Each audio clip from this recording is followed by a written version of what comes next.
What you say? I just blessings. Okay, blessings. Yes, yeah. I'll be your blessings. Blessings. Over and over again. I just blessings upon blessings. Blessings. I'll be your blessings. Blessings upon blessings. Blessings, I'll be your blessing.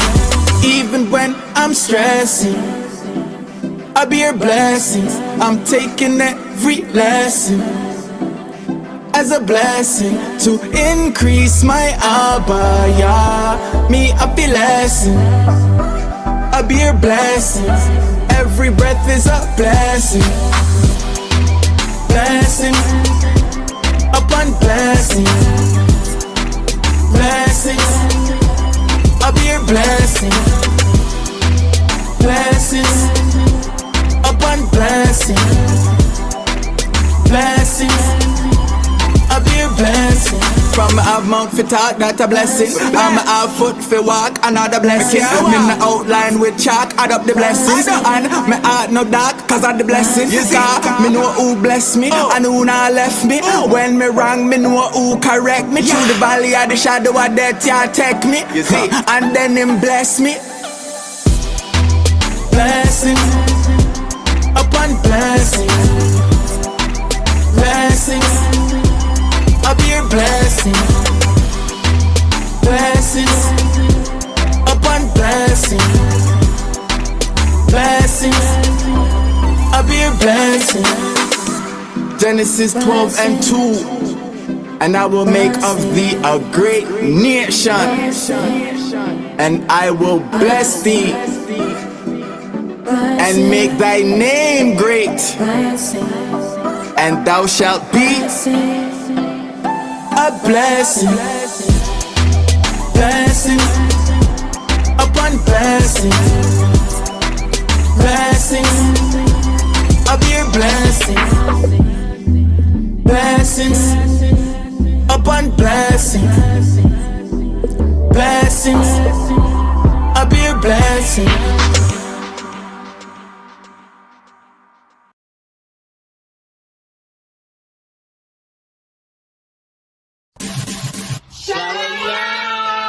Welcome to my Assembly. Don't forget, shoes off at the door. Respect y'all's house. Hey, my eyes so. Hey, my eyes so. Soda, ya. Soda,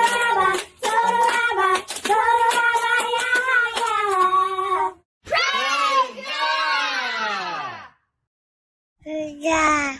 Praise Yah.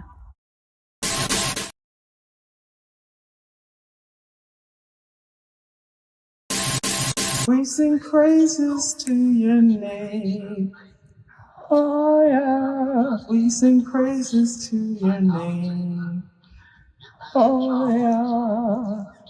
For your name is great and greatly to be praised. Praise Yah. Praise Yah.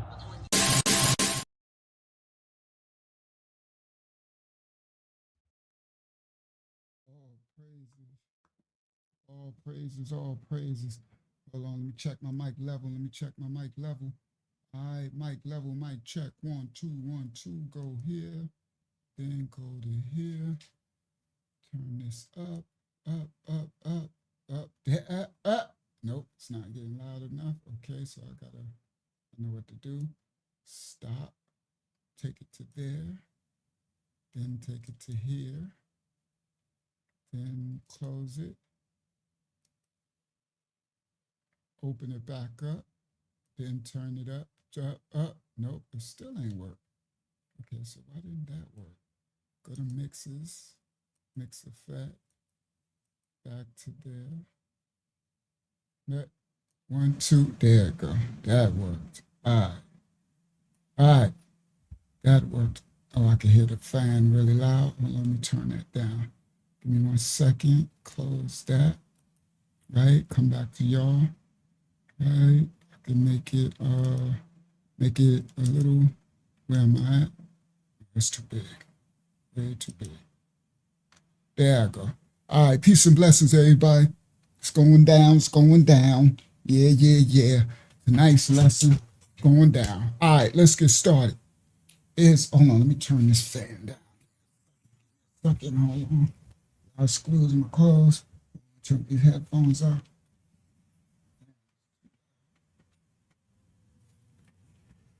The fan is too loud. The fan is too loud. There you go. That should be better for y'all. Y'all should be able to hear that clear. All right, where am I at? All right, I moved over enough. Get myself together. Get my life together. All right, peace and blessings. Let's get started. Let's get started. Let's get started. All right. All right, here we go. The lesson tonight is Trump sending sick. All right, hold on. Let me stop share. Let me put the thumbnail on the screen. Stop share screen, right? Window, bang, share. Right, now let me see what y'all see. I gotta click that again. Then I gotta make that smaller. There y'all go. All right, let me invite my brothers and sisters to join me on the screen. Copy, invite guests. Close it. Let's go to comment section. All right, peace and blessings to the comment section. All right, hope y'all had a blessed day. Shout out to Sister Kim. Tonight, y'all know I'm gonna teach some things, of course. I had another whole lesson to do tonight, but I had some technical difficulties, so I made it work. And now I'm gonna teach what I got tonight.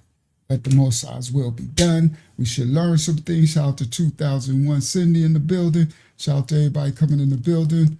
All right, please give a like to the live stream so others can know we live and they could come on in the building. Tonight's thumbnail, thank you, Lara Yah, is Trump sending sick white Americans to Kenya facilities. Ebola patients in America. Yeah, kind of crazy.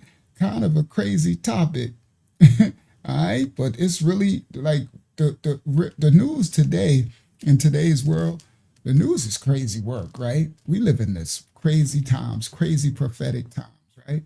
So the thumbnail, right? Hold on, where's the thumbnail? There it go. So the thumbnail is, hold on, let me let Hakiyama in, Shalayam Hakiyama. The thumbnail is crazy work in itself. Ebola plus whites, right? Now, you got the Trumpster right there, right? Then you got the United States return, not happening. Trump, they said they ain't letting people back in the country, and he trying to send people out of the country, but we going somewhere. So that's Laikipia Air Base, okay? That's in Kenya, all right? So they got these quarantines because they got these new Ebola. They got Ebola going on. Ebola been going on for a long time. But you already know we living in prophetic times. So, they be engineering these disorders and diseases, right? Diseases.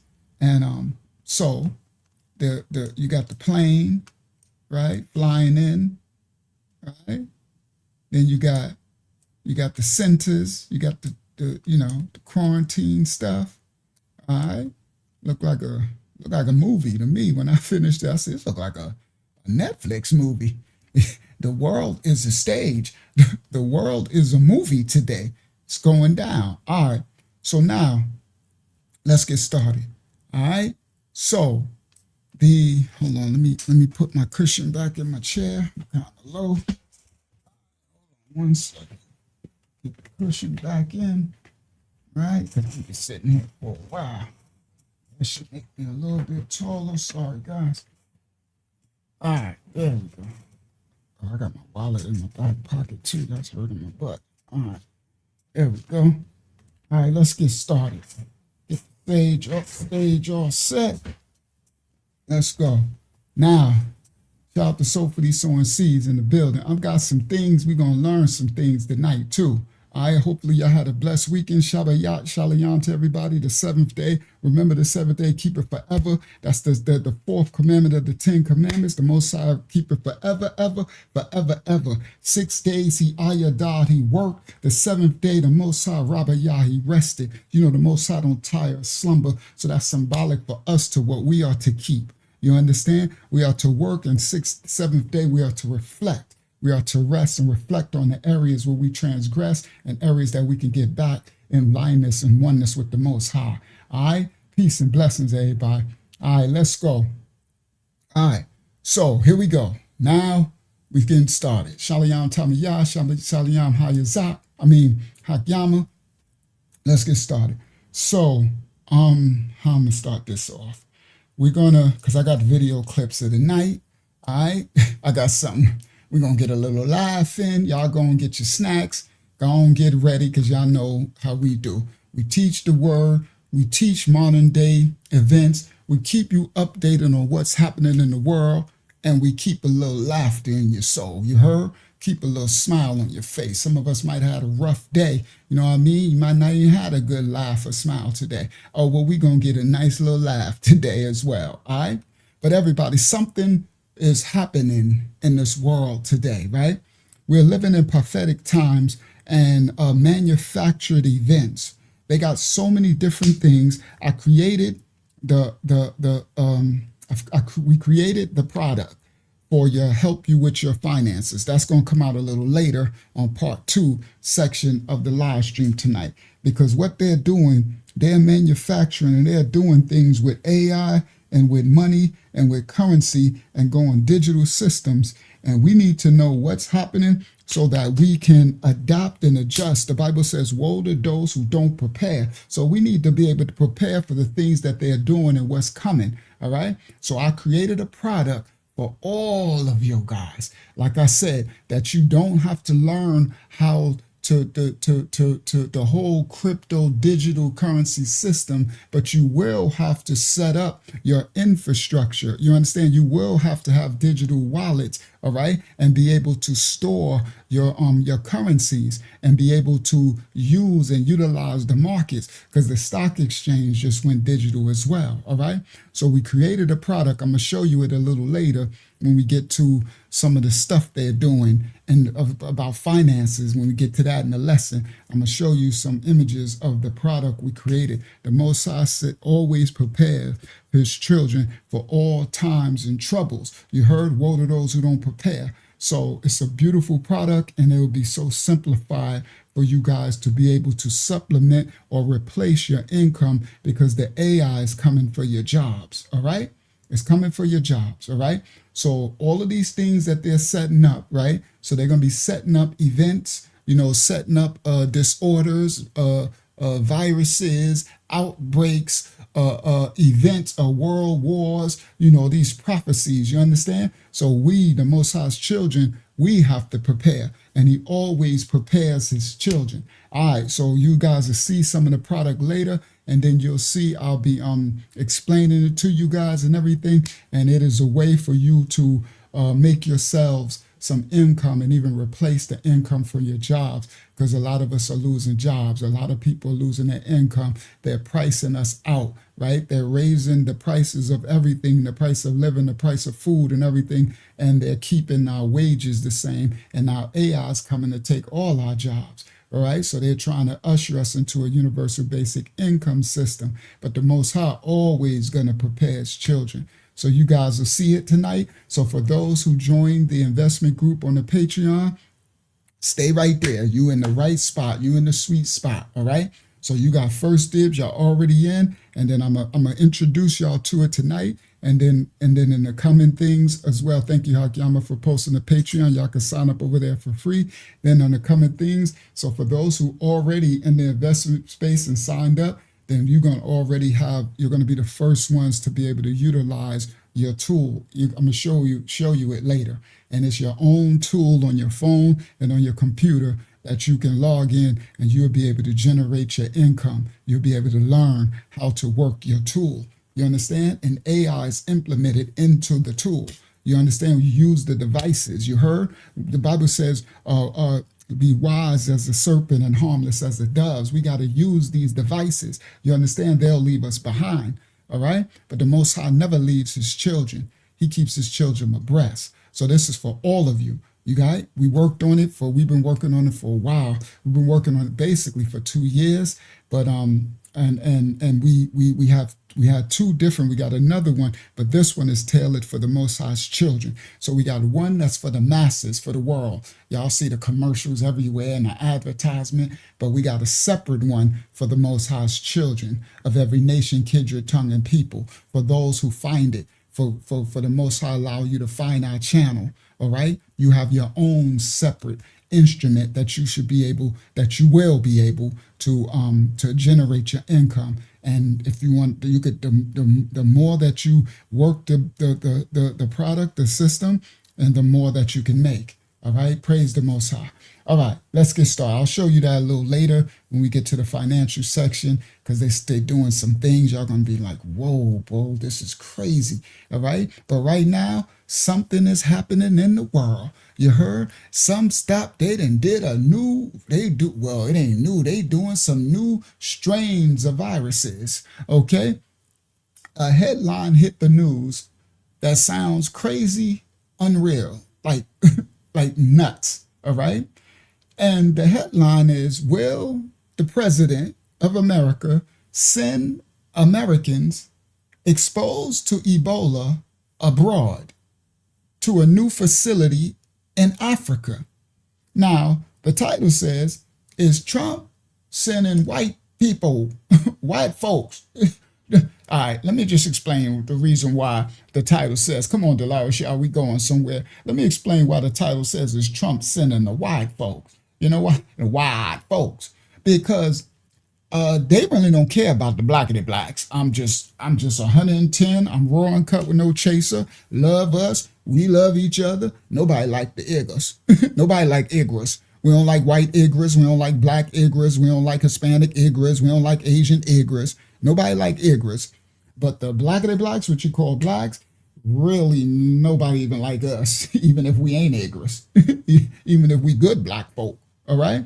So I title it, is Trump sending the white folk over there? Because if it was just a thing where he was only sending black Americans over there into Kenya, nobody would care. Nobody would care. That's part of the curses. Y'all better know this Bible. But anyway, all right. So is Trump sending white folks, white Americans over to Africa? Okay, listen, it's going down. Now, when you hear something like this topic tonight, your first thought will probably be, American, Trump sending white Americans, Ebola, Africa, Kenya, like what is happening right now. And that's exactly why we don't just react first in this ministry. We don't just react to the news, we investigate. I always do my diligence to bring some understanding. Shout out to Shema Ariyah. Because according to multiple reports, the Trump administration had a plan connected to the 2026 Ebola Bundibugyo. I don't know how to say it. It's Bundibugyo. They got a new strain of Ebola, Bundibugyo, Bundibugyo. I don't know how to say it. I say Bundy, like Ted Bundy, and Bug, like June Bug. And they manufacturing a new disease out there sending to Africa.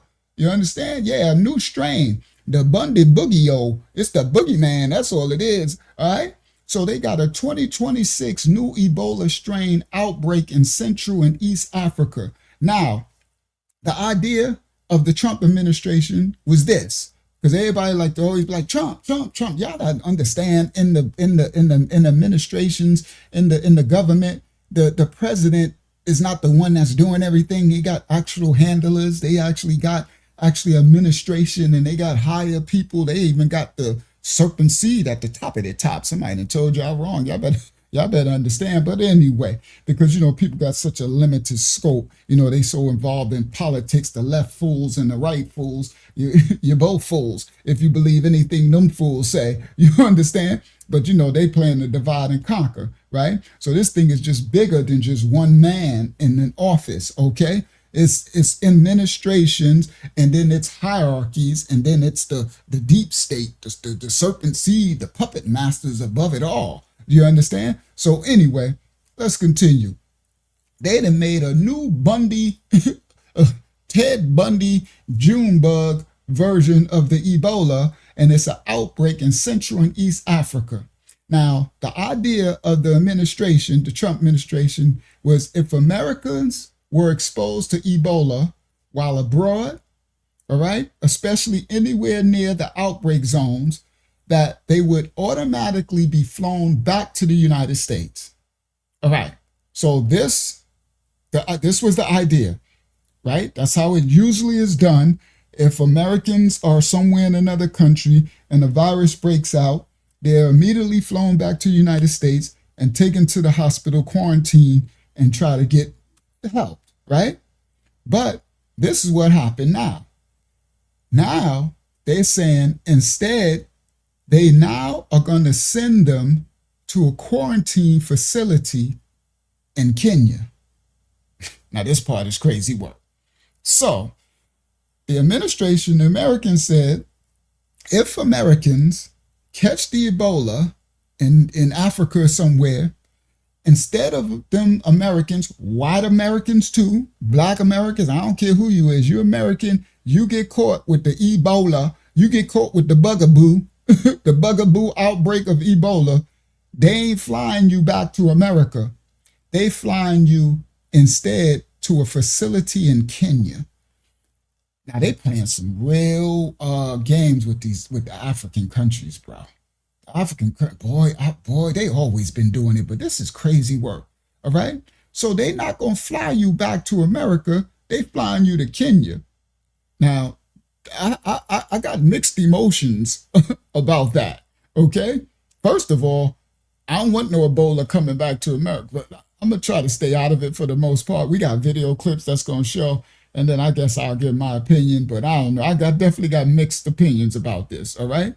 So they're saying they ain't letting nobody, you ain't coming back to America. If you get caught over there and you get the bugaboo, you get the Ebola bugaboo virus, you ain't coming back to America. They flying you to Kenya. All right. Now, Reuters reported that the site was planned for Laikipia Air Base in Nanyuki, Kenya. Laikipia Air Base in Nanyuki, Kenya, with a 50-bed unit and U.S. support for Kenya's Ebola preparedness. So they said they're making the best, they're getting the best facility, they're going to have the best care for the American citizens. They ain't letting you come back here. I think I'm okay with that. No disrespect, but honestly, I'm just sorry. Y'all don't hate the messenger. Everybody got opinion. It's like your poop, like where you poop from. Everybody got opinions, right? I just got my little opinion. Don't get mad at me. I just don't like, the bugaboo virus, the bugaboo Ebola, right? I don't think we want them coming here anyway. I don't care who it is. Y'all need to stay out of these places, bro, especially. All right, but anyway, I don't think we want them coming back here with Ebola. What I think. Anyway, so now what had happened was, and we're going to get to the first video clip of the night. What had happened was the story then took another turn. Oh, Delarisha, it took a turn. A Kenyan court temporarily suspended the plan after the Africans went crazy. They should have. After the Africans like, well, hold up, Kenya's getting this bag. Those Kenya officials, they need to do something about their Kenyan officials, the president and stuff. They taking all type of money from China, from America, from the United Kingdom, from France. They just selling their people all down the rabbit hole. They selling their people into hell. A Kenyan court now temporarily suspended the plan after the backlash, right? and Kenyans start to file lawsuits against them, legal challenges. The medical workers, activists, and legal groups all start raising HELL hockey sticks. They start raising hell and concerns about public health risks and national approval of the people, saying, how you just going to send Americans who got Ebola, who's supposed to go to their country, you're going to send them for, they caught Ebola in Uganda, they caught Ebola in South Africa, and instead of them going to their country, you're going to send them to Kenya? What kind of, so they started, medical workers, activists, and legal groups, they started raising concerns like they should be, right? And they started saying whether Kenya had the proper high containment infrastructure to handle something this serious. I can tell you off the rip, they don't. I can just tell you, I ain't been to Kenya a day in my life, but I'm not Booba the Fool, and I've been on this earth for a very long time, and I've seen a few things. I got a little bit of common sense. Ain't no way in the HE hockey sticks that Kenya got the proper high containment infrastructure to handle something like this new bugaboo virus, the June bug, Bundy bug, the boogie bug. They got a boogie bug, Larry. Abria and Laria, y'all two funny ones like me. They got a boogie bug, Ebola. You know how they got a boogie board when you ride? They got Ebola riding a boogie bug, riding a boogie board through Africa. They done made this up. They done made this stuff up in West Virginia somewhere, in one of the military labs in Virginia, somewhere out there. They made up the boogie boo, the boogie boo. I'm sorry, boy. They got a Ebola boogie bug. Boy, these people is crazy. So the Kenyans, I'm glad y'all stepped up for yourself. Y'all need to stop this. Stop it. Boy, these serpent seeds ain't playing. They're going to send all type of stuff, right? So now the real question is even bigger than the headlines. Is this about protecting America? Or is this about keeping Ebola away from the United States soil? From the United States? Or is this about emergency medical logistics? Or is this a dangerous precedent? Or is this the bugaboo that they pulling on people, pulling the wolves over Africa's eyes? Is this a dangerous precedent where American citizens exposed overseas may not be allowed to come home first, all right, but sent to another country? So if they can't get it right there, so if they can't get cured in their quarantine there, then they stuck over there with the bugaboo and just spread it over there, all right? So we got to be careful, man. Boy, this crazy work. This world is getting crazier and crazier. See, Ebola ain't nothing to play with. Ebola ain't a game, okay? Ebola is not playing with nobody, all right? The World Health Organization, the WHO, right? Who that say who? Those devils over, they ain't nothing but the devil. The WHO, who? They ain't nothing but the owl from Bohemian Grove. They ain't nothing but Nimrod and them with the owl. Who? How owl said who? I don't know how to, who? How do owls say who? I forgot. Who that say who? You say who, right? The WHO, the WHO, says that this outbreak involves the Bundibugyo species of Ebola. Now, the World Health Organization, the WHO, that's who. That's who doing it. That's who doing it. The hootie who. That's it. Hayazak. Hootie who. That's what I was looking for, Hayazak. That's exactly what I'm looking for. The hootie who. Who that say who? Hootie who.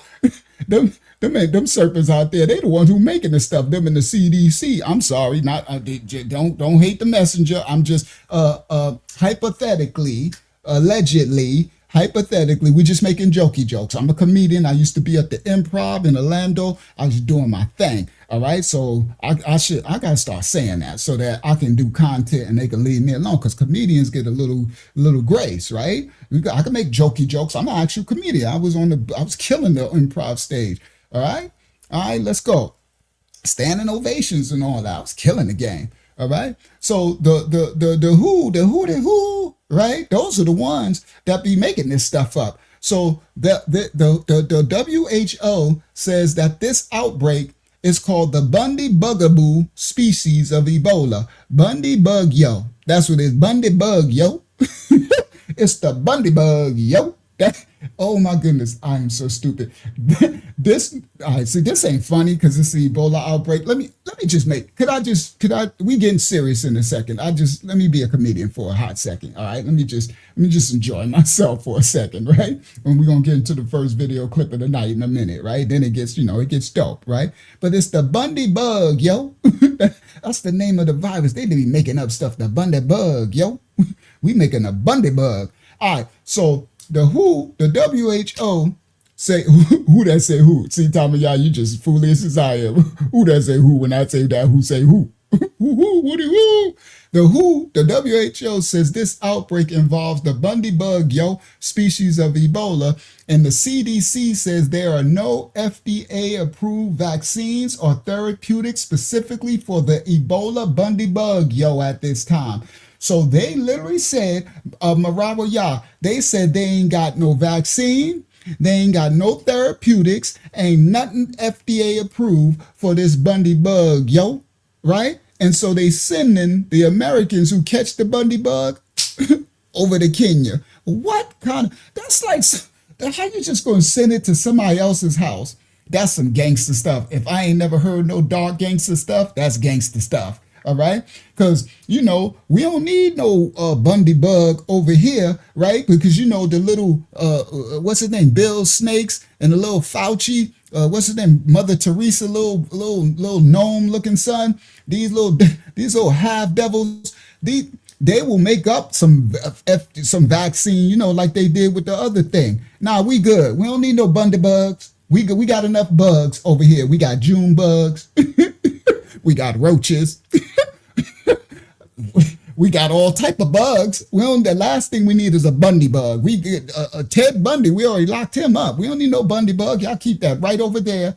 All right, where they put it over there. If the Kenyans want to, that Kenyan president want to, let people in and all that, that's on them. But the Kenyans, shout out to my Kenyan brothers and sisters, y'all need to protest that and get them out of office.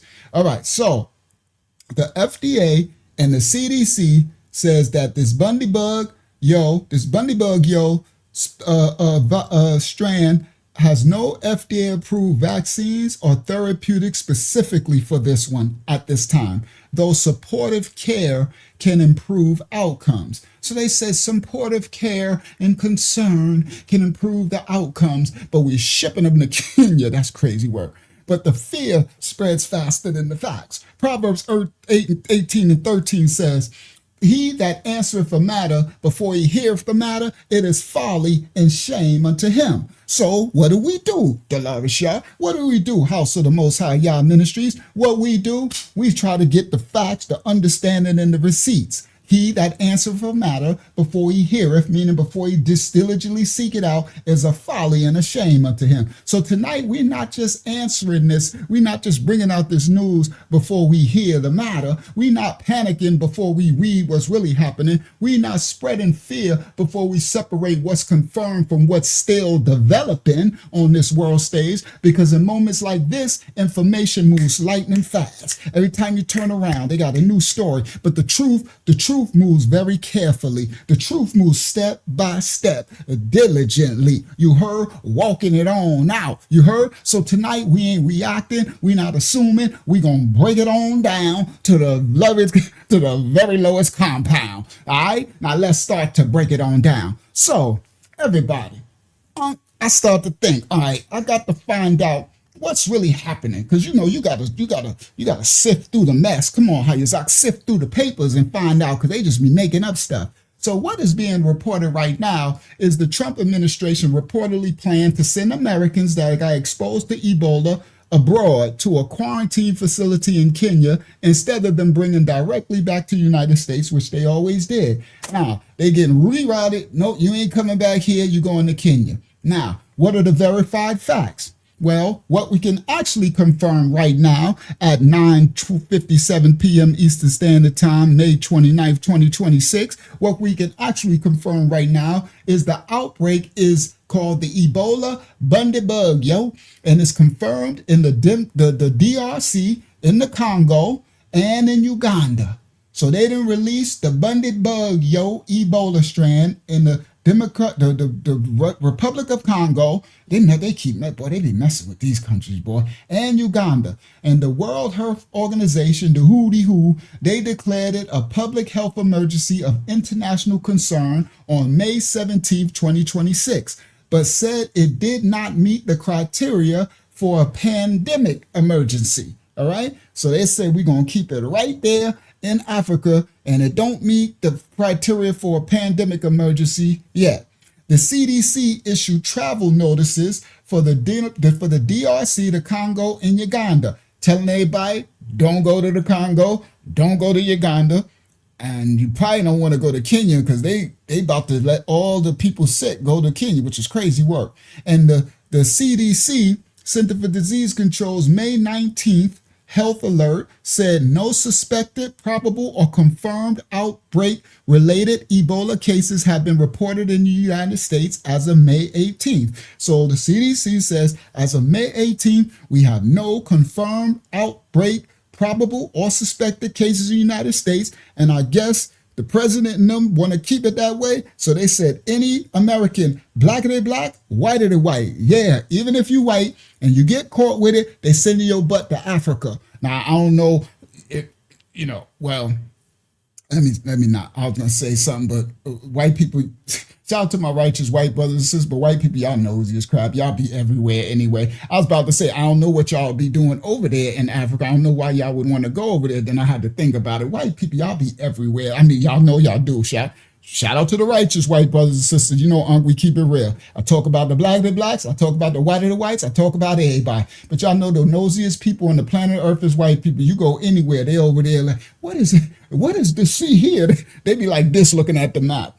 And then they plan vacations and stuff. You know what I mean? We be struggling. Shout out to Charlie Ford in the building over on Facebook. We be struggling to try to make it to the next check. They be planning vacation. So where are we going, honey? Let's go to Kenya. Okay, well, we're going to stop at Kenya. We're going to go by, we're going to go through Europe. We're going to go over here. Then we'll cut around. We'll cut a left around Spain and Portugal. And then we'll hook a right into, we'll stop by the Somalians because, they got a lot of, they got big, so I was about to say, they got big heads. We want to see some of the heads they got. But anyway, we're going to cut a right. We're going to stop by South Africa. Remember, we was there before. Yeah, they got some nice shops in South Africa. Then we're going to go by the Congo, right? We're going to go by the Congo and buy some diamonds and stuff. We get those really cheap. Then we swoop on back to Nigeria. They just be, they got the money for it. I don't know how they be getting all this money for it, but we struggling. I ain't went nowhere. I was, right? I'd be scared to go to Africa. I think, with me,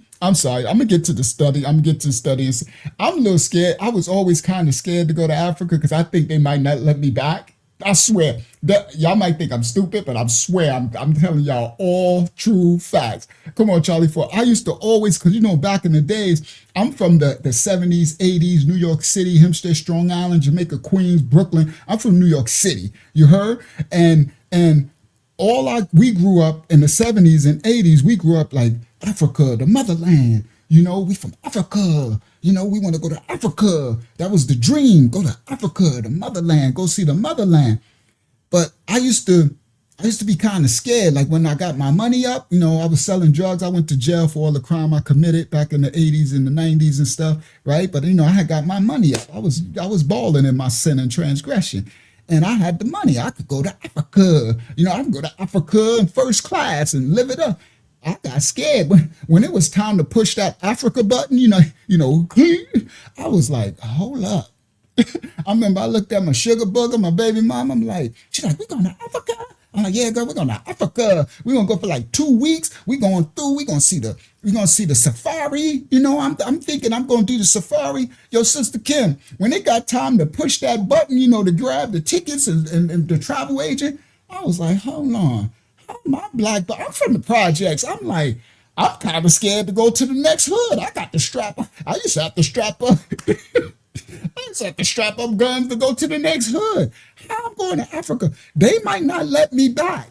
That's what I was scared of. I was like, but what if they, because, you know, America be playing with blackity blacks, black people, boy. We ain't guaranteed. So we got a whole different life from other nations of people. These are some of the struggles most people don't know. America, this stuff we used to fear. I'm like, man, they might, what if they hold me there? Because, you know, I look like them. You know, I don't know. I'm like, they like, yeah, you African. I'm like, no, I'm American. No, you're not. They like, no, you're not. Shit, passport gone. You just, I said, nah, I thought that over again. I was like, yeah, we're not going to Africa. We can buy some, we can buy some kente cloths and we can put it up and we can go to Chicago. We can go, we can go to Atlanta. We can go Florida. We can go to Georgia. We can go somewhere that we can put kente cloths and stuff up and we can, right? You can run around, put a wool, you can put the skirt on and do the dance, you know? I'm like, we ain't going to Africa. I'm sorry, we had to change of plans. All right. So let me get back focused. All right. That's a true story though. That ain't a lie. I ain't a joke. That's a doggone true story from lying and flying. All right. Now, so I'm telling the truth. I ain't going no doggone Africa. I might not come back. I would love to see it. It's beautiful, but I'm scared of that. The only way if I was, you know, if you're a movie star, then they know who you are, but you nobody. I'm going over there. You just disappear. No. All right. So the CDC issued travel notices for the Congo, the Uganda, and they said that there's no cases probable or suspected confirmed in the United States. But now they have developing details as it go forth.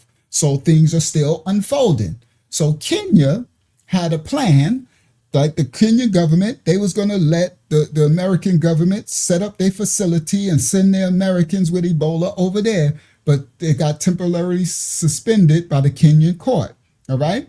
So this means that the story is not simply that the facility is in full operation. The legal and political fight in Kenya is still unfolding. So now we got online claims. People are saying that some online that Trump is abandoning Americans overseas, right?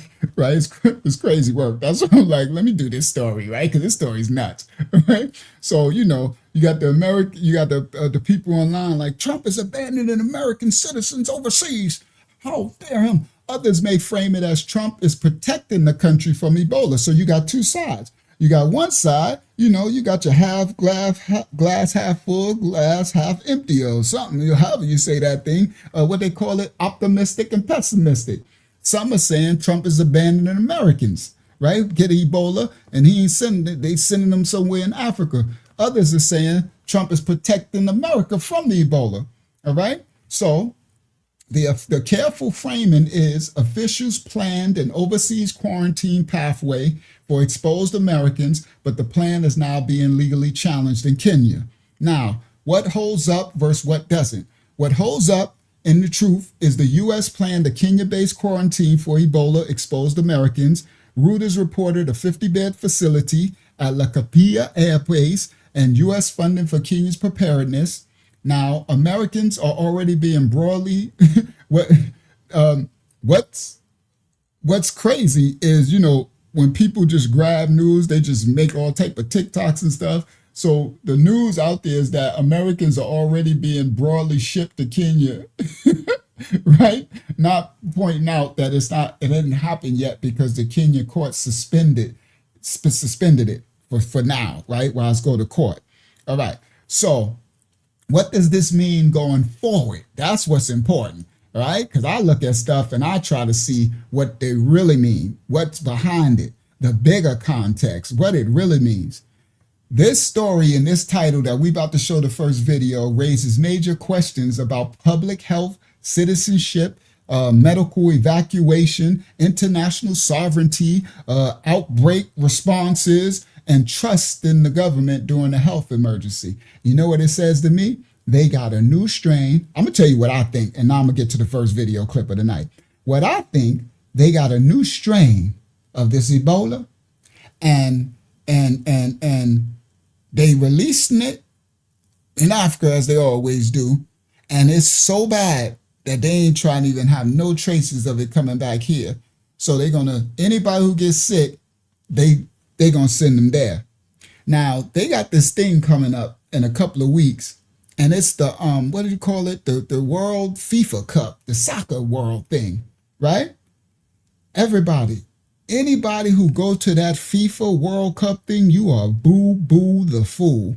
That doggone Ebola buggy-boo, that boogity-boo, boogie board Ebola is spreading all through Africa. And you got all these people about to come all over the world and go to the World Cup. Oh, it's going to be a cup, all right? It's going to be a cup of iniquity. It's going to be Cersei. That's going to be the church. It's going to be a cup of bugaboo. I wish Icklewood, you'd be a fool to go over there to some FIFA World Cup. FIFA, you're going to be FIFA'd, all right? And what Trump is saying, you go over there, you go FIFA, and you go over there and catch the bugaboo, you ain't getting back into America. You ain't, they going to ship your butt somewhere else. They shipping people. Remember the other story? They shipping people from the illegal immigrants that they catch in America, shipping them to Africa, to the Congo. They're shipping everything to Africa. This is crazy. All right. So I think that FIFA thing is a big setup. I just I know we shadow banned, so ain't only 1,000 people gonna see this. But man, I wish it could be 1 million because they need to wake up. All right, so let's get started. All right. So, all right, good. Almost 100 on the live stream. All right, so let's go. First video clip of the night, the bugaboo. So, where do I want to go first? Because I was going to set up, it's about 100 already. I was going to set up the live first. Y'all want to set up the live first, or y'all want to get straight into the rooted to the tutor? Let's set up the live first, so we can see if we can get a little further closer to 100. All right. And then, so let's do, which one I'm gonna do first? I'm gonna do this one first. First video clip of the night. Yeah. I got some things to show. So do I want to do him? No, let's do this. So let's do this. So let's do a little laughter first, and then we're gonna get into the Ebola clip. Copyright disclaimer. Oh, I gotta come back to y'all, right? I can make this smaller, right? Make that smaller, all right? Shout out to Francine. Shout out to everybody in the building. Let's go. Y'all enjoy yourself tonight.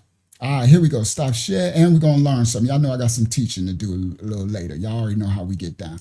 All right? And then let's go to shares. Come back to y'all. Share screen. All right? And then we're going to go here. So just a little laughter clip so others can know we live. Please give a like to the live stream. We almost 100 on the live stream. When we get over 100, I'm gonna get into the meat and potatoes. Meat and potatoes. The Ebola bugaboo. They got a Bundibugyo virus. Copyright disclaimers in effect. Let's get a little laughter in before we get into the Ebola bugaboo. Let go. This is stupid. This is a story about Prince. All right, here we go. Prince calls at 3 in the morning and he answers.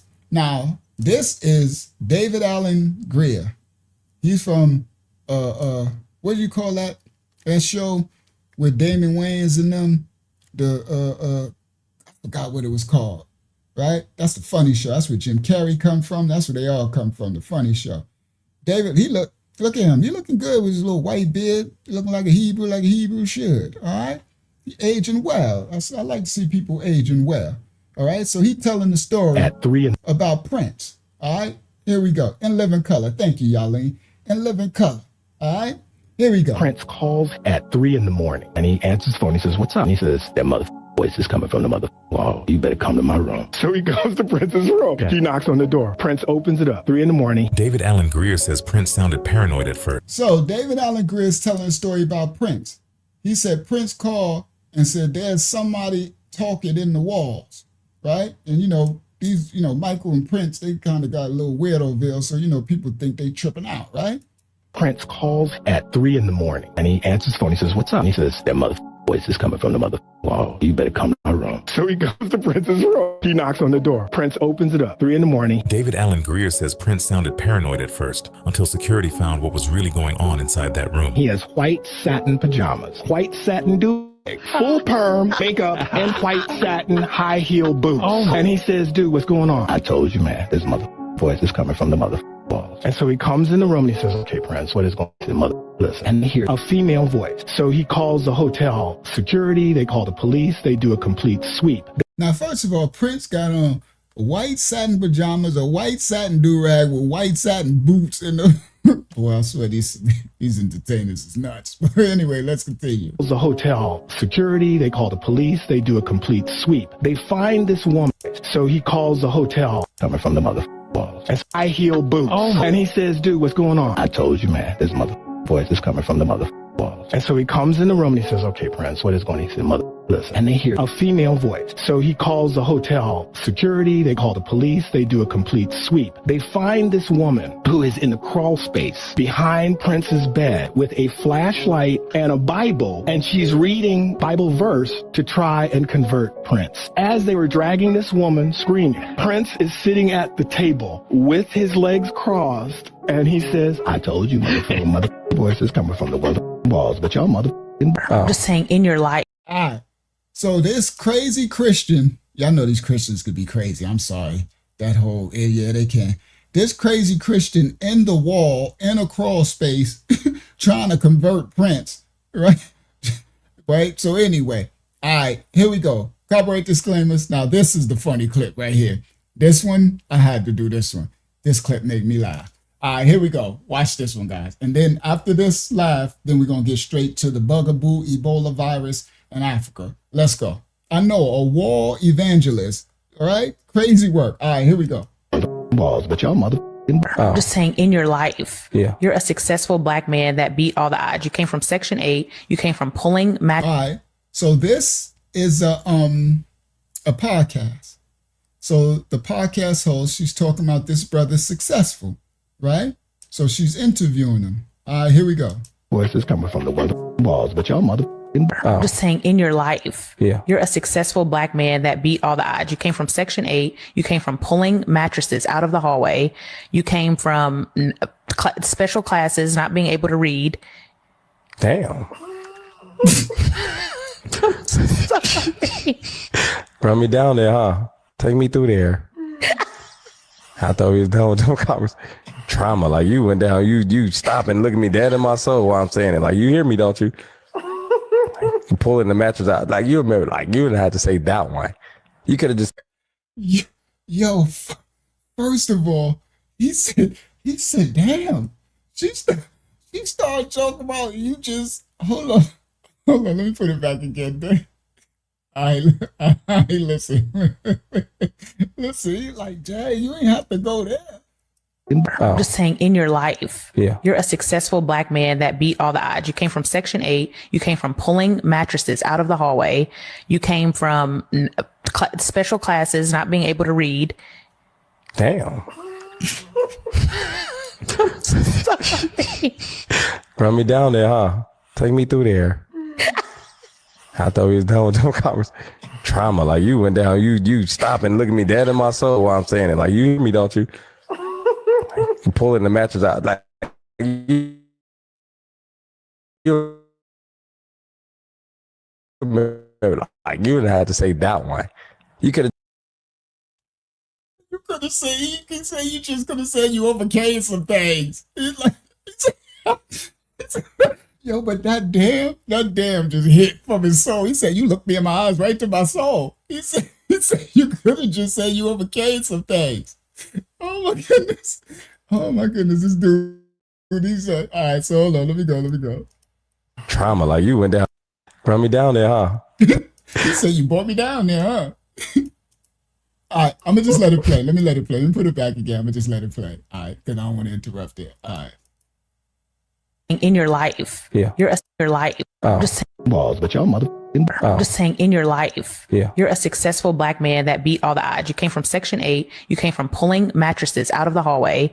You came from special classes, not being able to read. Damn. Run me down there, huh? Take me through there. I thought we was done with them conversations. Trauma, like you went down, you stop and look at me dead in my soul while I'm saying it. Like, you hear me, don't you? You pulling the mattress out. Like, you remember, like, you didn't have to say that one. You could have just said you overcame some things as hearing your stories. Like, you broke down every one of them and looked me right in my eyes and waited for me to say something. I wasn't done with my statement. Yeah, I know, it was some more fingers.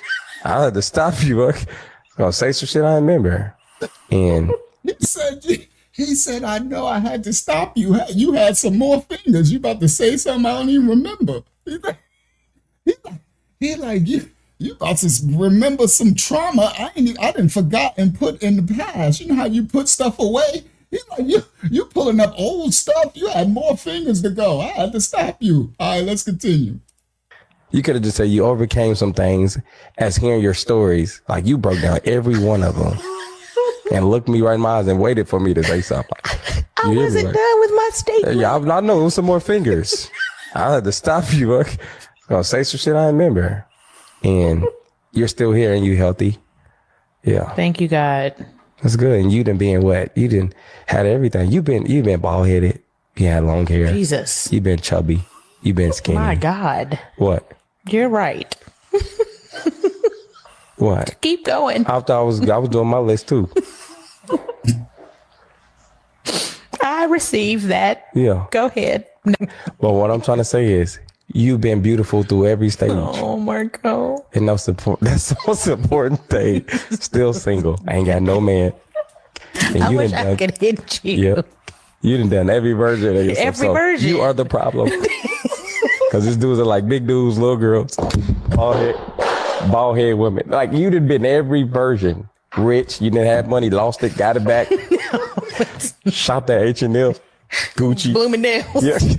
You have done everything. So Hey, you are the problem. Cut his mic off. Yeah, I would agree. Like, Hold up. He just reverse Uno that. If I ain't never seen a reverse Uno card, that was the smoothest, hardest reverse Uno I've ever seen in my life. Hold on, I gotta put that back. He did that so smooth and calm. Hold on. Stories like you broke down every. You could have just said you overcame. Like you remember, like you would have had to say that one. You could have just said you overcame some things as hearing your stories. Like you broke down every one of them and looked me right in my eyes and waited for me to say something. I wasn't done with my statement. Yeah, I know it was some more fingers. I had to stop you. I'm gonna say some shit I remember. And you're still here and you healthy. Yeah. Thank you, God. That's good. And you done being wet. You done had everything. You've been bald headed. You had long hair. Jesus. You've been chubby. You've been skinny. My God. What? You're right. What? Keep going. I was doing my list too. He said I'm doing my list. I received that. Yeah. Go ahead. Well, what I'm trying to say is She hurt his soul with that. He was so hurt. He's trying to make her feel what it feel like to not care about another person's feelings. She just sprayed all his information. That is crazy work. You can see it by the way he looking at her. He thinking it through. He like, I'm about to let you feel this cut. The same cut you cut me with, I'm about to cut you back. Received that. yeah. Go ahead. I I was doing my list too. received that. Yeah. Go ahead. Well, what I'm trying to say is you've been beautiful through every stage. Oh, Marco. And that's the most important thing. Still single. I ain't got no man. And I wish I could hit you. Yeah. You done every version of yourself. Every version. You are the problem. Because these dudes are like big dudes, little girls, bald head women. Like you done been every version. Rich, you didn't have money, lost it, got it back. Shopped at H&M, Gucci, Bloomingdale's. Yeah. You have done everything. So you are the problem. Cut his mic off. You are the problem. Yo, that one right there is the craziest thing in the world. And now we're gonna get to the story, but you know that I had to go to the comment section because the comment section never fails. The comment section is always victorious. So after I seen that clip, right, because I was laughing because that was so unexpected. It was funny. The comment section, somebody said in the comment section, they said she went low, but he came back and took it straight to hell. Somebody said in the comment section. So somebody else said, hold on. In a humorous way, he taught her how to consider the person's feelings and consider the information that you expose, right? They said he made her reflect on her own trauma, all right? Somebody said, I appreciate a man who can actually communicate without becoming emotionally dysregulated. All he did was gently take the mirror and point it at her so she could see herself and how she did not consider his feelings. This is a master class. Yeah, he did it masterfully. I mean, he did it calm. He did it respectfully. The crazy one thing is how he gave her a compliment and then he just reeled it on back. He kept like throwing it out. He'll throw the rope. He said, and you were beautiful through every stage. And she said, oh, thank you. He said, and you're still no man. And then he just started going in again. I'm like, this dude is crazy. All right. Another person said, he said she has been every version of herself, but still single. That is just diabolical. Somebody else said, this is the softest spoken and deadliest roast I have ever heard in my life. Somebody said, she said, I received that. And then he said, yeah, while he continues to light her butt up from the floor. Somebody else said, you could have just said you overcame some things, LOL. Somebody said, you looked me dead. He said, you looked me dead in my soul and waited for me to say something. Somebody said, once he said, you've been bald-headed, I knew he was about to roast and cook her. And somebody said, once that said, you've been bald-headed. Somebody else said, this is the calmest roast that I have ever heard. And he even got her laughing at the roast.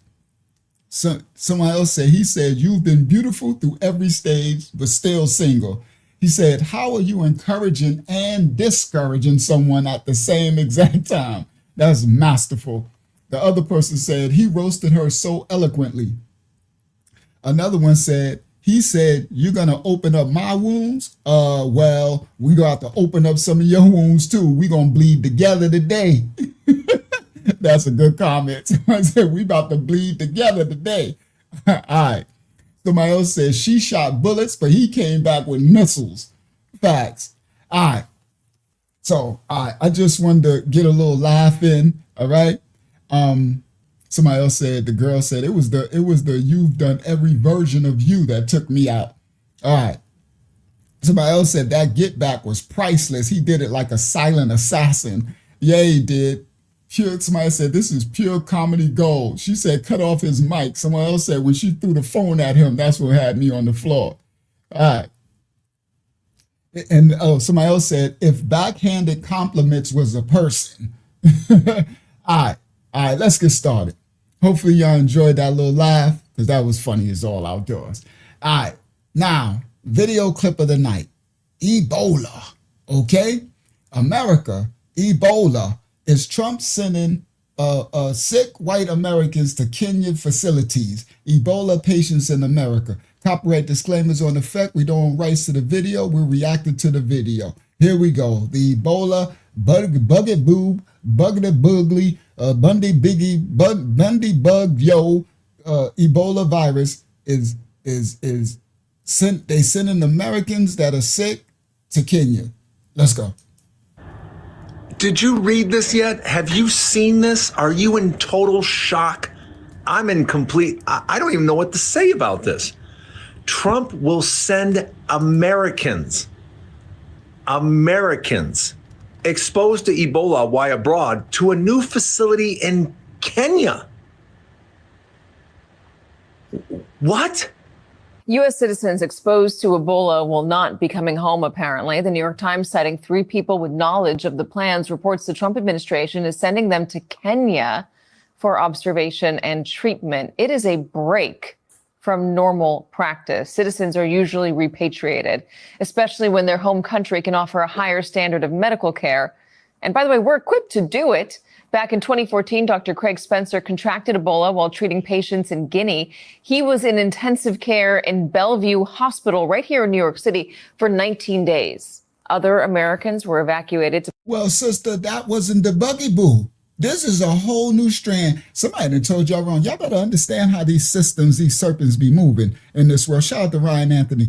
You can't, just because someone had Ebola last year or 2 years ago and he came and they sent them and he got he got quarantined and got vaccine or whatever in Bellevue, don't mean the bugaboo. This is the boogie board Ebola version. No. I think we kind of good. Honestly, I'm not saying send them to somebody else's country, but I don't think we should be bringing them back here, honestly, because I don't know, bro. That's what we don't need nothing popping off no more, especially no Ebola, all right, outbreak. So everybody who going to that FIFA Cup, they need to have FIFA tests, a bugaboo test I bet you some people, I don't know, we're going to see what's going to happen. But anyway, let's continue. View Hospital right here in New York City for 19 days. Other Americans were evacuated to places like Omaha, Nebraska, and treated in specialized U.S. facilities with advanced ICU care and isolation rooms. Dr. Spencer survived, and he's now telling the Times that the U.S. is abdicating its responsibility to protect American citizens. Right now, roughly 1,000 people have been infected with Ebola in Congo, an outbreak that has killed more than 200 people in just 11 days. It is the third. Whoa, I didn't know that. 1,000 people infected and killed over 200 people alone in the Congo. Oh yeah, I think we definitely need some type of diversion. You know how you throw a diversion trying to I don't think you should be coming back here. Not with that. You already got the bugaboo. You already over there.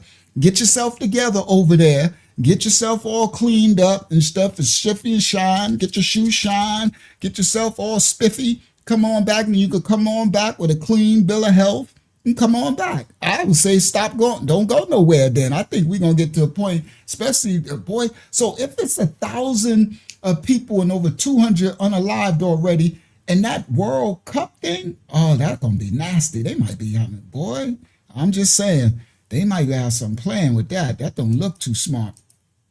Infected with Ebola, abdicating its responsibility to protect American citizens.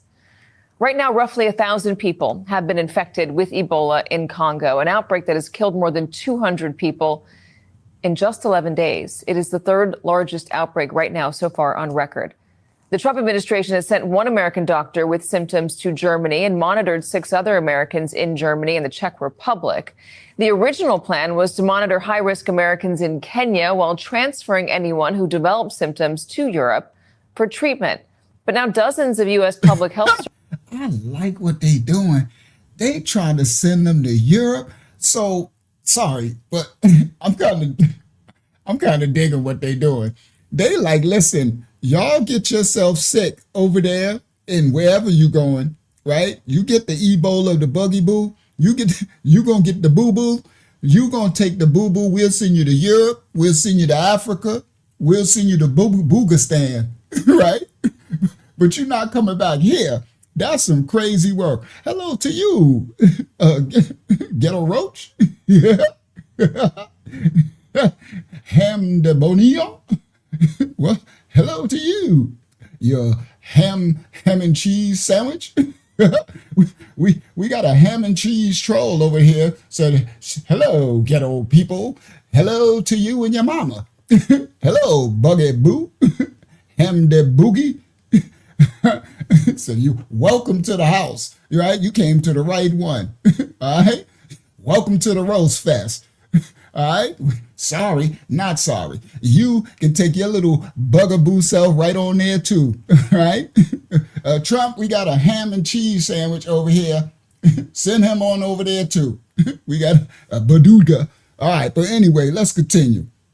To all the trolls, keep on trolling. All right. All right, let's go. All right. Public Health Service office. Keep your swine abomination self away from us. All right, here we go. Let's go. Are reportedly being trained to deploy to Kenya to provide treatment there. Here is how Secretary of State Marco Rubio explained the new policy today during a cabinet. So they plan on sending them anywhere but here. Okay. All right.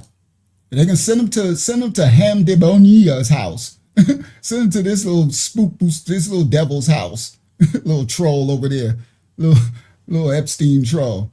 I know you got beat up when you were in school. All right. Well, hold on. Who are you? Hold on. Let's handle this troll, guys. Who are you? Hamdalula, Hambuga. Who are you? Where you from? Where you from? Who are you? Hambuga. Where you from, Booger? All right. Yeah, talk. You steady just coming here, running your mouth, just talking, right? These little trolls, these little little Epstein trolls. All right. What's the truth? Where you? Otherwise, you will look darker. Boy, ain't nobody care about you and some dark. What? Oh, so are you? Let me explain something. Are you a Hamite? Is that what you're saying? You're a Hamite, and you hate Shemites or something? Or you in the caste system? Oh, so you're racist against other? You racist against your own? Oh, you a true ham and cheese sandwich? All right. We ain't got no time for these trolls like this. All right, this is the worst kind of troll. I guess he's in his little feelings and said, we're not. First of all, I ain't your descendant. I don't come from you, clown. All right, I don't come from you. Do you not know linguistics? Do you not know DNA? Do you not know history? Do you not know that there's thousands of countries in Africa? Do you not know there's generations that everybody that's black don't come from the same stock? Do you understand? Just like everybody white don't come from the same white. You got Australians, you got Germans, you got Scandinavians, you got Germans, you got so many different nationalities. And so if you think because I am from America, you clown, so you jealous that we are from American? Oh, we got a hater in the building, guys. We got someone that's hating in the building. All right. He wish that he can be us. Do you want to look like me? That's your problem. You like my locks or something? What do you like? I'm sorry, but I don't go that way. So you shouldn't be looking at me. I'm a man. All right. You should be looking at sisters and trying to see if you can get right with a sister and find you a wife. Okay. So this ain't the channel here for you to ghetto talk. Oh, I'm sorry that you don't have any accomplishments of yourself. You understand? You have no type of education. You have no history. Where do you live at? Where you at? You won't even tell me nothing about yourself. Where you writing from? What country you from? Let's see how proud you are. Watch this, guys. We're going to go back to this. Let's see how proud you are. Where are you from, ham and cheese? Where you from? So what if I mix? Who cares? Let me explain something to you. If us in America are mixed, who cares? It's a beautiful mix. Don't be jealous of the mix. Are you jealous of the mix? That's what it is? Oh, so you're in New York City and you're from where? Here we go. Let's do this. And let's get back to let me handle this one first. Where you from? Ham and cheese, hamdagula, hambabula. Where you from? You're in New York City. No arguments. Tell me where you're from. What country are you from? Since we are mixed, the black and Americans, we're mixed. Where are you from? You can't answer it. Oh, you're scared. You're scared. Just you put your tail between your legs. See, look, he won't answer it, guys. You know why he won't answer it? You already know. Tell me, I'm gonna give you one more time. What country are you from? Hambibula, jealous of black Americans. What country are you from? You won't say it, will you? You know why he won't say it? Because he's in New York. No, he said he's in New York. He's from Ghana. Okay, hamburger, hamdula. If you're from Ghana, why aren't you in your own country? Why aren't you in Ghana? Why are you in New York? Because you fled. Because you're a coward and you're jealous and you fled to the country that we built. This, whatever you want to call us, mixed or whatever. Oh, no, you're not. You're here because you have no advancements there. You need to come here to leech off of the accomplishments of the ones who you're jealous of. Instead of coming here and saying thank you to the African Americans who came over here and slaved and fought and built and died in the streets, and that I can do business over here, I can go to school over here, I can do these things, because you wouldn't, your little self from Ghana wouldn't have been able to allow to even come here if my ancestors didn't build and make it a green light for you to come here. But now you're so jealous of us, right? So you're jealous of the way I look. You're jealous at the way I talk. Oh, you talk ghetto. Oh, you look like you mix. Oh, I don't like your locks. Oh, you this. Oh, you that. You're just jealous. You're jelly belly, okay? And you got nothing to be jelly belly for. You know why? Because we got brothers and sisters in our ministry that are from the African continent that they call Afra. You understand? The Afra region. Do you understand? That your country wasn't even called Ghana already, okay? And it wasn't called Africa, if you really want to get funky. Do you understand? But my ancestors didn't just come from there. They came from Spain and Portugal. They came from the United Kingdom. They came from all different places and sent to the four corners of the planet Earth. So I ain't jealous of nothing. Then you got the Aboriginal indigenous Americans that came over here. Do you understand? So, but again, instead of you being proud of your accomplishments, what you need to do is go worry about the Ebola people that they're sending over there. You need to go handle your presidents in Ghana. Do you understand that? RIP to my sister, Ahabaya. She was from Ghana. She was in our ministry for years. Unfortunately, she returned to the Estons, my sister from Ghana. But you're just a hater because you want to be me. You want to be us. You want to sound like us. You want to look like us. You want to have our intelligence. You want to have all of the different things, but you can if you just be humble yourself and lower yourself and receive people from every nation, kindred, and tongue and their accomplishments and give accolades for people for what they've done. I give accolades to any Ghanaians who might have done some accomplishments and added to the world stage of society and inventions and things, right? We got people from every nation, kindred, tongue here on this live stream. But instead, you come here and you're just jealous, but you're in New York City. I bet you won't go to those little iglets.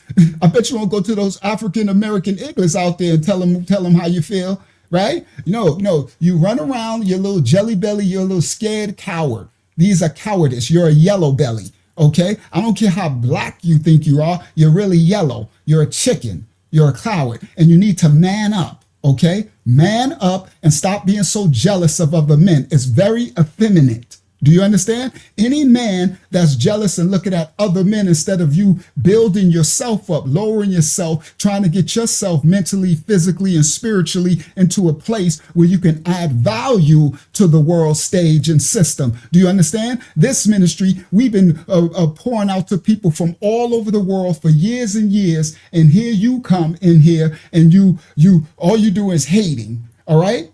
All right. So anyway, we're going to, if he says too much, we're just going to get him out of here. Okay? Ain't nobody reading your text, clown. I don't need to read nothing from you. You're what you call those? You're a coward. Okay? You haven't built up your country. You fled your country, right? So you're a coward. I ain't flee my country.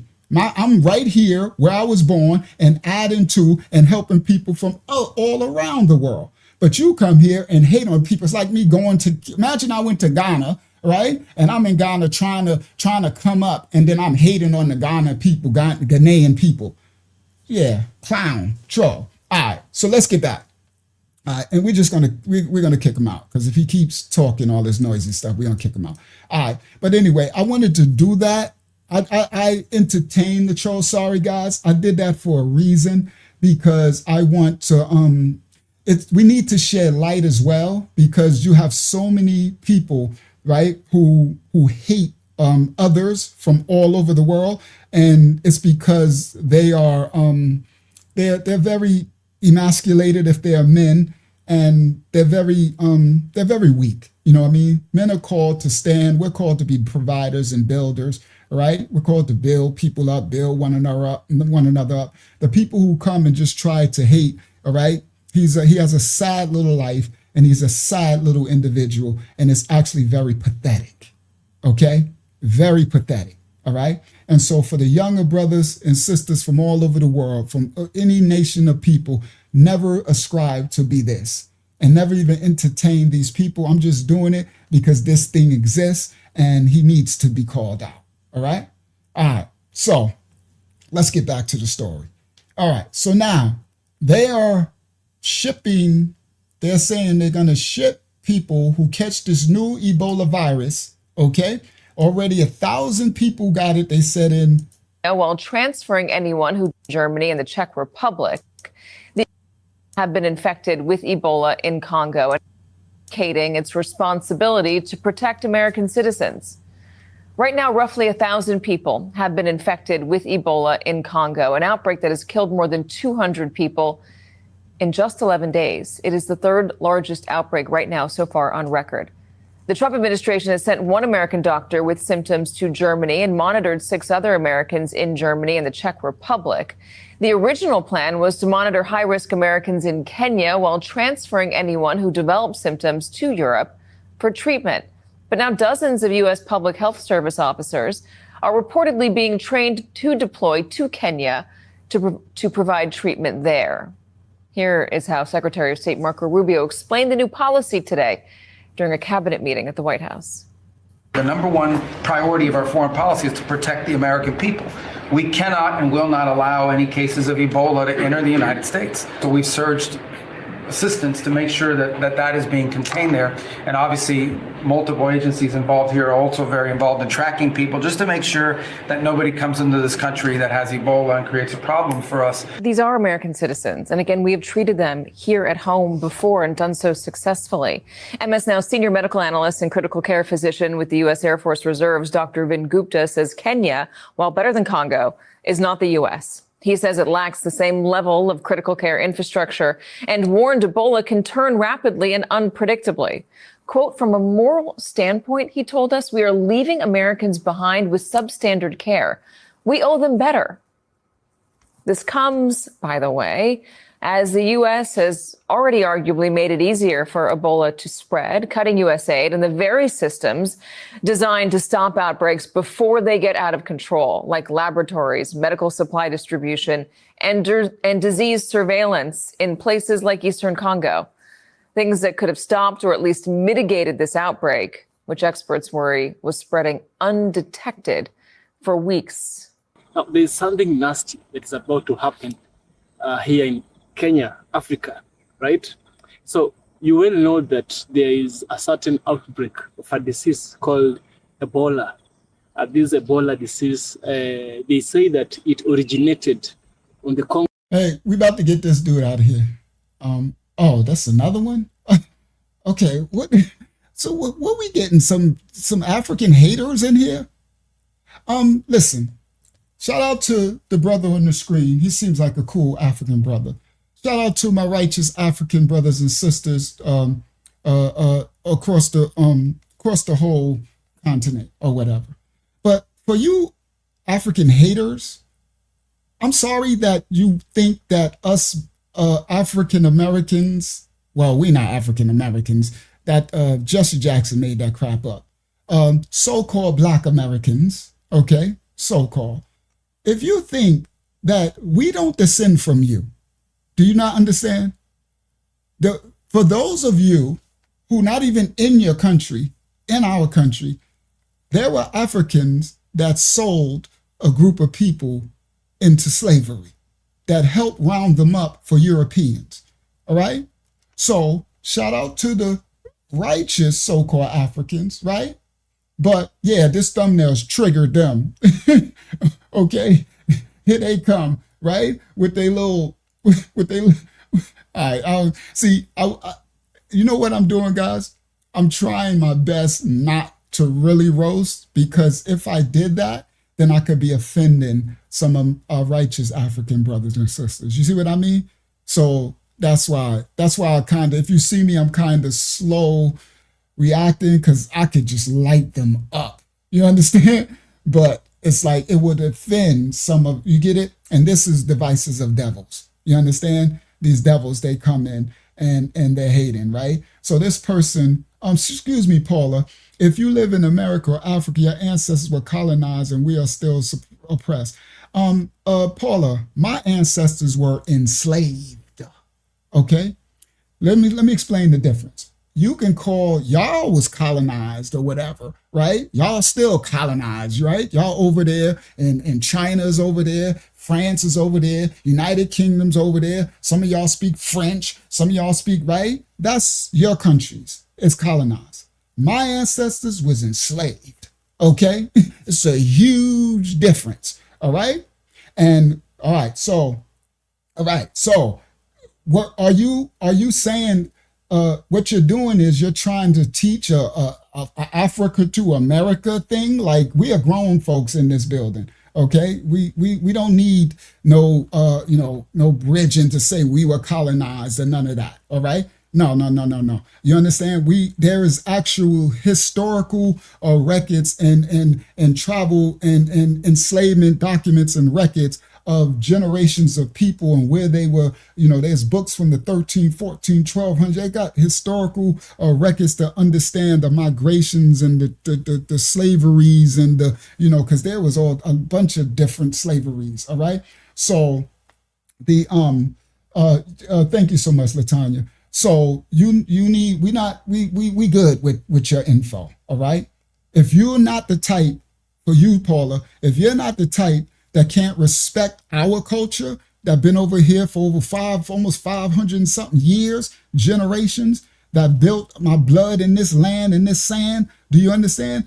And you want to make us to be from some colonized, like with your people, you got your people, we got our people. And we can respect your people, we can respect your culture, we can enjoy it and everything, but please don't try to make us part of your culture. That is not, just all the people are not the same, okay? I'm not a Khoisan person. I'm not Zulu. Do you understand? I'm not from the Lemba tribe. Do you understand? I'm not a Bantu speaking individual. No disrespect for all the different cultures. Do you understand? I'm not any of these cultures from that land, okay? All right, now let's continue. Now let's listen to the Kenyan brother right here. All right, we got our own land and we got our own cultures that we have gifted to the entire world, who's mocked, who's mimicked and partaken in and participated or benefit off of our culture, but then come and try to disrespect us and demean us and try to act like, no, we're good. We really good. We don't need none of that. All right. Go handle your own country, handle your own colonization, because we handled our slavery. You understand? It's like the Haitians. Shout out to the Haitians. The Haitians, they handled their slavery against the French. You understand? They handled theirs. You understand? So now, and then the world hated them for generations and tried to destroy them and did everything still. You know what I mean? But they handled their own. You understand? So go handle your own. All right? Leave us alone. We good. Shout out to Saquon in the building. Shout out to Say, it's been a long time. Say, I know. Saquon said, you teaching an empty classroom. There's nothing there in their brain. All right. There were black people already here. No, they were killed off. They took our inheritance identity. So you're black American. So again, welcome to the channel, Paula. You're new, so you don't know where you at. So if you, Paula, the last live stream we just did, we talked about the Garamantes. Do you understand? We talked about the Northern Kingdom, the indigenous ones that came over. We talked about, we were reading the books from the 1400s, okay? We also talk about the natives, the Asian, the Mongoloid natives who came. We talk about the ones from Florida when he first got here that Columbus and them saw with the thick calves. Now, go back in the live stream and see where you at. Then you will say, oh man, I didn't even know this is a channel that teaches the actual history with the actual books. All right. So you kind of got to know where you at whenever you go. Shout out to Bilal over on Facebook when you first come in. But yeah, Paula. So again, and we're not all just the same people either here. Shout out to Captain Cold Blooded. All right.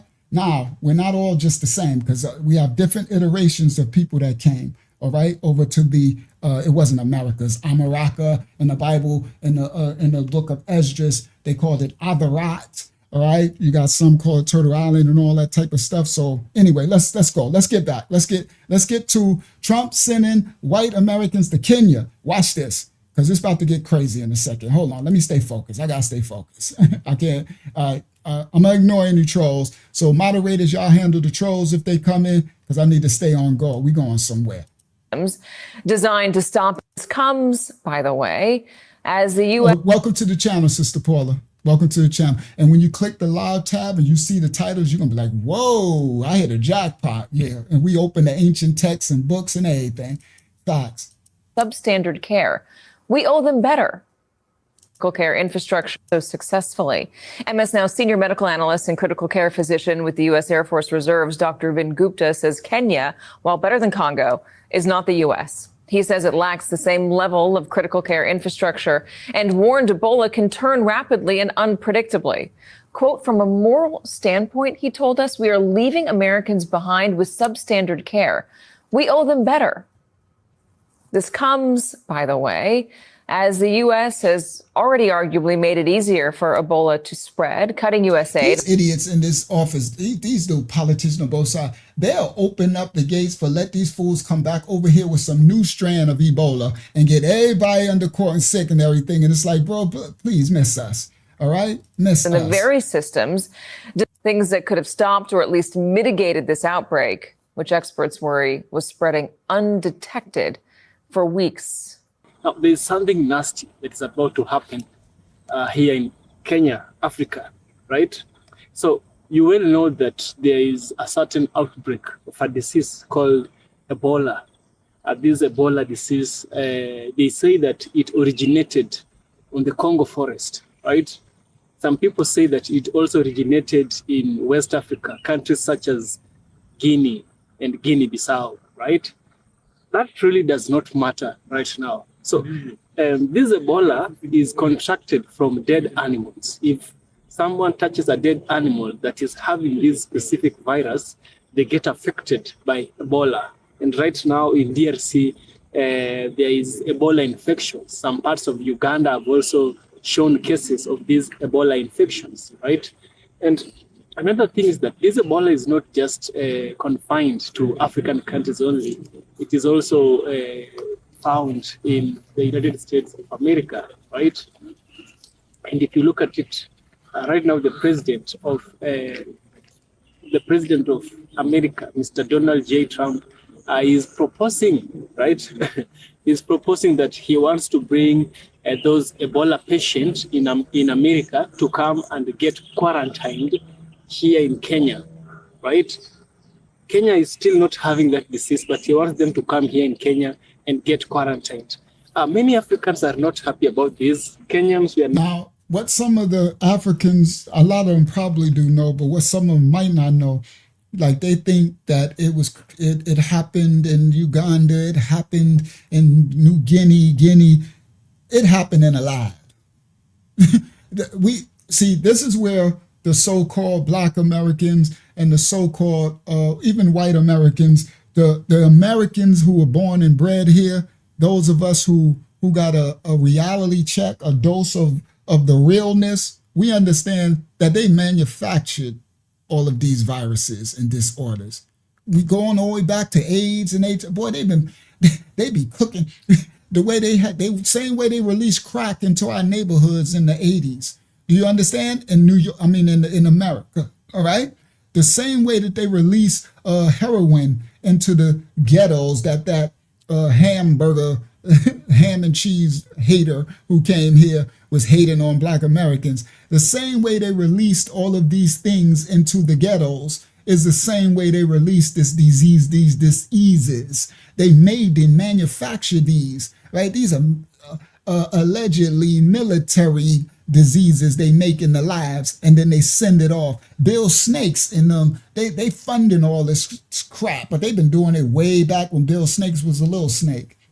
When Bill Snakes was a garden snake, you understand? Yes, all right? They've been doing this way back, all right? So they manufacture this stuff up and then they release it into your animal population, right? They'll go over there and inject a monkey. They go over there and tell you that they bringing you, they did it in America, right? They did it with smallpox. They did it to the net. That most of them were the Mongoloid natives because they had already kind of wiped out a lot of the indigenous, the black. They're not Indians, but what you would call Indians, the original Americans, right? Even though it wasn't called America, but they came over and bought smallpox, okay, in blankets, all right? It's called biological warfare. They've been doing this forever, ever, okay? So we understand these devices of these serpents, you understand? These serpents don't play. And now they got even more, they doing all type of geopolitical, biological weapons and warfares and stuff that they're instituting. That's why they saying they're going to ship them to Europe and then they're going to ship them to this place and they're going to ship them to, because they're like manufacturing, a travel path of where they want these outbreaks to occur, right? Everything is strategic. These dudes play chess. These serpents over here, you know what I mean? Come on, 2001 Cindy. Don't talk about what they did to our ancestors, the so-called blacks. Oh my God, they did us dirty. All type of Tuskegee, syphilis, all type of, we were the guinea pigs of the whole kit and caboodle. We were the ones that they did all the tests and experiments on, all right, and still do it and still doing it. Now they're just spreading it worldwide, all right. So that's why when people come and hate against the so-called blacks here, it's really so unfounded. If you came here and one of these little iglets got on your nerves, that's an individual thing, right? Because nobody like no iggas of their nation of people. Right? The ignorant ones of the nation. All of us got ignorant people in our nation of people, but we got some nice, regular, so-called black stand-up citizens. We don't do nothing to nobody.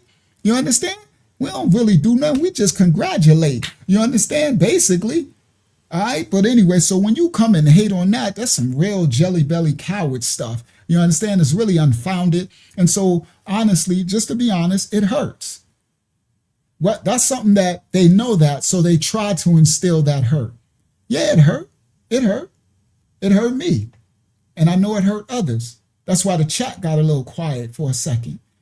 Because we don't really harm others. You understand? We don't really go out our way to hurt other people. You understand? And so when someone come and they try to broadly just disrespect your culture and your people, there is a hurt. And I would attack with the tongue, but I got to be careful and slow to speak because I have people that the Most High has allowed me to reach for the four corners of the planet Earth. And I don't want to offend my brothers and sisters in these other countries, you understand? Because from one little devil individual, one little jelly belly clown, you understand? These are losers. You feel me? So I had to kind of bridle my tongue where I would have just went in on them, but then I would have been disrespecting others, and that's not okay. So that's what the serpents do. Serpents come and they try to antagonize you, right? They try to push you to say something that can harm you, But anyway, all right, let's continue. All right. Here in Kenya, right? Kenya is still not having that disease, but he wants them to come here in Kenya. Facts, Bilal. We're a righteous people by nature. Facts. We got our outcasts that are unrighteous, right? Like everybody. But in generality, we're a righteous and accepting people. We've accepted every nation of people, every immigrant that ever came. We accepted them into the ghettos, into the neighborhoods. We accepted them with open arms. We help them as we can. So it hurts when some turn around and disrespect and just try to pee on us and just disrespect, bro. It's a nasty, devilish spirit. And anybody from any nation of people from around the world, if you do that to the so-called Black Americans, may the Most High will be done. May his wrath and may his will be done over your life. Facts, you'll pay for that. You're going to pay for that. That's a whole fact. You'll pay in the spirit for that. because we are righteous people, just in generality, facts. And all we've done is help others and open the door for everybody around the world to come and come here and go to school and get grants and education and everything when it wasn't open to nobody until we opened that door with blood, sweat, and tears. They come here and hate. Yeah, it hurts. I ain't scared to say it. But you lucky, you know. Oh, you know what I used to do when I was in my sin of transgression when it hurt? I hurt your back with the tongue. My tongue was a M16 weapon. I hurt your whole I hurt your whole country. I hurt your mama in the grave with the tongue. But now I can't do that because of the righteousness of the Most High. So I have to bridle my tongue. So now I'm confined. I'm like, oh my goodness, I got to stay righteous. I got to, you know what I'm saying? I got to worry about the others so I don't offend the other brothers and sisters who need to hear the righteous word of the children of the Most High. You understand? Who come to pour out righteousness to them. And it's a stifling thing. Yeah, AK-47 in my tongue. Rip them a new one, Bilal. Come on, bro. You tripping. I hurt your mama's ego. You understand? So, but now I can't. I have to be righteous no matter what. You heard? Slow to speak. And I got to look at the bigger picture. You understand? That's why. Yeah, but it's confining. That's the word I'm looking for. It's like a straitjacket on me. I'm like, oh. But praise the Most High. We discern these devils from every nation, kindred, tongue, and people who try to come and agitate. They're instigators, inciters of wickedness. You heard? Yeah. You can't come against the righteous with that wickedness. We see and know who you are. You heard? That part. All right. These devils, fallen, freaking Anunnaki devils. All right, let's continue. Quarantined here in Kenya, right? Kenya is still not having that disease, but he wants them to come here in Kenya and get quarantined. Many Africans are not happy about this. Kenyans, we are not so happy about this, but it is a mixed reaction that people are having, right? So I want us to listen to how the people are reacting to this Trump's proposal. Now, this is a shame that this brother, this is a pretty cool brother, right? I react to his videos a lot. He's from Kenya. He's over in Kenya right now. And he's like, it's sad because they're pushing all that there. So if the Kenyan politicians open up those facilities, then this brother and his family, he's going to have an influx of Ebola patients. That's crazy. Flooding in. That's all strategic. May the Most High's will, may the Most High have mercy over the righteous brothers and sisters in Africa for their safety. All right? Their safety for what the devices of these serpents are going to ramp up and do. Because, you know, Africa has always been ground zero for the devil's playground. You understand? Always been ground zero. All right? So may the Most High's grace and mercy cover the righteous African brothers and sisters, so-called African, across the whole continent. All right. For these unrighteous trolls and haters, may the Most High will be done over your life as well. All right. If you know what that means, you know what it is. Let's go. Trump's proposal. American patients of the Ebola virus to be treated in Kenyan facilities. All of this unbeknownst to the Kenyan people themselves. The Kenyan government went behind our backs and agreed to sacrificing our healthcare system that is completely failing as it is. Doctors are always on strike. Facilities are always overwhelmed. The universal healthcare system that was newly established by the government has been proven to be a failure. Nonetheless, we are ready. Nonetheless, the Kenyan government has sacrificed us and has sacrificed all of these things, has offered it up to the world because it wants to become useful, because it wants to be used. Because private... No, the Kenyan government, sister, are doing it for money. They're doing it for the god Mammon, just like any other officials, politicians, and administrations around the world. They're doing it for money. They don't care about the people. We are ready. Nonetheless, the Kenyan government has sacrificed us and has sacrificed all of these things, has offered it up to the world because it wants to become useful, because it wants to be used. because privatization has killed our country. Because this is what happens when the country belongs not to the common Wananchi, not to us the citizens, but to a select few, to one greedy man and his henchmen. This is what happens when state-owned enterprises have completely been destroyed. We used to make our own things, now we don't, because private companies, international, multinational companies have come into our country and they have taken everything. It's not just healthcare, guys, and that's why we need to open our eyes. When I come on these apps and I talk about privatization, this is what I mean. It is also things like Digitech, where companies like Microsoft are coming into our country, forcing us to sacrifice our water, to cannibalize our people and their resources to make more profit for them. When companies come into our country and tell us that they're going to use us, our intellectual property, to train AI, our intellectual property and our physical strength, to set up call centers, to optimize. God, yo, they be doing the Africans dirty. Shout out to Danita Thompson. You're welcome, Danita. They be giving them pennies on the dollar and using them to build all of their AI infrastructure and everything. And then the African leaders sell their citizens out. You understand? That's why I mean, like, you know, shout out to the righteous African brothers and sisters. All right, let's continue. Their businesses and their economies. This is what it means to be used and abused. This is what it means when Kenya is officially a colonial outpost of the American government. This is what it means, literally being used as a place where they can dump their own citizens. Meanwhile, their country has the capacity to treat them, and we don't. But privatization, everything's up for sale.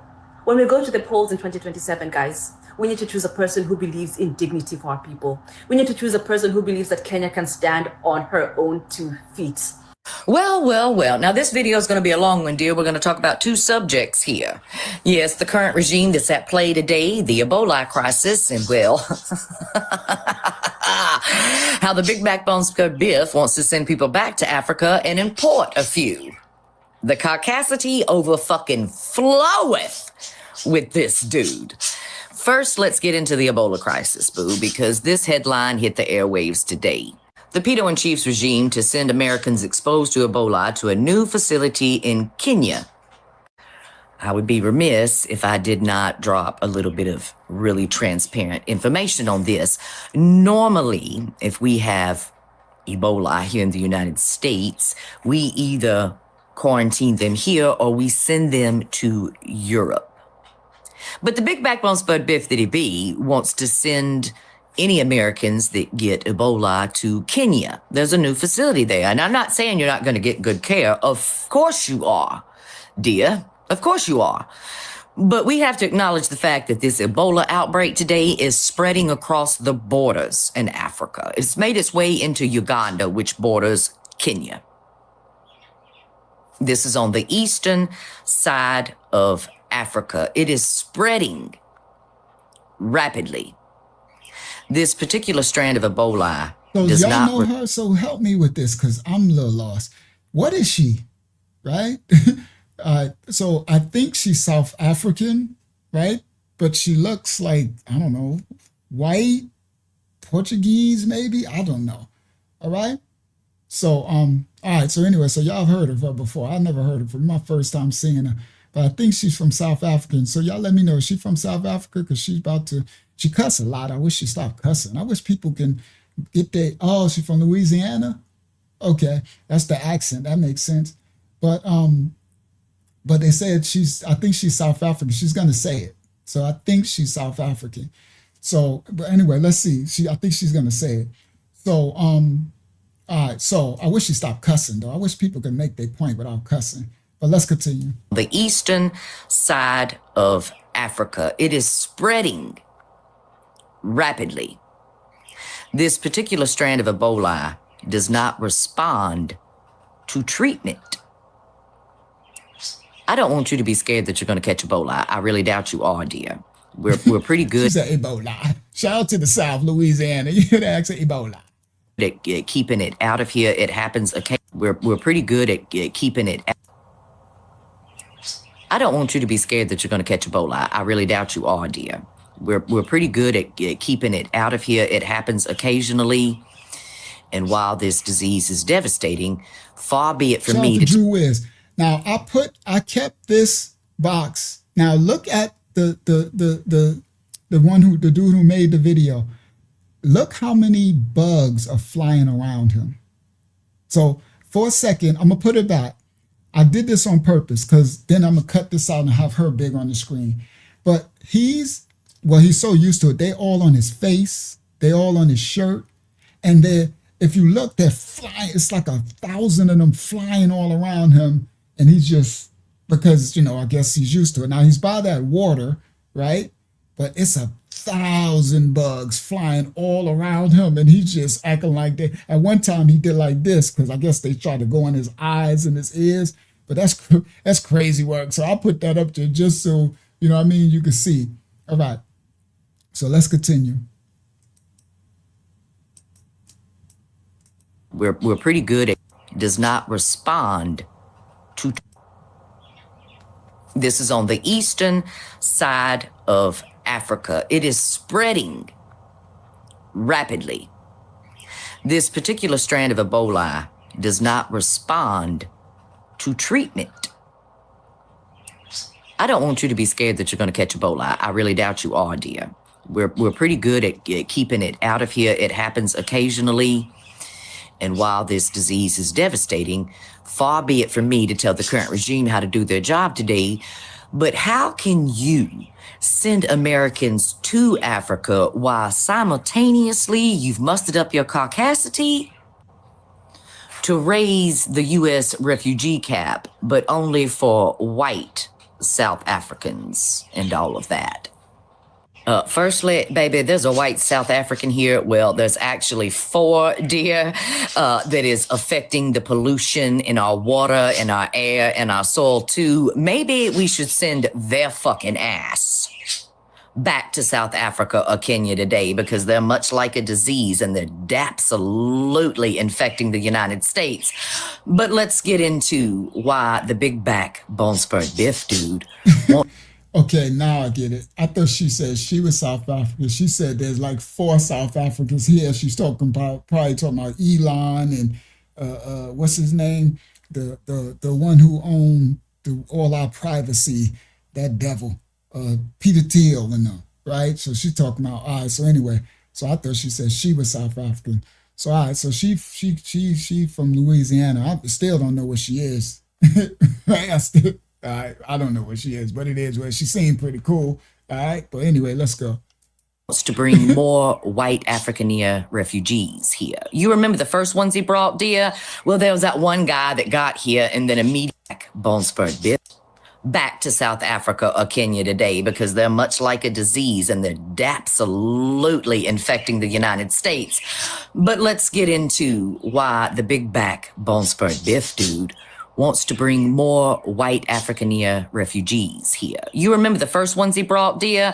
Well, there was that one guy that got here and then immediately murdered his fucking family. And then there's several other families who got here. They were told by Orange Daddy they would get a stipend too, and they would have a job and all sorts of shit. Well, they were on the Book of Face begging American people to send them money so they could go back to South Africa, honey. He didn't bring the cream of the crop.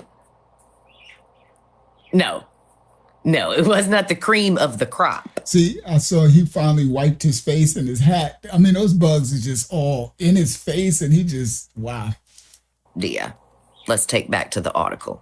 In a Tuesday announcement on the Federal Registry, the Pedo-in-Chief said that because of an unforeseen emergency refugee situation, he was raising the refugee cap. He blamed the South African government for recent increases in the incitement of racially motivated violence, but gave no specific information because his theory is based off of misinformation. I hereby determine that the admission to the United States of Afrikaners from South Africa in response to this emergency is justified by the grave humanitarian... See, that's what I'm talking about. Now, in one instance, they're saying that they want to keep immigration down, right? They don't want to let immigrants in. But now, he's saying he want to let white South Africans in. Yeah. That's that forked tongue stuff. That's that, right? Yeah, talking about they being genocided. They ain't being genocided. First of all, whatever is going on over there happens everywhere. Number one. Number two, in South Africa, when we showed the other clip on the other live stream where they were keeping out, what's the name? Keeping out other Africans, Nigerians, and what's the name in South Africa, the black ones. Okay, and they so him talking about we need to let white South Africa. No, we don't. If you don't want to let in immigrants, then close it for all immigrants. But again, when they talk about the immigrants, they really talking about, no disrespect, it just is what it is. They talking about melanated immigrants. You understand? They ain't talking about Australians that still come over as immigrants. I'm talking about white Australians. They're not talking about those coming from Norway or those coming from the United Kingdom or those coming from, no, they talking about those coming from Mexico, those coming from, Caribbean, Haitian, those come, right? Yeah. As wicked is what wicked does, forked tongue. No, we don't want no white South Africans here either. No, they need to stay. They need to go back to where they from too. Everybody should just go back to where you're from. No, let me not. The Bible says that everybody is going to go back to where they from one time. No disrespect. Shout out to all the immigrants and everybody. I don't mean it like that. I mean, these other countries keep flooding in and they bring in more division and more hate. That's what I mean. Anybody who want to assimilate, okay, and respect the other nation which you went into, if you went in for a better life or freedoms or something, and you assimilate into the culture and add something productive to the country that you go into, that should be welcome. But you got others that come in and they come in and steal, kill, and destroy, and they come in and take, and then want to cause division and sow discord. That's devilish. All right. So that's what I meant. Why don't you go back to where you from? All right. All right. So anyway, I just got to keep it balanced because, shout out to the righteous immigrants who come over to try to do the right thing. Okay. But yeah, you want to bring, it's these Afrikaners. I don't even know what that is. What is that? Right? People come in here and take another people's country and call themselves like, I'm sorry, bro. All right. Let me not. Let's continue. Concerns and is otherwise in the national interest, the pedo said in the announcement. Before I get to the rest of the article, dear, I have to voice some of my opinions right here. So let me get this straight. Some white people in South Africa today were basically told, some people, you can't make black South. For some people that didn't know, in the Bible, in Jeremiah 42:12, it says, and I will show mercies unto you that he may have mercy upon you and cause you to return to your own land. They got Bible scriptures that say in the end times, every nation going to return to their own land. There's prophecies that got to come to pass. Oh, yeah, it's coming. There's stuff that's happening and coming. All right. So with these nation states sending people around and doing all this stuff, that's intentional. It's biblical, whether they want it to happen or not. They can't stop the prophecies. All right, let's continue. South Africans, your slave, and everything that you stole into black. Some white people in South, to the rest of the article, dear. In response to this emergency is justified by the grave humanitarian concerns and is otherwise in the national interest, the pedo said in the announcement. Before I get to the rest of the article, dear, I have to voice some of my opinions right here. So let me get this straight. Some white people in South Africa today were basically told, you can't make black South Africans your slave, and everything that you stole and took from them, you have to give back today. There's not a war there. There's not people starving there. There's not people being abused by their government, boo. They're just unhappy because they can't have their way in superiority in that country anymore, baby. Meanwhile, Gaza and the West Bank and Lebanon too, thanks to the land that is not real, there are children starving to fucking death there because of war and because of governments oppressing people and so much more. But they're not allowed to become refugees here in our country, are they? No, baby. Now back to the article because I have more to say. The caucasity over fucking floweth with the excuse that was used by Get your mouth out. I mean, my goodness, you can make your points with all that cussing, bro. That's wicked is what wicked does. I'm sorry, guys. It's just wicked. But anyway. Federal government today. Now, the administration indicated last year that there would only be around 7,500 South Africaners here, but they changed that to 17,500. Now, the Deputy Secretary of State and the Deputy Secretary of Homeland Security met with key congressional committees on Thursday. So they're approving up to 7,500 white South Africans, and then they're going to change it to raise it to 17,000. Well, we ain't got no say-so. American citizens, we ain't got no say-so on what happens. It's like, let me continue. Thursday as part of the legally required consultation process with lawmakers, according to two people who were granted They need to stay in South Africa. Why you need to come here? If nobody else is getting approved, why are they getting approved? Why? Because Elon, why? And all them? To discuss this secret meeting. During the hour-long session, Landau told lawmakers that one of the ways that the Afrikaners had faced persecution at home was the erasure of their history in school textbooks.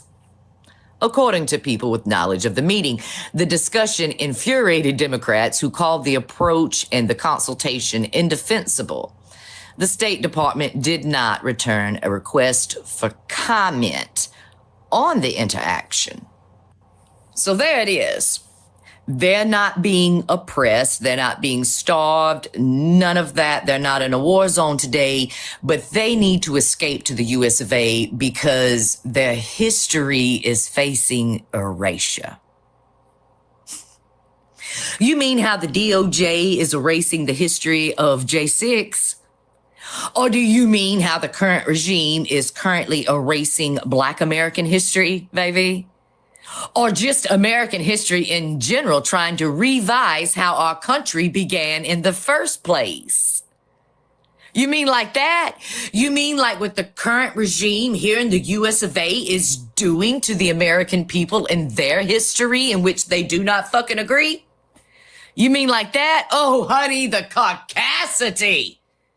Can I sign up to be a white refugee? Yo, Ghost Dog, I like that. Peter Reptilian. I need to be saying that. Peter Reptilian, because that's who he is. He's the number one. They be thinking everybody else is number. That Peter Reptilian is a nasty reptile. What the fuck? Oh, what the? Goddamn hypocrisy. Oh, my goodness. The goddamn hypocrisy. What is she? I am confused. I'm confused. All right.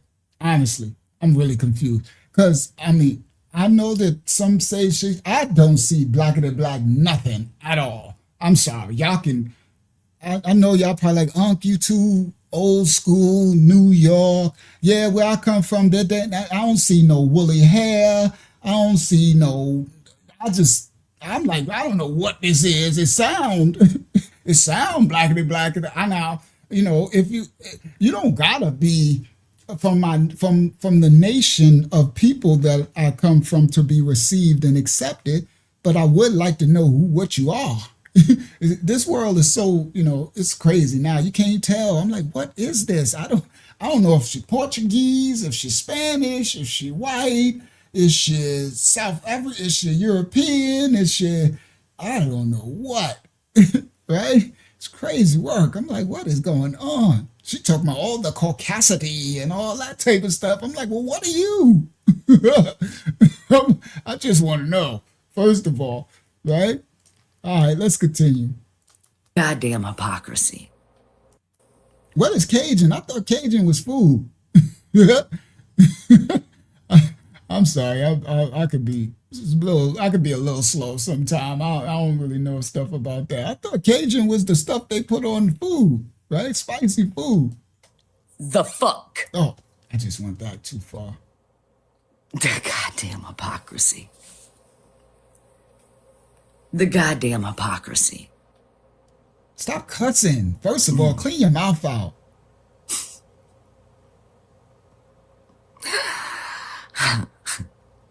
You got to be fucking kidding me. Oh, I can't do this. Did they really? All right, enough of you.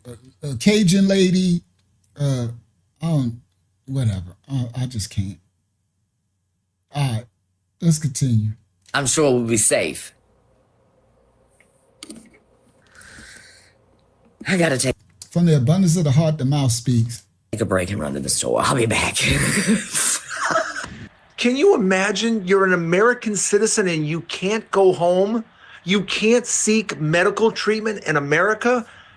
You have to go to Kenya? I don't even, I'm struggling for words here, as you can see. Does anyone think this is okay? Does anyone think this is okay? You may he's really struggling there. Shout out to O'Shell Love. Shout out to people coming in the live stream. He seemed really troubled. No, I don't think it's okay, brother. But us so-called Black Americans, we done been through so much. You know what's crazy with us? We done been through so much. Things do not really shock us. Like everything is like, you know how people like, he look like he's really having a conniption. You know that word conniption fit? Is it called conniption? I don't even know what that is. I'm having a conniption fit. Yeah, he like, does anybody see a problem with this? I'm like, it's like everyday news for us. This our regular smuggler. You know, they be crashing out over stuff real easy and fast, right? I'm like, bro, this is small fries to us, right? This really don't affect us at all. It's like, we ain't going over there anyway. You know what I mean? Like, we ain't going to the FIFA Cup. We ain't going to Viva Las Vegas. I mean, Viva. I don't know why I'm thinking FIFA and Viva. We'll go to Las Vegas, but FIFA, Las Vegas. We ain't going no Fifi Cup or none of that. So we good, all right? But anyway, they crashing out, right? It's crazy work, but they crashing out. All right. Okay. Does anyone here, as you can see, Kenya? I don't even, I'm struggling for words here, as you can see. Does anyone think this is okay? Does anyone think this is okay? You may have been exposed to Ebola. Okay, we're going to send you to Kenya. You're an American. You got to go to Kenya. I'm speechless. I don't even know. This is so ludicrous. I don't even know what to say. Let me know what you think in the comments, because I think this is absolutely insane. Let me know what you think. As you can see, I'm shocked. I don't know what to say. The Trump administration is currently planning on sending Americans who have been exposed to Ebola to Kenya for treatment instead of treating them in the United States. This is a major departure from established protocols where Americans are treated in domestic biocontainment units. The current outbreak is recognized as the third largest in history, and the CDC has restricted arrivals from affected areas to 4 specific U.S. airports for screening. We have 13 specialized biocontainment units available in the United States for this exact scenario. Experts are saying this is an ethical failure to care for our citizens on home soil and a departure from standard practice. And let's not forget why we're in this mess to begin with. The U.S. withdrew from the WHO, and the Trump administration banned federal scientists at the NIAID from communicating directly with the WHO regarding the outbreak. And RFK Jr. doesn't seem to care about this whatsoever. When he was asked about the growing Ebola crisis, his public response was, "Yeah, we're working on it." Under the current administration, key health agencies like the CDC and NIAID currently lack permanent leadership positions, leaving these agencies flat-footed as the virus raged for weeks in the Congo before anyone... Trump says if you get exposed to Ebola overseas, you ain't coming back here. According to reports, the administration wants Americans exposed to Ebola quarantined. Yo, people on the internet is crazy. People, why do they be so close? Is she just all in the camera looking psychotic and crazy as she want to look? Boy, people do anything for views and money, boy. I swear these people sell their soul.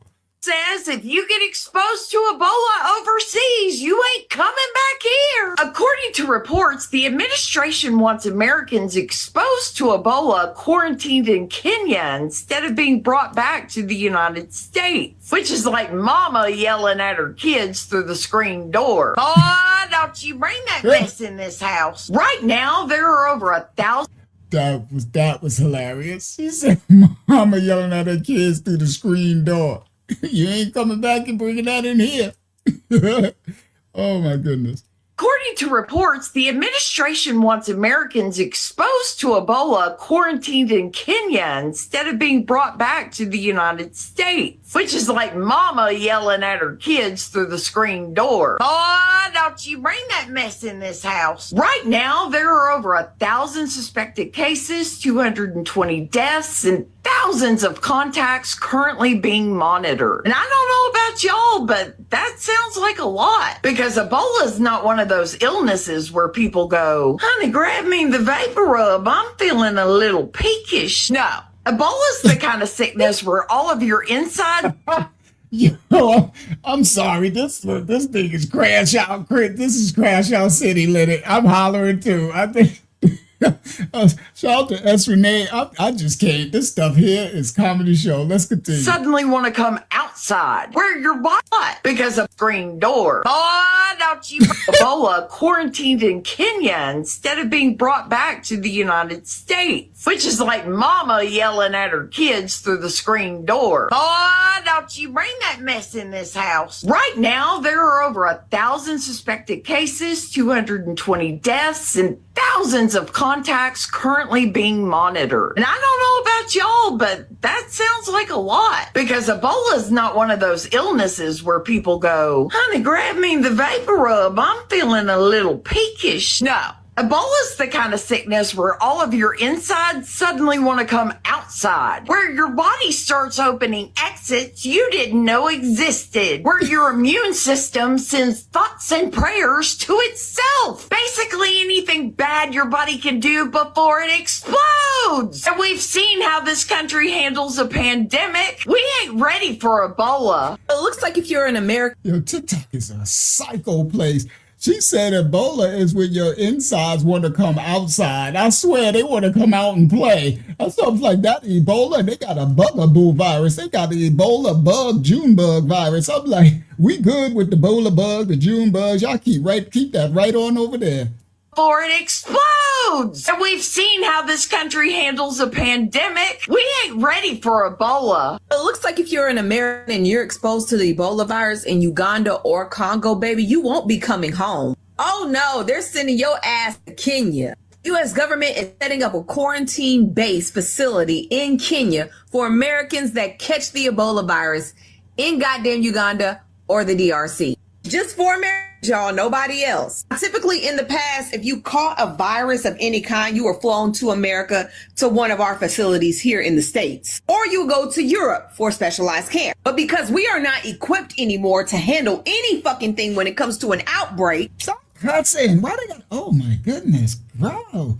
She got way too much going on. She got the booger nose ring, the tongue thing, braces on the... Oh my goodness, boy, this generations is crazy. Everybody, I'm older, I'm an elder, and I can say this stuff. I'm gonna start using a comedian disclaimer. This is for comedic purposes only, right? don't this denote that they switch for the other team, right? Right? Don't you see the one with the big bull, the booger rings? Because that's ugly. For any sisters, that's ugly. All right. So ain't the booger rings and all that? Don't that's like a sign that they switch hitters, right? Yeah. That's what I thought, right? And I know the tongue one do now. I know all that, right? That's the clear red flag signs that they with the abomination. That's what it is. I don't care what you say. It's an abomination. That's right. They're booger rings. That's what they is, Akiyama. They're booger rings. Don't nobody like that booger ring stuff. It's ugly. But anyway, they ain't for us. That she hitting for the other team. All right, let's continue. To one of our facilities here in the past, if you caught a virus of any kind, you were flown to America to one of our facilities here in the States, or you go to Europe for specialized care. But because we are not equipped anymore to handle any fucking thing when it comes to an outbreak of the Ebola virus kind, they got to go somewhere else. And I can't believe the Kenyan government approved of this shit. What they got on y'all? The facility will be operated by U.S. service. The facility itself will be ran by U.S. public health officers, okay? And according to the New York Times, goal is to help patients bypass hours of long medical evacuations to the U.S., receive quicker regional care. Why the fuck are we screening folks for the Ebola virus at the goddamn gates in the United States? I hate all this cussing, bro. I'm sorry, guys. I don't like all this cussing. And are their asses going to be shipped over to Kenya as well? I'm just asking, man. FIFA is right around the corner, and there's over 1,000 cases in the DRC and Uganda, and over 200 people have lost their lives. I'm going to try to keep y'all updated as much as possible. Proving that the United States government really doesn't care about healthcare workers who will go away and sacrifice their lives to help treat Ebola, they are building a hospital in Kenya, with the idea that if any United States citizen gets Ebola while treating these patients, that they will be shuffled off to Kenya. This is a horrible idea. In the United States, we have hospitals perfectly capable of taking care of patients with Ebola. But it's not just Ebola, because when you get Ebola, other systems of your bodies need tending to by other specialists. Like, I'm sorry, I don't agree with that. We don't want them here. That's that. I don't care about no Republic crap, and I don't care about no demon crap. Okay, I ain't no politician, but I understand how the two sides play, and you'll have these Democrats over there. Let them come in. We don't want you here. You caught the Ebola. You caught the booger bug. You stay right where you caught the booger bug. Okay, you get the booger bug cleared up where you was at. I don't care where you went, Europe, Africa, wherever it is. Get that cleared up, right? It's like your mama tell you don't bring the dirt in the house. Okay, I'm from the old school. She's like, don't be trucking that dirt in here in my house. You take your shoes off and you leave them out there. You clean them out there before you bring it in the house. I'm good. We don't need you here. I'm sorry, you little Democrats, y'all over here. You little foolish politicians, bro. No disrespect. I'm just telling it what it is. If you playing this little left wing, right wing, stupid wing crap when these serpents are playing a whole different game on the chessboard, and you sitting up here doing this whole, we need to let the American people and everything, and then a whole virus breaks out over here, then you'll be blaming something else. It's a bunch of wimps. I'm sorry with this political stuff. We don't need them here. We don't need you here. You should don't go there then. Don't go. You just stay home. Stay in America. They got enough stuff you can do here. What are you over there for anyway? What you doing over there? Right? Don't go over there. They got all type of diseases that's going on now. That should be the thing. It should be a public service announcement all through America. America, listen up. Don't go nowhere. There's boogie bugs going on in these other countries. If you catch the boogie bug in this country, you're staying in the country. That's it. Till you get a clean bill of health, then you come over. That's it. That's it. That solves that problem right there. But you got this demo fools, right? I'm sorry, I'm not a demo fool or a Republic fool, okay? But these demo fools, they the ones that want everybody. You gotta let them all in, and you got shut. That don't even make common sense, bro. You're talking about a freaking virus that your freaking nose will come out your butt. You know what I mean? You're gonna have a lip growing on your forehead. That Ebola ain't playing. And they done made up a new strand. Yeah, they done made it up here. Yeah, it's you know how the little stuff say made in China? Yeah, you get some cheap products made in China. Oh, but you get some you get some real powerful viruses. They got made in America is on those viruses. Sorry, not sorry. I just raw and uncut. They be making that stuff up. If they good at anything, they good at some viruses. You heard? They've been doing that from way back in the days. All right. So anyway, I'm good. We don't want them here. No. We don't want you here. Stay right on there where you was at. Whatever made you go over there, you liked it or something. I don't know what it is. You wanted to go help the people? Well, stay over there. They'll clean you up. They get you all spiffy, and you go right back out there and continue to help them. You might need a gastroenterologist to help. Yeah, they want us full of Diddy. That's who the nose in the rings and colorful rainbows and lip rings and tongue rings and this ring and that ring and everything. Ain't nothing but the ring for the devil, like that scary movie, The Ring, coming through the TV. That's all this stuff is. And that's the thing. They were the no genders, binary. Everybody just loved the love crap. Yeah, they're fools, bro. And then the other side is bunch of devils.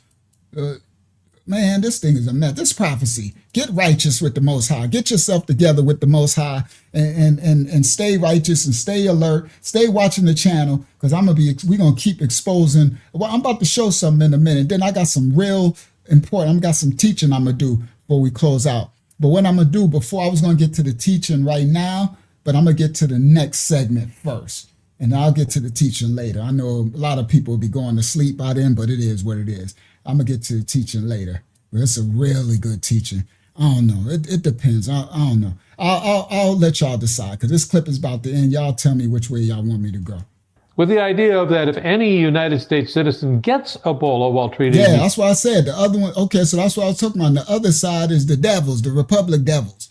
And that's what I said. One is the devil's well, they had both different levels of the devil. One of the devils said, we just want everybody to be super abominations. And then the other ones is, we want everybody to be dead.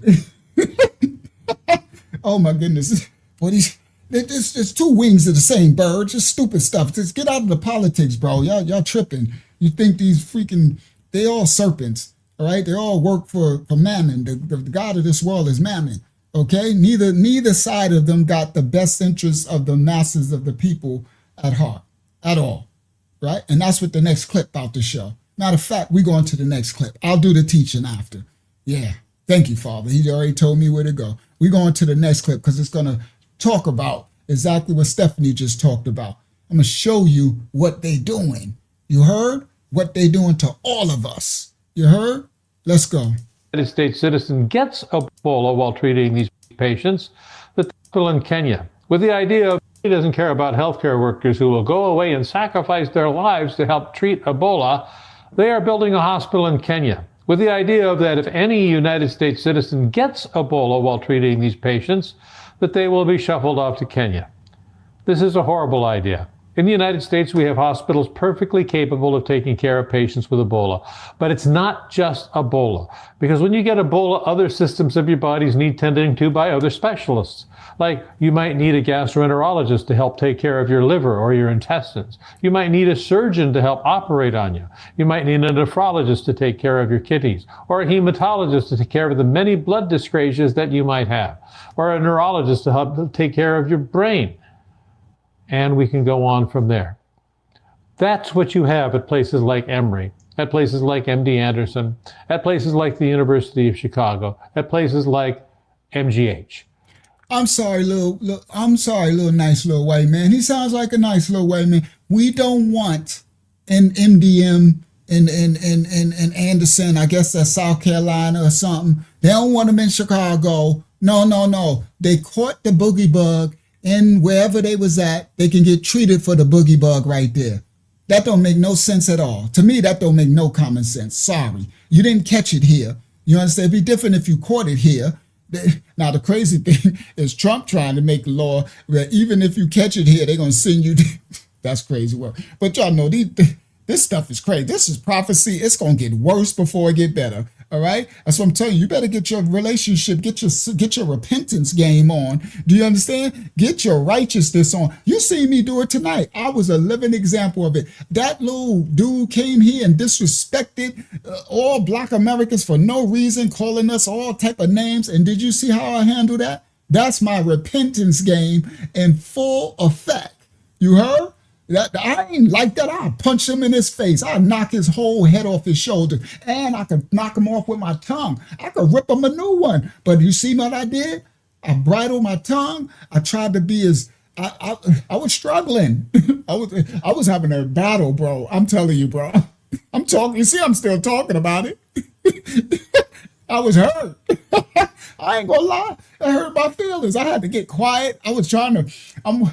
I'm started watching. I said, okay, we're gonna kick him out. I started watching the video, and then I could still see him stay talking and disrespecting. You know, because I don't come from a place where you disrespect people and they just let it go. This world now, you know, trolls and stuff. You could just disrespect people's mama and everything, and then you can't do nothing. I don't come from that place. So I'm sitting here. He saying little stuff. I'm trying to watch the video and let it pass. My lip jumping. I'm sitting up here like I'm like, boy, I got to, praise the Most High for growth and spiritual development and repentance, right? And not letting things bother you and take you out of your righteousness. You understand? The Most High, the Messiah said, I leave you my peace in the midst of the storm. There's a balance. Do you understand? A shalom, a peace that you have to have even when things agitate you. You don't react. You're not reactionary. That means you start to be in control of your emotions and the outside influence that affect you. You understand? A lot of people, you're reactionary to outside stimuli. When you can control and maintain your inner temperature, your inner core, your spiritual man can control your physical, then you're in control for when things you could keep calm in the midst of the storm and you could think logically, right? Those are the good warriors, not the warrior when they rain down and everything comes and they panic and free and get all emotional and then nah. The ones who is thinking in the midst of the chaos. You understand? That can strategize in the midst of the chaotic stuff. Yeah, it's a spiritual warrior. It's the growth and development of the spirit over the flesh. You understand? Die into the flesh. You see it play out. Know me? You seen it play out tonight. Most didn't know. I don't come from that. I come from reaction. That's where I came from, the streets, right? We react to anything. You understand? So praise the Most High. So unfortunately for this dude, I don't agree with one bit of that. We shouldn't be bringing them into our country with no Ebola. Anyway, you got it outside of the country. Why would we let them bring it back into the country? That makes no sense at all for me, at all. If I was one of them and caught it out there, I would be like, okay, I would make sense. They don't want me back. And, I need to get here and try to get it together and then get myself together. If I can get free from it and go back home to America, I won't be leaving again. Okay? All right. You will have all of those facilities, not only that can take care of the infectious disease part of Ebola, but can take care of every other part of the body that's sick. Do you know where you're not going to have that? In the brand new hospital they're building in Kenya. That's just a bunch of bureaucrats who are afraid of a disease coming on the shores of the United States and not supporting the people who are actually going out there and bravely. A bunch of bureaucrats who are afraid of a disease coming on the shores of the United States.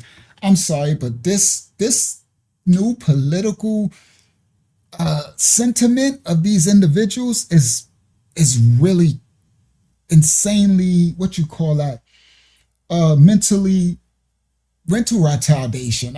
I don't want to say the word retardation, but it's insane. It's like highly educated, meaning systemic education. They got degrees, right? He probably got a PhD and all that stuff, right? Those are the same people that was telling us to put a mask over our nose and mouth from the dollar store for a virus. You understand? People with PhDs and all of, right? So this is that same mentality. When he's sitting up there talking about it's bureaucrats scared for a virus to come to our door. Hello? What are you talking about? They need to go. They need to go too. I'm like, if we could, oh my God, but it's the prophecy. You can't get worked up. You just got to watch it play out because it's going to get crazier, right? We just got to stay righteous. I just got to stay exposing the news, stay building righteousness, building spiritual grounding in each individual as we go forth, right? And to get more and more dark and more chaotic, that you can be steadfast, right? And stand in truth, in spirit and in truth, as the Bible say. Spiritually circumcise yourself and understand that none of this shall come to pass in my circumference, in my realm. As the world falls apart and these people go psychotic, I'm going to maintain and I'm going to grow in the spirit in the election of becoming one with the Most High Creator of all things. Do you understand? I'm going to continue to walk and be the light in the darkness while these people light get darker and darker. All right? Watch the next clip I show. Y'all going to see some of the darkest stuff in the world. Here we go. Fighting it. Hopefully, the shores of the United States. Sick. Do you know where you're not going to have that? In the brand new hospital they're building in Kenya.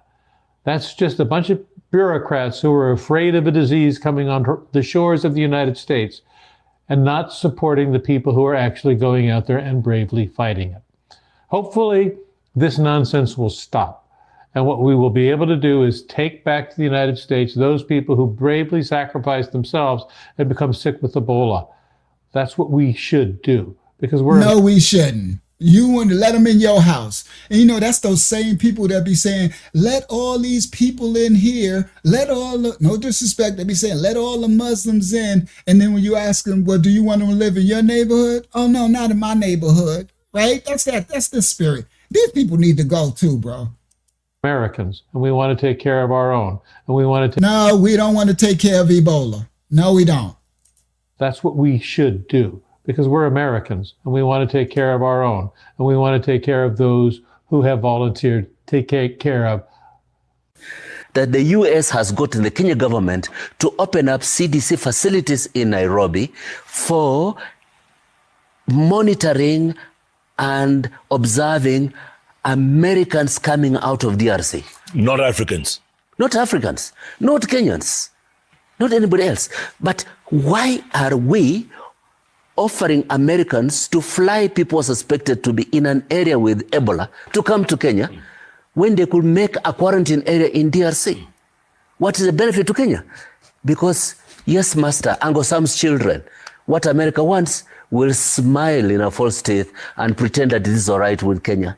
If Ruto listened to professional advice and this institutional capacity in this country, both in medical services and in the Ministry of Foreign Affairs, we will not be rushing to please America at the risk of importation of Ebola in Kenya. Well, he's correct. If they caught the boogie bug, the Ebola boogie bug in the Democratic Republic of the Congo, then why are they shipping them to Kenya? That's crazy work. Because the Kenyan president is on the lam. He's taking the old grease your palm. He's taking the old Epstein Diddy up the poom poom, right? He taking right? So that's where it lies. You understand? Because that's why I'm like, yo, why won't you set up a facility right where they caught it at? In the Republic of Congo? Because it's strategic. It's all geopolitical. They're strategically taking over places. It's all a chessboard. You know how you gain in pieces? You know, or you playing, you gaining the pieces as you done took his rook, you done took his pawn, you done took this one, you coming for the queen. You know what I mean? You coming for the king. You heard? All right. So anyway, let's go. I'll teach. I was going to teach something, but let me do this first, because this is really current and is very important. This is what they doing right now. This is crazy. So America, we got a lot of problems. The world got problems, right? But how they say that? The world got problems, but Ebola ain't about to be. What's that saying? I know. Let's say I got 99 problems, but an itch ain't one. America got 99 problems, but Ebola ain't about to be one, right? We got way too much going on. We got these fools, these devils. We got our own serpent devils. They on the left. They call Democrats. They on the right. They call Republic devils, Republicans. You understand? And when the two wings come together, They trying to do data centers. They want to put AI, and they trying to suck all the natural resources. We got 99 problems, but Ebola ain't gonna be one. So if you catch the Ebola boogie bug going around there running wherever you running at, then you need to stay right where you caught it on at. You understand? That's like, you know how you do in the house. Your husband and went out and cheated on you and then caught the what they call the burning wee. You like, no, you take that right back on where you get your wife and cheated on you. She done caught the oozy coochie. She got yellow stuff oozing out the coochie. You like, no, baby girl, you take that right back on where you got it from, right? Don't bring that, no. These Republic devils and Democrats. Watch this. This is what they doing to America. We ain't got Ebola. You need to keep that where it's at. We got this going on right here in our land. Copyright disclaimers on effect. We don't rights to the video. We're reacting to the video. This is what they doing to us right now. Giant warehouses are popping up across the US, more than 2 every week. They feed AI algorithms, store photos, and answer our questions. Hey Google. A data center campus like this can consume as much power and water as an entire city. Many of the biggest server farms are emerging from the desert. But there's no official record of how many of these are being built, where they are, or even who owns them. To be honest, I've never really run into so much resistance for records than this project. Big tech companies often go to great lengths to hide the details. So we decided to build a map. What we designed is a system to see not only the individual location of each data center across the country, but also where they cluster. And for some, these data centers looking like roaches on this map. Listen. I've never really. Look all these dots. So we got 99 problems and we ain't trying to add Ebola to the list. We got these devils building these data centers everywhere, like roaches. Run into so much resistance. Come on, that's why the Euphrates dried on up. Let's go. For records than this project. Big tech companies often go to great lengths to hide the details. So we decided to build a map. What we designed. Look at the map. Look at all these. Oh, look where they congregated over here. Maryland. All of Maryland. What's that? Pennsylvania, Delaware. It's a lot in Virginia and Maryland. Right here too. North Carolina. What's that? No, South Carolina. A lot in Charlotte. A lot in Oklahoma. Well, a couple. But it's a lot up in here. Is a system to see not only the individual location of each data center across the country, but also where they cluster. And for some, these clusters are appearing too close to home. We went to meet people who say having data centers next door is affecting their health. I had a hard time breathing. I couldn't sleep. I thought I was losing my mind. Summertime is more of a during the winter it's like almost like an engine trying to start. So how many data centers are there in the US? And is there enough power and water to satisfy a building boom that is only just getting started?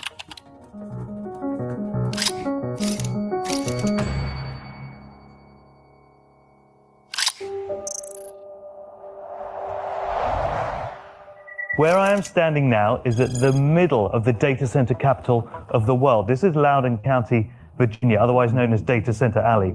And it may not look like much from down here, but just take a look from up above.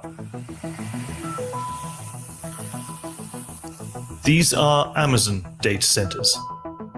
Zoom out and you can see tech companies tend to build data centers in clusters, where there is a reliable power supply, access to enough water, as well as tax breaks and affordable land. But of course, these tend to also be places where lots of people already live, like Santa Clara County, California, or the most heavily populated part of Arizona, Maricopa County. And of course, here in Northern Virginia, the most densely populated part of the Washington, D.C. metro area, and one of the largest and fastest growing residential areas in the US. Sister Paulus, you're going to learn everything about it tonight.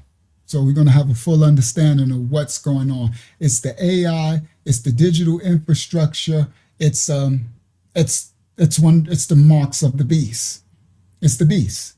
That's what it is. It's the prophecy that is consuming all of the land and all of the resources and all of the water to create a singularity of this fallen angel. It's the Armageddon. It's the buildup of the Armageddon. All right. And it's to consume all of us and make us slaves to a system. All right. It is their God. All right. But anyway, this is how I look at these as pyramids from the ancient Kemet time. Pyramids were landing fields for the fallen angels, opening portals. These are your modern day portals, landing fields, like ley line markers, but they're facilitating energy hotspots of data and information to build the singularity of this artificial creation that they want to replace us with. That's what it is. But they're going to break down what's going on. Fastest growing residential areas in the US.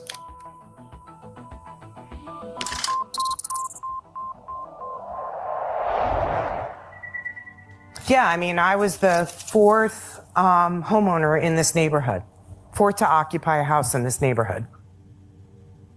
Donna Gallant has lived on this street in Prince William. Shout out to beloved brother. So in Virginia, they got data center alley. That's why on that map, it was a cluster. All right, let's continue. County, Northern Virginia, for the last 30 years. All very peaceful until 2021, when things started to change.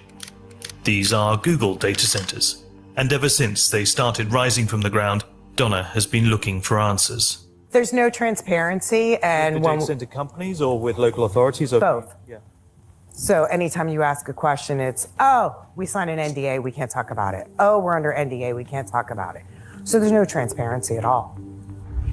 The site isn't complete yet, but she says the noise is already taking its toll. When I go to my room at night, the tonal noise immediately triggered my anxiety to the point where I couldn't sleep. I ended up having to go down on my first floor and put noise canceling headphones on just so I could sleep.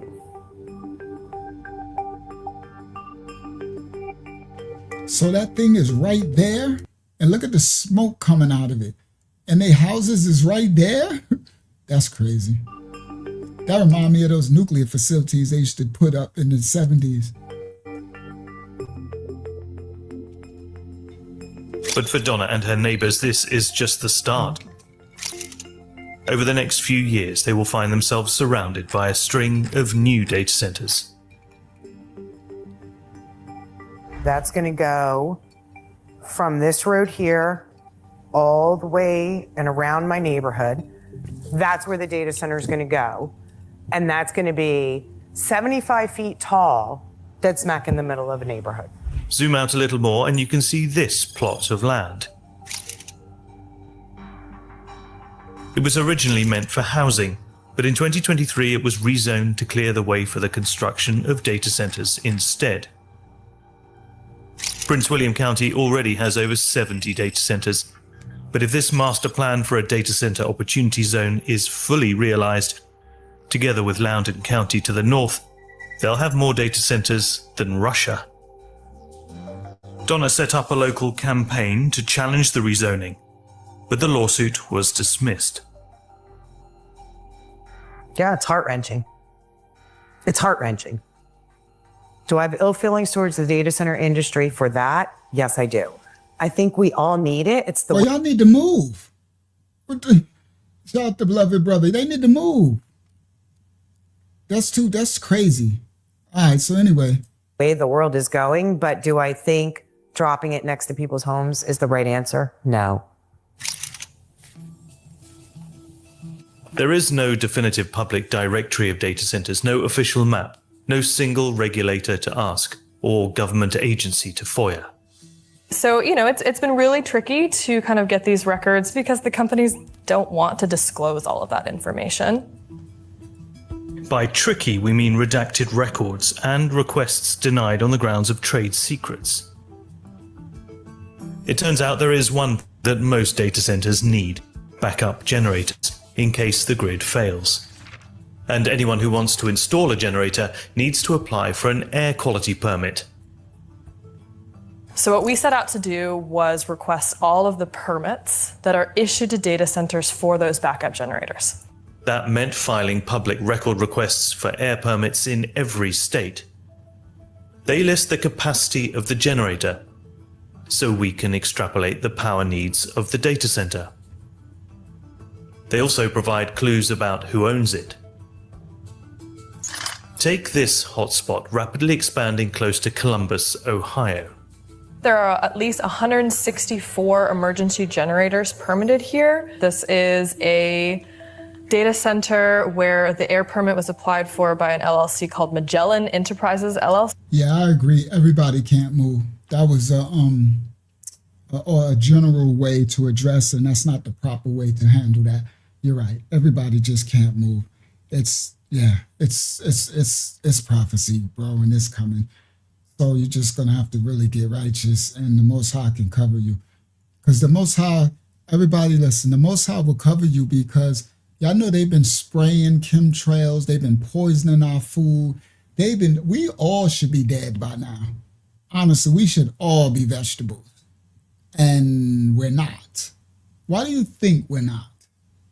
A lot of times we don't realize that the Most High is working on our behalf because we're so busy lifing, right? Just lifing, going along, not understanding that the Most High been covering us this whole time. You understand? They've been poisoning us forever.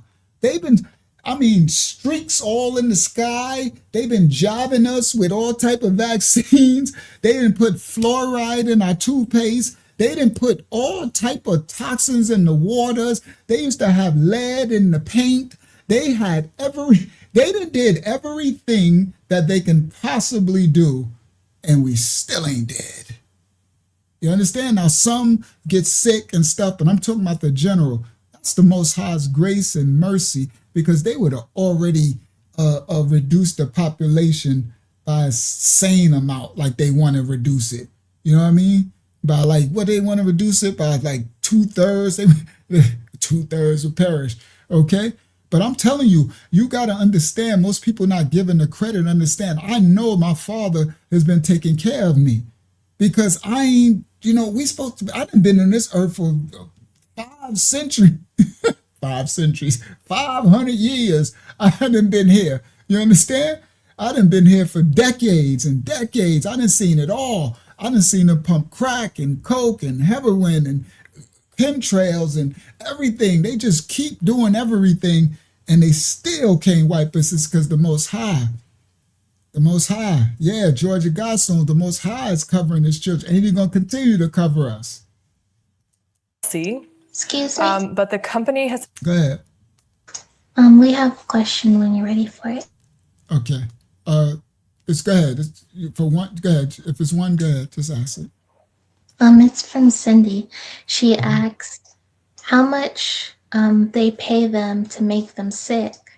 How do they name their price at the expense of these people?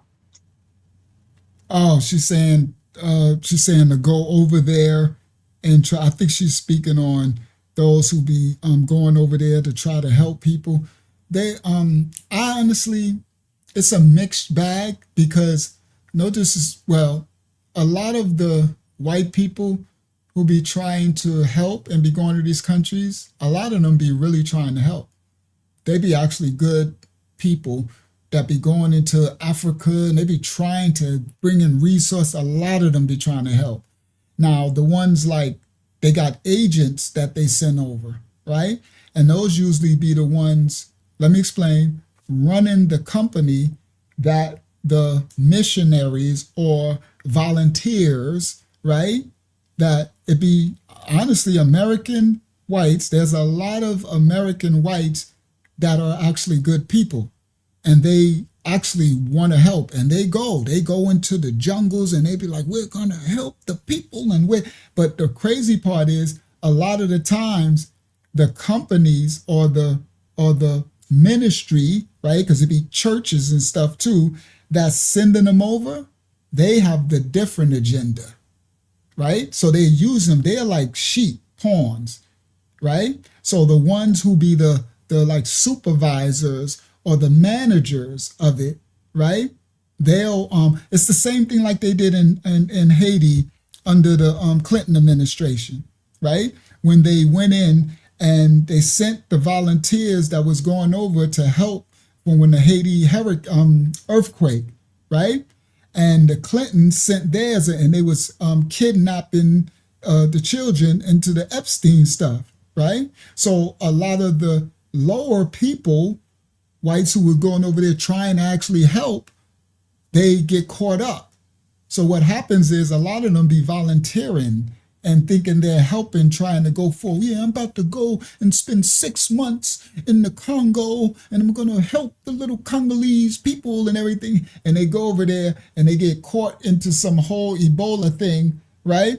And then they get caught into some whole Ebola thing, and now they stuck. Now they sick. You understand? When the ones who was the manager company and them, they get the agenda done. They get money off of it and they sell the people out. That's how it's always been. It's nothing new under the sun. This is how a lot of the how can I say this? A lot of the atrocities that has happened throughout generations for all nations, it happened from some people who thought they were doing a good thing. That's a crazy. One of the greatest devices of the serpent is to make people think they're doing a good thing and you're really working for the devil and you just don't know it. You know what I'm saying? That's why the Bible tells us to be wise as the serpent, right? So a lot of people, they be sheeps. You understand? They be, right?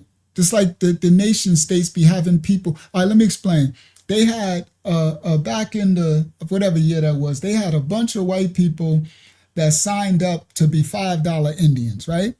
They paid money and they was able to designate themselves Indian to get all type of rights and land and everything. You fast forward 100 years, you got all these people thinking they're Native American, right?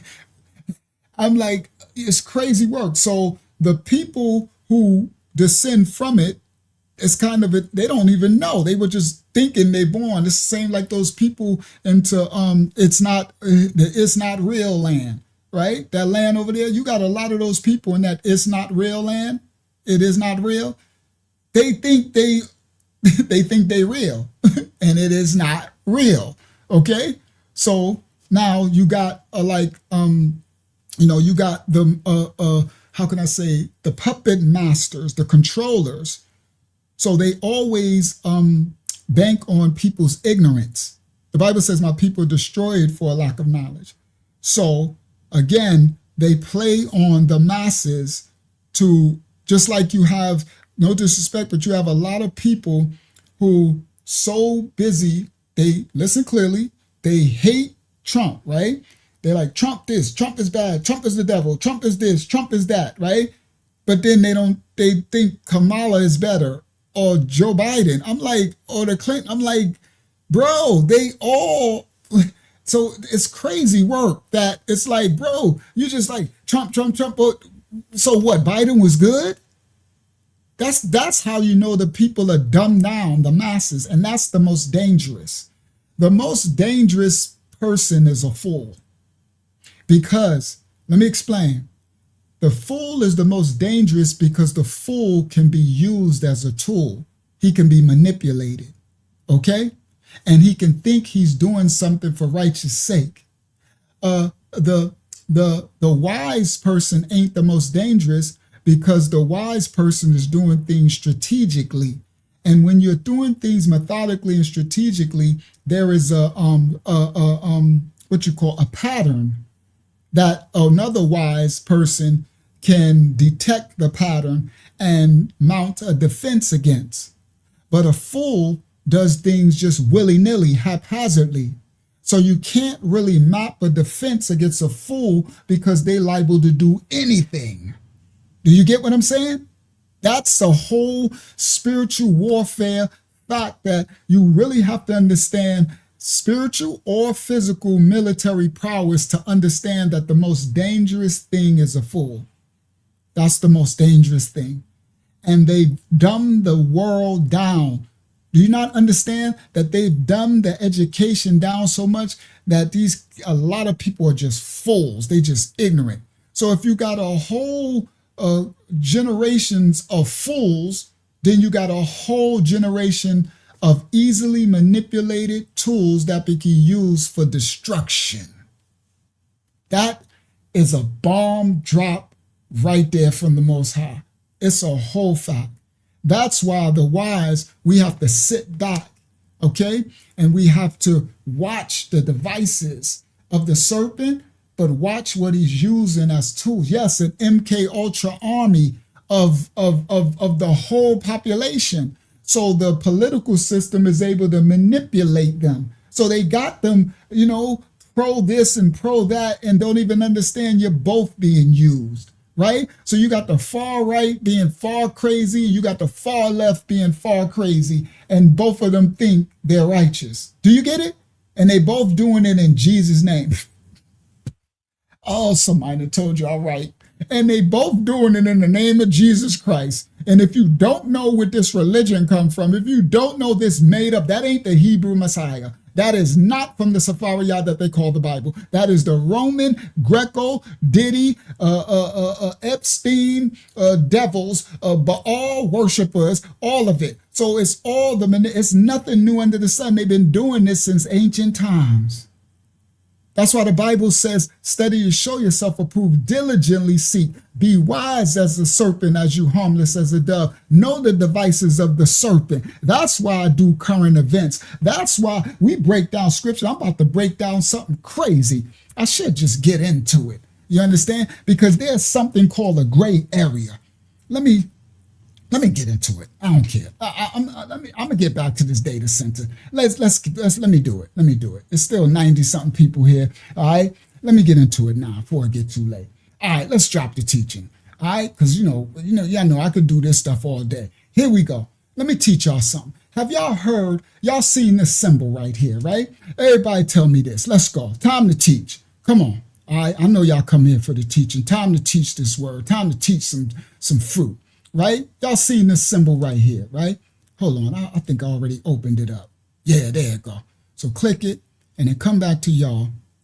Let's go, Hakiyama. Time to cheats. Stop share, right? I can talk that. I'm going to get back to that other data stuff and get to the breakdown, but let's teach something now, right?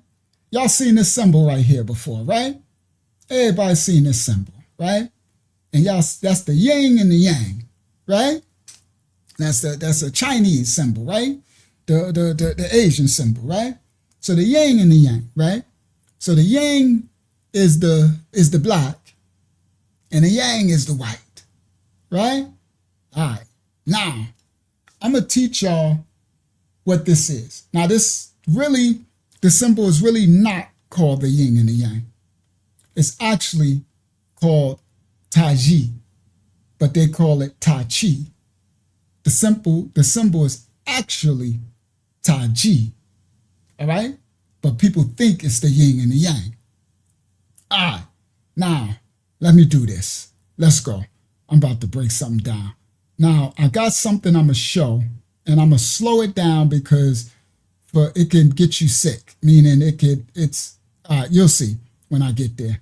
But I'm gonna show y'all something, and this is about the lukewarm and extremes, extreme left, extreme right, and the order of completion. Yeah, Tai Chi. All right, now, this is it's ancient ritualistic culture, but I'm going to explain biblically what this really means. All right, so where I'm going to go with this? So the first thing I'm going to go, right, I'm going to share, let me see, do I want to share the video first and then break down? Yeah. Let me do that. So I'm going to explain something because the Bible says the Most High created good and evil, right? But there's something called kalalaya, completion, okay? So now, if the Bible says the Most High created good and evil, and we know that sin or evil cannot compass the Most High's presence, so then how did the Most High create good and evil? See, it's a transliteration that they don't understand the original tongue of the manuscript, all right? Now, the confusion comes in transliteration. All right, so there is a word in the original Habariya, ancient pictograph Hebrew tongue, not Canaanite Hebrew, right? And it's called kalalaya, and it means the completion. The Most High created completion, meaning he didn't create a half, he created everything in totality, a whole. So this means, what this means is that everything would have an opposite to manifest what the thing is. So if the Most High created good, right, and all he created was good, then there would be nothing to how can I say, to explain or magnify or represent or acknowledge what good is if it wasn't bad. If there was no bad, we would never know what good is. If there was no down, we would never know what up is. You see, if there was no left, we would never know what right is. In order for a thing to be witnessed in this second world, this universe, some of them call it, there has to be the opposite to be able to manifest the thing. Right? That's how we know evil, because we know good. He created completion. And in that completion, the thing, whatever it is, manifests itself. Meaning, whatever thing that you call on, whatever spirit you come in, whatever energy you bring is going to denote whether what you're going to be able to see what it is, because it's a completion. If I come righteous and good, then you can see it because you know what bad is. Do you understand? You can see what holy is because you know what unholy is. You know what unrighteous is. So if I do righteous acts and righteous things, you can determine that I'm righteous because you know what unrighteous is, because he created the completion of everything. And in that, that's where you have good and evil. So in the statement, when he says, I am the Most High, I created good and evil, right? I'm paraphrasing. That in the original tongue would have been kalala ya. I am the Most High, I created kalala ya, completion. Okay, so the Most High does not create evil because evil can't compass him. He created everything in totality, a completion. Now, man, with your free will, it's what you do with whatever is given. Your free will is what you're going to get back. So if you be righteous, you're going to be identified as righteous from your works. You know them by their fruit. From the thing that you do or what you call on is what you get. That's where the Hindus, that's where the Eastern traditions got karma. That's what got the word karma. Now, there is something in the American language that we call 360 degrees. All right? We call this thing in degrees. 360 is what we call it. It's a complete circle. It's completion. So 360 degrees equal one cycle. I'm about to show y'all something. I'm going somewhere, Delarisha. Let's go. I'm about to show y'all something. 360 degrees in the English transliterated tongue would be the Kalala Yah. So the Bible says, I am the Most High, I created 360. I created completion. Okay? Now, not 180. 180 is a half of 360.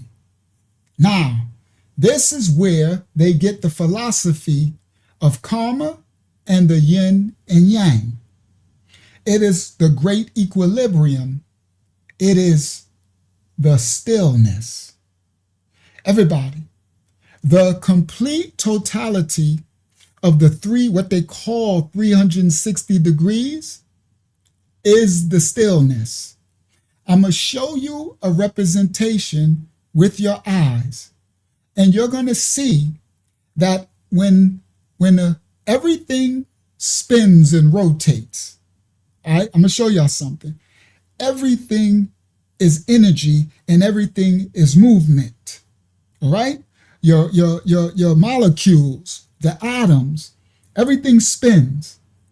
Now, there is a cycle and there is a degree, okay?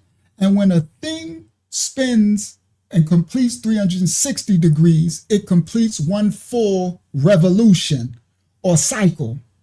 And once it hits that 360, each time it hits it, it stops and reverses. I'm going to show you. It's a stillness. It's like the eye of the storm of the hurricane. In the center is stillness in the midst of the chaos. Everybody listen. It is a constant revolution, but there is stillness in the oneness. The 360 is a completed cycle, and it is a one totality. This, what you're seeing on the screen, the Eastern philosophers, right? This is a representation of the oneness. I'm going to show you though, all right? I'm getting ahead. I'm trying to walk it on in. I'm about to show you. Now, I'm going to let's do the image, because I'm going to do the image, then I'm going to come back and I put a whole slideshow together for y'all, all right? Now, I'm going to do it here. I want to do it in my program because I might not be able to slow it up enough. I'm going to try to do it with this first. And if I can't slow it up enough, then I'll use it in my Premiere Pro program because I can slow the revolutions down.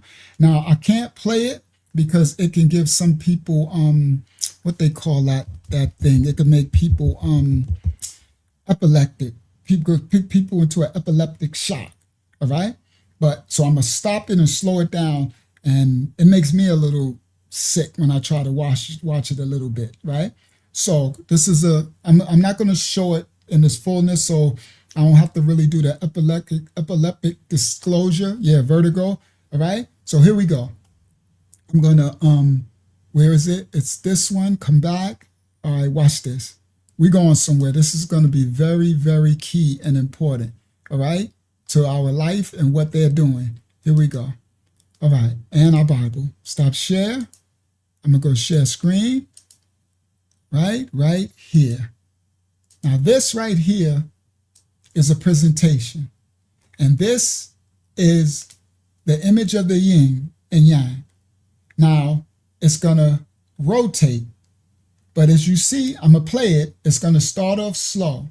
So it's gonna go from 0.0 frames, and it's going to go to 360 degrees. And we are to understand what happens when it goes from 0, when it gets to 180, and then when it gets to 360. So when we started off, it starts off slow. Let's watch. See? And then it starts to go faster and faster and faster and faster and faster, right? Don't, let me stop because I don't want to get people nauseous. I don't want to get you, all right? So right here it's at 33.7 degrees a frame, right? So as it starts from 0, it goes slow, and the closer it gets, everybody, to 180 degrees, it goes faster and faster and faster, all right? So I'm not gonna play it because I don't like what they what I don't know. I don't know. It'd be witchcraft and stuff give you vertigo, make you nauseous, made me a little nauseous, right? So, but what I can tell you, as much as I can tolerate, and I look at a point when it goes really fast, these 2 dots become, I think they become 4, then they become 6, then they become 8, right? And then they spread, right? But anyway, let me show you. So you're starting it off, right? See, it's slow as it's revoluting, right? It's going faster, faster, faster, faster, right? Right? Yeah, it makes a swastika. Yeah, it does. Now, I'm going to go forward because I don't want to play it, right? They got sounds playing. Then I'm going to play a little. It's going really fast here, right? Right? 54, right? Then we're going to speed it up to 69, right?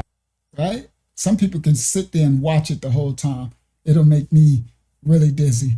Yeah, really fast. It makes a swastika too, right? Now I'm gonna go up to 90, right? That's gonna be going really fast. Now, the revolutions go faster and faster as it gets to the 180, the halfway mark. Now I'm gonna go to 120. Look how fast it's going. Right? Now, you can see it's forming, right? Now we're at 133.4 frames, right?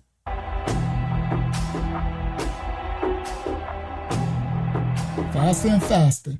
Now we're at 150, right? And then I want y'all to see what starts to happen as it gets near the 180.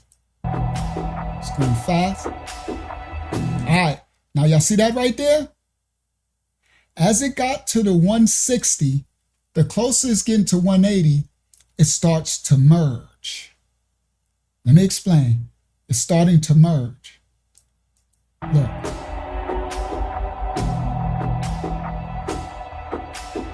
See?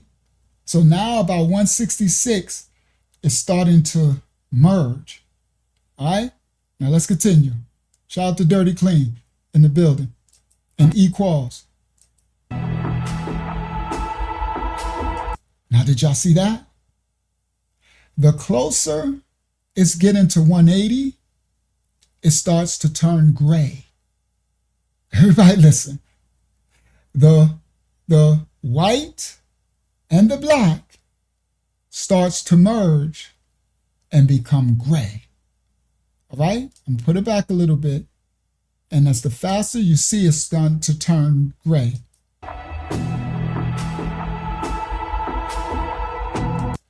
There you go. That hurt my... it kind of hurts me a little bit, right? I can only take a little at a time. Now, we at 177, okay? So we're getting closer to the 180, the halfway mark. It started to merge and become one, and it turns gray. Now, right there, I'm going to go back a little further. What you can't really see, that's why I say I'm going to show my program. When it gets to the 180, what it does is it reverses. All right? Let me show you. So the closer it gets to 180, it starts to merge and they become one, and it goes into the gray area. I'm going somewhere. And once it hit 180 degrees, it reverses. And it goes in the opposite direction. Now let me explain. Watch, let me show you. Hold on, go a little further. There we go, there we go. And now it's gonna reverse. Did y'all see it? Now look, it's going the opposite direction. So as it speeds to go into the 180, the two merge, they become one. They turn gray. Once it hits the 180, it reverses in the opposite direction as the gray, and then they merge out of the gray back in to the two separate forces going in the opposite direction to 360. I know I'm going somewhere. Y'all hang in there with me. I'm going somewhere. All right? So I'm gonna show it a little bit again.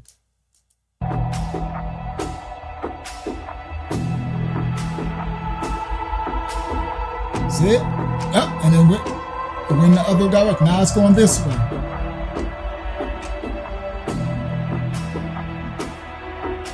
All right, so now they separate, going in the other direction.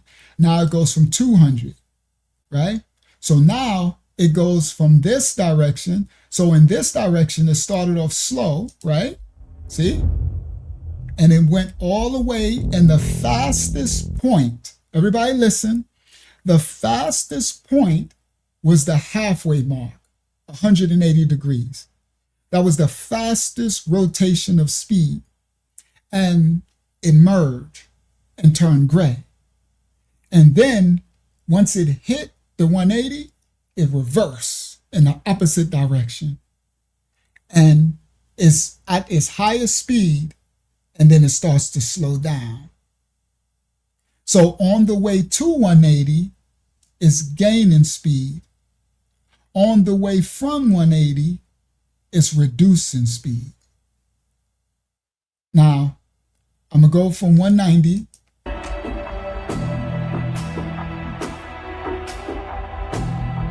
200, right? Now I'm gonna go further because I don't want nobody to feel lethargic. Now I'm gonna go up to 300.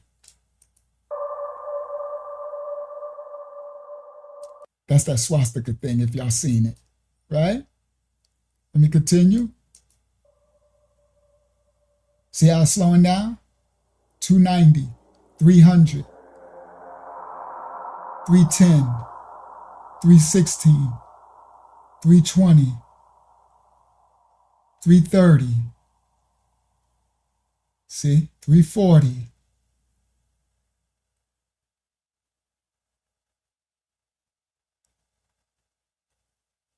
$360.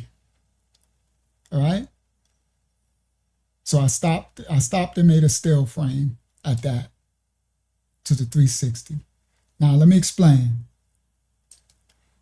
As it went from the 180, it reversed into the opposite direction. And as it continued to the completion, it went back still again.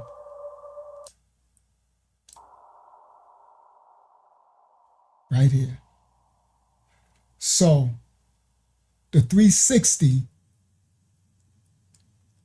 is the stillness, the completion. Now, the 180 was the chaos. All right? Now I'm gonna show you, I'm gonna break this down. This 180 was the chaos. Now, at 360, it's spinning, at the 180,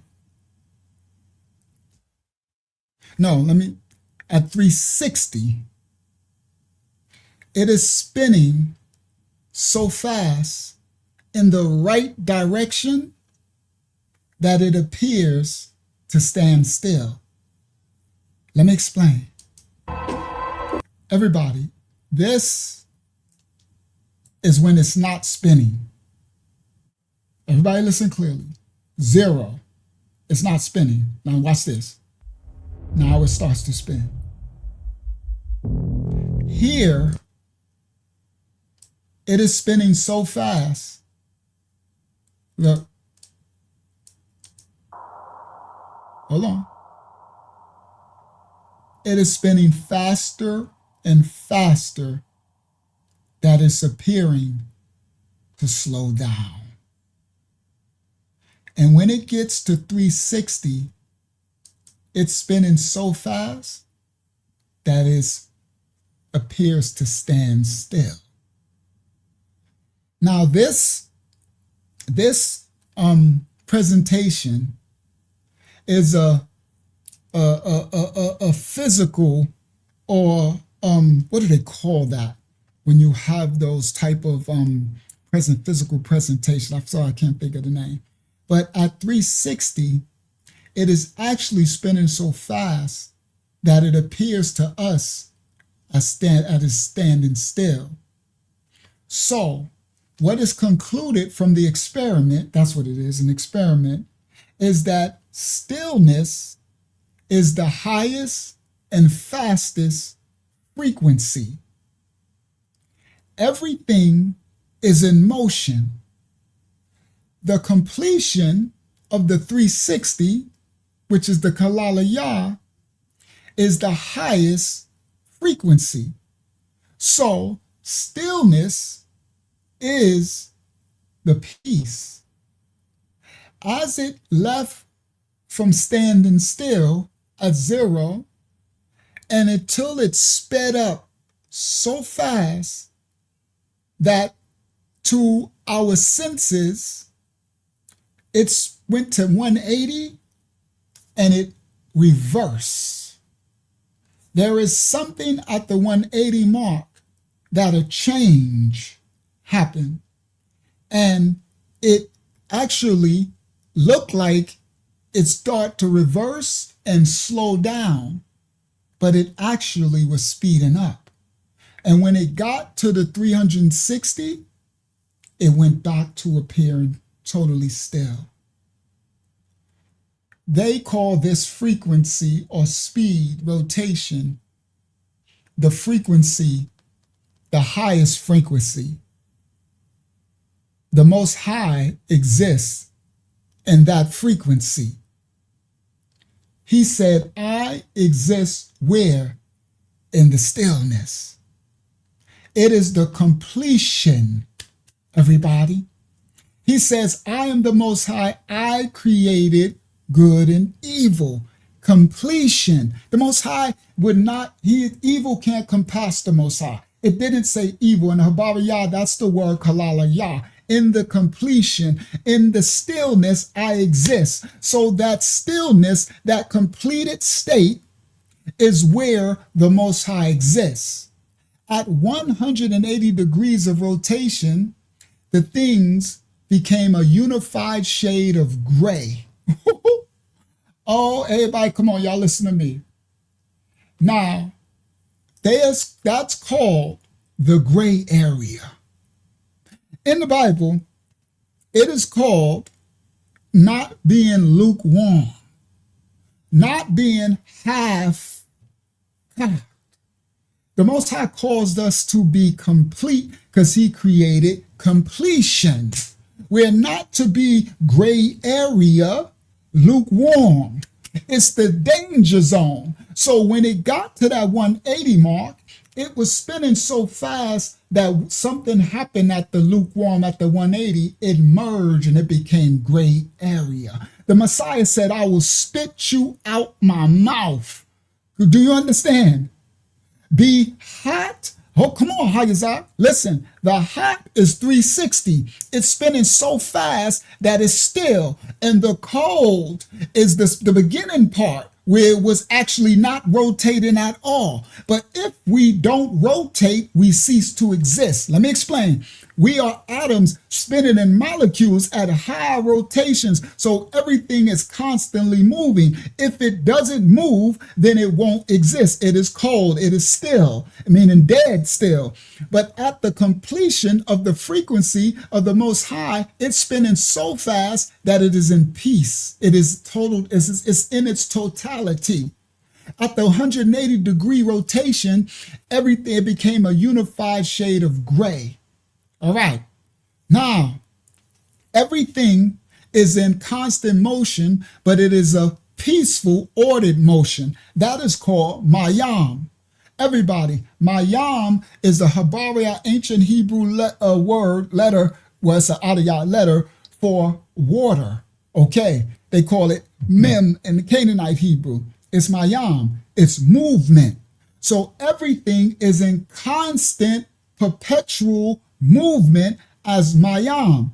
And mayam can be chaos. Do you understand? That's one of the attributive descriptors of the Adiyat letter of the Habariya mayam. Okay, that's where they get the letter M in the Greek, in our alphabet. Okay, now mayam is chaos, but mayam is ever moving. Okay, it's a constant motion. Okay, and it is a portal.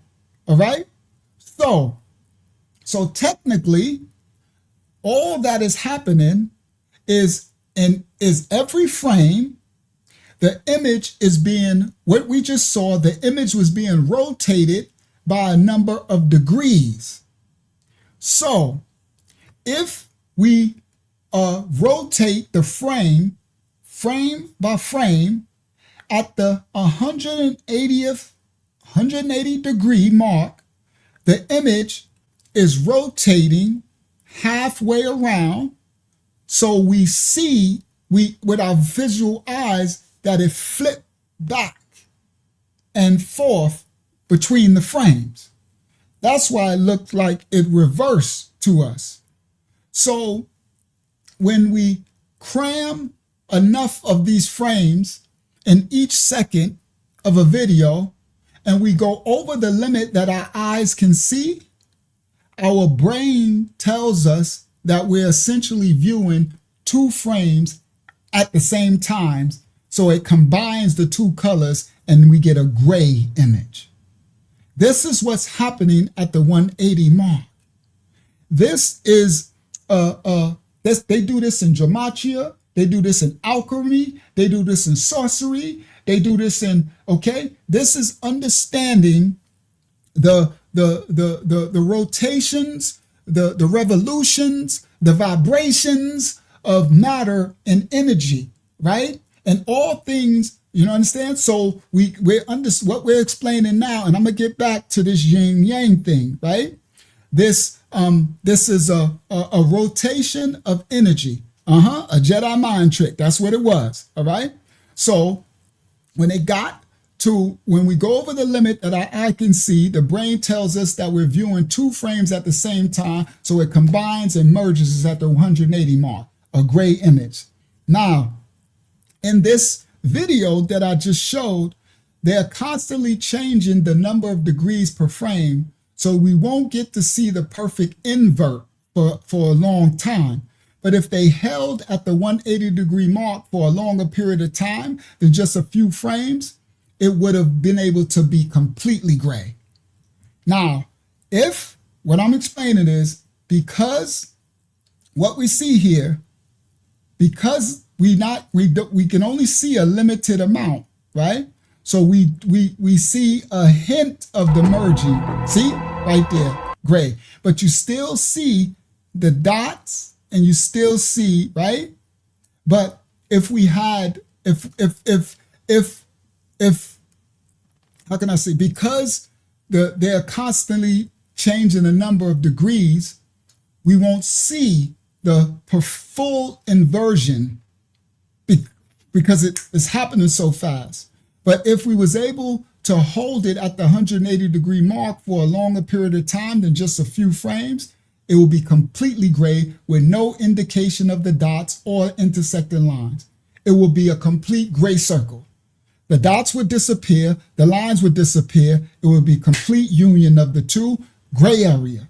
All right, at 180 degrees of rotation, things become a complete unified shade of gray. All right, now we got to understand that everything rotates, everything is in constant motion, but it's a peaceful mayam movement motion. And that's where the serpent seed in the world wants us to live today. They want us, everybody, to stay in a 180-degree cycle. Listen, let me explain. These serpent seeds that manipulate, we're talking about data centers, we're talking about viruses, we're talking about chemtrails, we're talking about vaccines, we're talking about fluoride, we're talking about trick knowledge, we're talking about religion, we're talking about drugs, we're talking about pharmakeia, we're talking about sin. The serpent seed understands what I'm explaining to you, this experiment. So they keep us at a 180-degree cycle, right? Because with keeping us at that cycle is keeping us in chaos. All right, now listen clearly. Fake education, everything. Because if they can keep us spinning at a 180-degree cycle, and we think, because remember, I said, if you can stop the frames and see, you would see that everything disappears and everything is in one lukewarm gray area pot. But they have us living at the 180-degree cycle, not the 360-degree. Now listen, the 360-degree is actually peace. It's actually the completion. We will be living our life at a rotation that is one with the Most High. It'll be complete stillness. He created Kalalaya, the completion. He says, I exist in the stillness. The Most High is at the 360-degree mark, but they stop us at the 180 to have us live in the gray area. Chaos, the cycle of chaos. Okay. It's the area when we're not at peace, not at Shalom.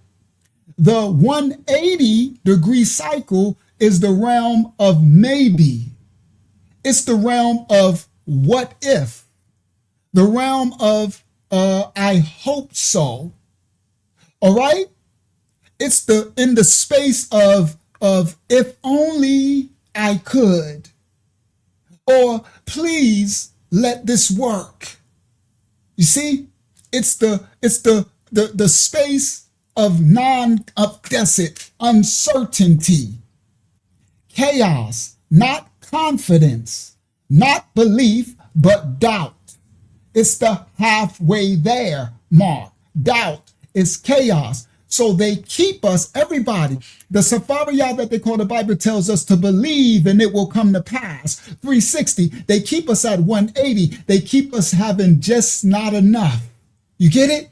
They doing it with the economy. They keep raising the prices of things, but not raising our wages. So they having us in 180 that we can't get peace. We can't get shalom because we got to work like somebody just said earlier, like, we can't sell the house. See, remember when I said, well, if they build in the data centers, sell your house. And what did everybody say?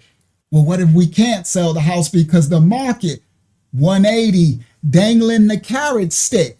If they can keep us all in a 180-degree cycle, then we will never have peace and shalom. Do you understand? Because we're supposed to be in the 360. It is a 180 megahertz. That's what it is, because each rotation will equal a hertz. That's actually correct. It equals hertz.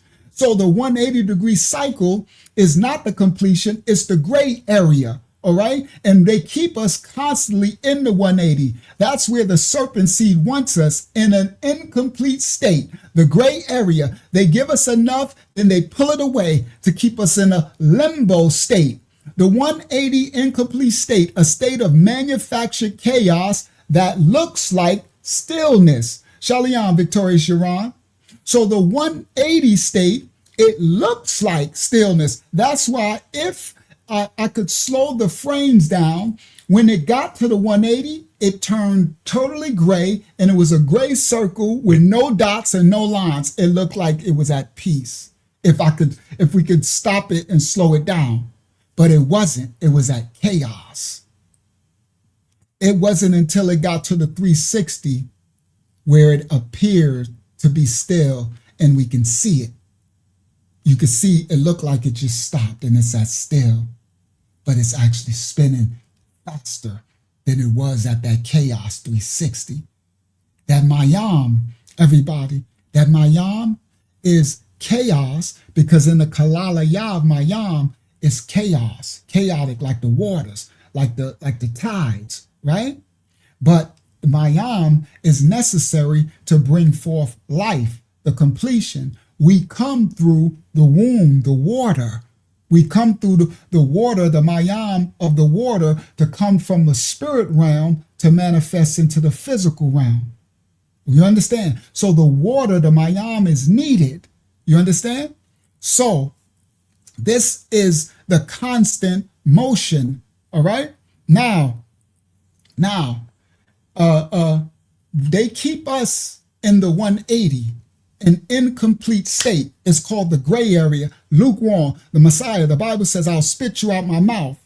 That 180 is a manufactured chaos. You know how, what they do? The devil is not a creator. He's a manipulator, right? He manufactures, he steals what the Most High have. The 180 is a stealing of the 360. The Most High exists in the true stillness. The true stillness is the 360. You understand? The completion, the manufactured.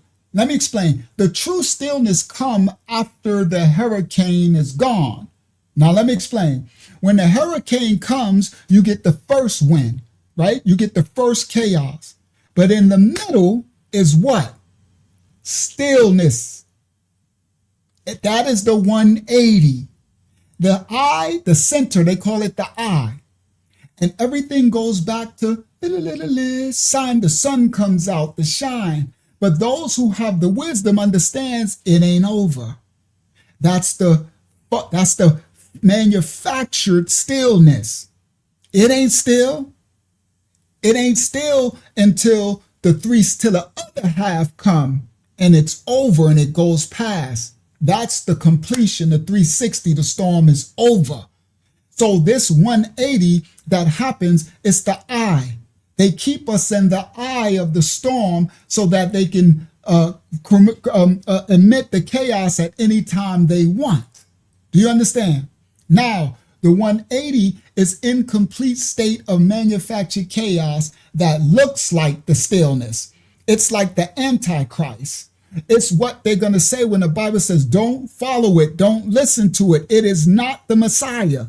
It is the fake Messiah. That's not the 360. That's not the Kalalaya, the completion. That's the 180. That's the gray area. It's manufactured chaos that looks like stillness, but it's not stillness. Stillness is being calm. Stillness is being unbothered. Stillness is being at peace in your inner self, the inner state of being calm, serene, unbothered. Like if you're in a blessed state and you go on a vacation and everything is peaceful and bliss, right?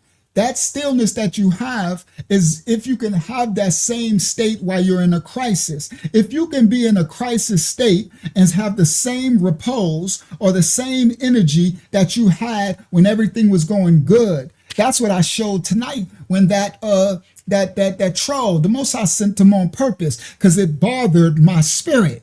Do you understand? It wanted me to disrupt my spirit when that troll came earlier and he was calling us ghetto and this and we're, hating on the so-called black, right? It bothered my spirit, but it wanted me to like mock him and ridicule, and thus I can offend my brother. So I would be coming outside of my peaceful 360 righteous state and it wanted to pull me into the gray area. You understand? But what did I do? In the midst of that storm, I maintained my inner spirit, my inner self. I maintained my state, my peace in the midst of that storm. Do you get it? Now, that's real stillness is when you have the ability to sustain your peace, your state in the midst of a crisis, in the midst of a storm. Now, it's very hard to do in this dark second world. It's very hard to achieve because when Adam and Eve transgressed, We are now born in sin and iniquity, and the sin is lodged in our heart. So we are to die to the flesh daily, and we have to expel this stony heart and receive the spiritual heart, the circumcised heart of the Most High. Okay, so because of the physical state that we're born into in the second world, it's really hard to achieve an unbothered state of shalom while you're in the midst of a crisis, because our nervous system has been programmed through thousands of years to get agitated and to go into flight or fight mode. Our nervous system has been programmed, okay, to go into fight or flight mode on the least provocation or threat. So when that troll came in here, my nervous system was agitating me to go into fight mode and want me to disrespect and want me to annihilate him as he was trying to insult me and ridicule me. It wanted me to one up in the ridicules, insulting of him.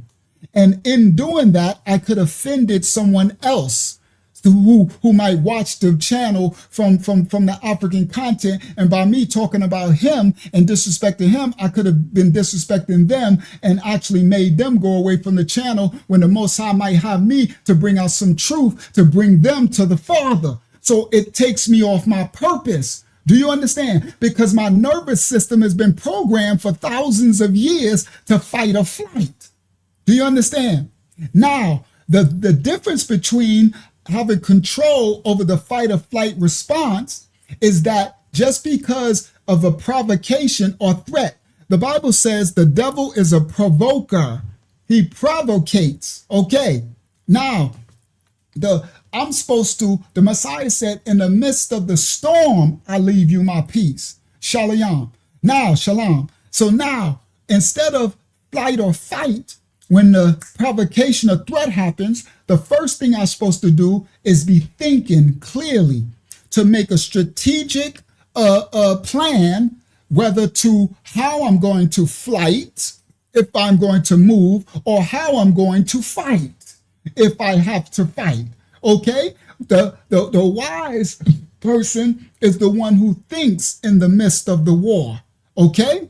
Come on. It's the one who's able to calculate, the one who, as a provider and a protector, I can't be all emotional and triggered if someone provoke or agitate as a threat, because then I'm thinking out of emotion, I'm reacting. Okay, I can't be in reactionary mode, because then I'm being used as someone as a pawn that someone can use me to move me. Okay, so that means I need to, now listen clearly, that state is the 180 state.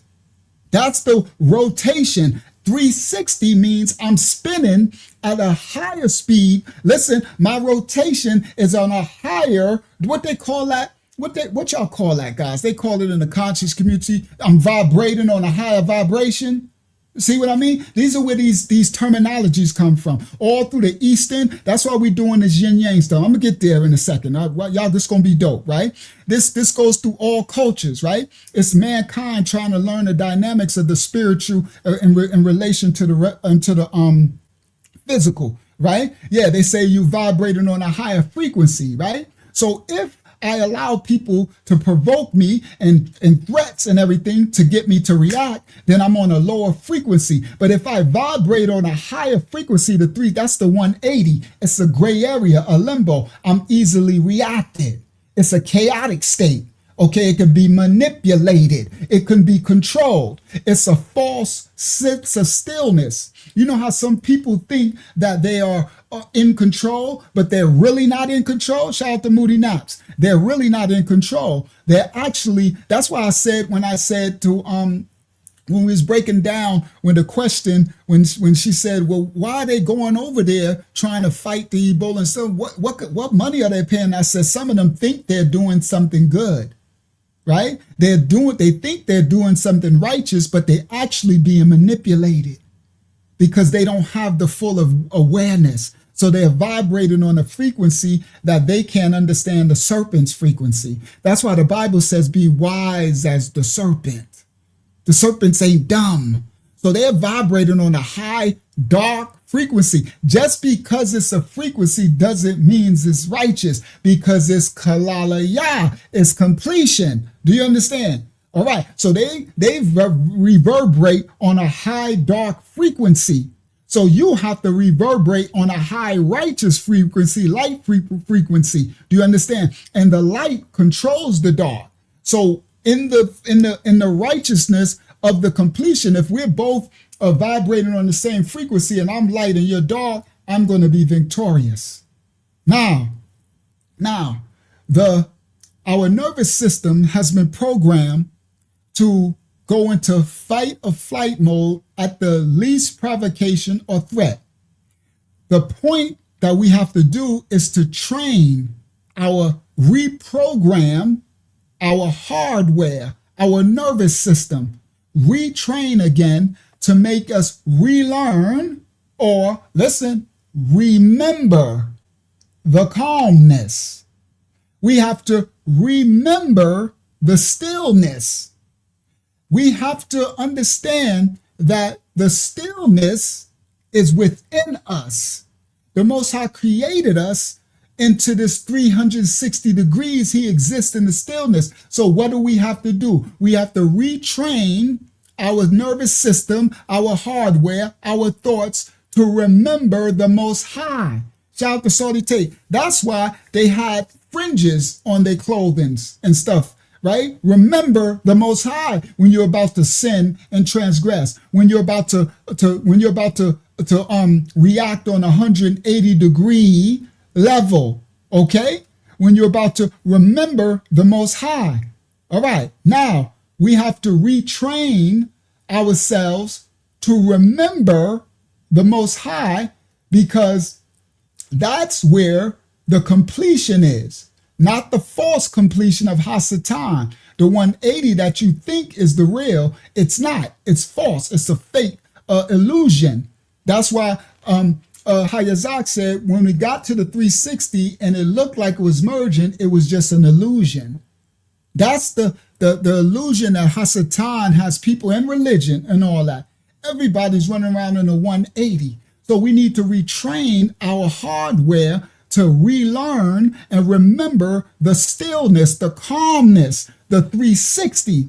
Now, ego, beloved brother, the ego is the trap. Ego is an illusion, and all fear stems from the ego. Everybody, fear is not real. Fear is not of the Most High. The ego, that's an illusion. The ego exists in the 180. It's the false illusion of yourself. That's why people, their ego controls them. Their ego is their self because they don't have control of their self. Their spirit is a slave to the flesh, and the flesh feeds the ego because the flesh is in the 180 in the chaos. That's the sin from Adam, and it's lodged in the heart. So in the 180 is the ego. It's the false sense of self. Okay? And ego, everybody, ego is where the fear stems from. Fear is not real. So that the only thing that really can disturb us from our complete stillness is fear. That's why the Bible says, do not fear. The Bible says, fear not. Now, it looked like a contradiction because it tells us in the original tongue to have Yara. Yara is a Habariya original pictograph word that they transliterated as fear, but that's not what it means. So when the Bible tells us to have fear, and say fear the Most High, etc., it's telling us to have Yara. That's respect. That's reverence of the Most High's authority. That's Ahabaya, love. That's what Yara means. It doesn't mean scared, anxious, timid. It doesn't mean, right? That's why the Bible says fear not. And then all through the Bible, it says have fear. And you're like, hold up, that's a contradiction because it doesn't say that. It says Yara. When it says fear not, It's talking in the English language. Don't have stress and anxiety and all that. That's not of the Most High. That is of the ego. That disturbs you from the completion, the 360. In the 180, you have the fake illusion. The ego lodges there. And that, with that chaos, is where fear is lodged. Okay? So the Bible tells us when it says to have fear, it says fear the Most High. It looks like a contradiction, but it's a lack of understanding of the tongue that it was originally written in. It's a translation and transliteration issue. It's an error. Okay? Now, we are not to have fear. We are to have reverence and respect. We train our nervous system. Now we have to retrain our nervous system, retrain our hardware that fear is not real and we do not have to react to fear. Okay, once we can retrain our thoughts and our processes from the 180 to understand that this is an illusion and that fear and this ego, the fear is not real and we don't have to react to it. We don't have to be reactionary. Our core state of stillness is achieved. That's in the Bible when the Messiah says, in the midst of the storm, I leave you my peace, my shalom. But we don't know how to attain it. These are the spiritual warfare tools that I'm teaching you how to attain that peace in the midst of the storm. So when the fear comes, you don't react to it. You tap into your 360 core and you understand that I need to think and react in the midst of this storm. I need to think before I react in the midst of this storm. And the only way I can do that clear-headed is if I have clearness and stillness of mind. Okay. Now, the thing is, we don't need to learn stillness. It's not something that we have to learn because we are stillness. When I said earlier, we have to remember the Most High in us, the stillness, and we need to remember Him. He exists in the stillness. Stillness is a state of being. It's a place. Everybody, stillness is a place, a spiritual place, and we have to go there intentionally. I'm trying to teach you how to get that in the midst of the storm, how to get out of the 180 and to live and exist in the completion, the 360, the Kalala Yah. And in that, when it showed in the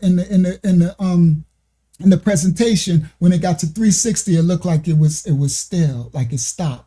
But it was still rotating faster than ever. That's that stillness. The way that you get there is you have to see it as a destination. That's why the Most High said, I exist in that stillness. So it's a place, a spiritual place that we have to intentionally get ourselves to. We got to intentionally get out of the limbo, the gray area of the 180, and make it to the stillness of the 360. We have to remove the layers of dirt from the ego that's built up and conditioning, the dirt and build up and conditioning of sin that surrounds the stillness. So around the stillness is the trappings of the world. Okay, the conditioning, the sin, the dirt, the lies, the cheating, the stealing, the flesh. All right, they surround like crows around the stillness. And how do we get to the stillness? We get there by awareness. We get there by remembrance, and we get there by repentance. The way that we get to the stillness is chipping away at it layer by layer, until we attain that stillness again. We've been removed from it. It's like we're chipping away at something to get to the center, the stillness. We want to get to the core. All right, now we remove the layers, and we do this by remembrance, repentance, and awareness. Awareness to know what it is. Remembrance to keep it in the forefront, that when you're going through something, you got to remember, be still and know that I'm Yah. Don't panic. Don't fight or flight. Stay conscious. You're in the 180. Keep calm so that you can maintain the 360. Do y'all hear me? You want to come out of the 180 and say, okay, I got to gather myself, right? This too shall pass. Let me function. Let me get back in my 360, in my completion of self. The Most High in the stillness, he exists in the stillness. I need to go to the small, still space. That's why the Bible says, go into your still space, your closet, your spiritual closet. The stillness is a space, everybody. And we got to be aware of what's happening, aware of the stillness, remember the stillness, and repentance. This is how we chip away layer by layer until we can attain the stillness again, until we reach that shalom, that peace, the oneness with the Most High.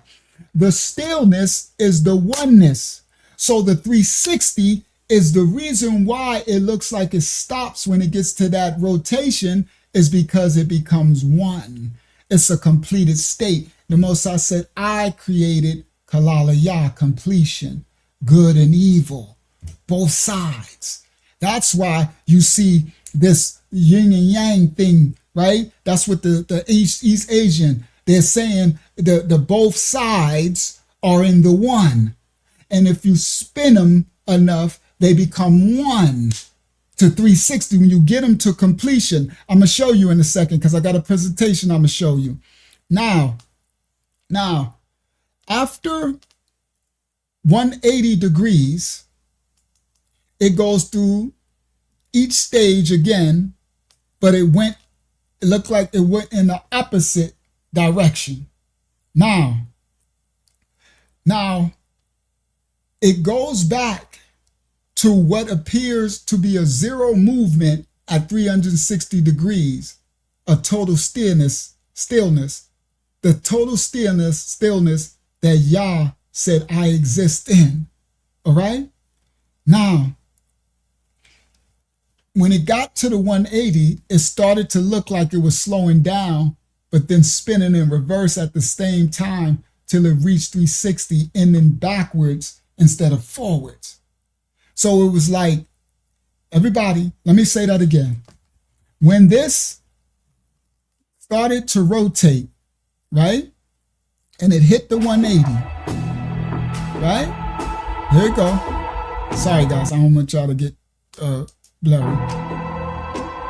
Right there. You seen it? It looked like it reversed, right?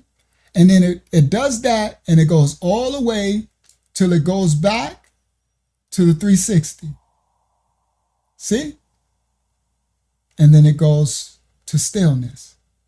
Now let me explain. What happened when that happened? When it got to 180, it started to look like it was slowing down, but then spinning in reverse at the same time. Till it reached all the way to the 360. And when it got to the 360, it ended backwards instead of forwards. That is called chaos in reverse. Everybody. That is called returning to its natural form when the Most High created us. The Adam and Eve brought sin, and they brought a second world of chaos, of sin and iniquity and transgression outside of our natural form.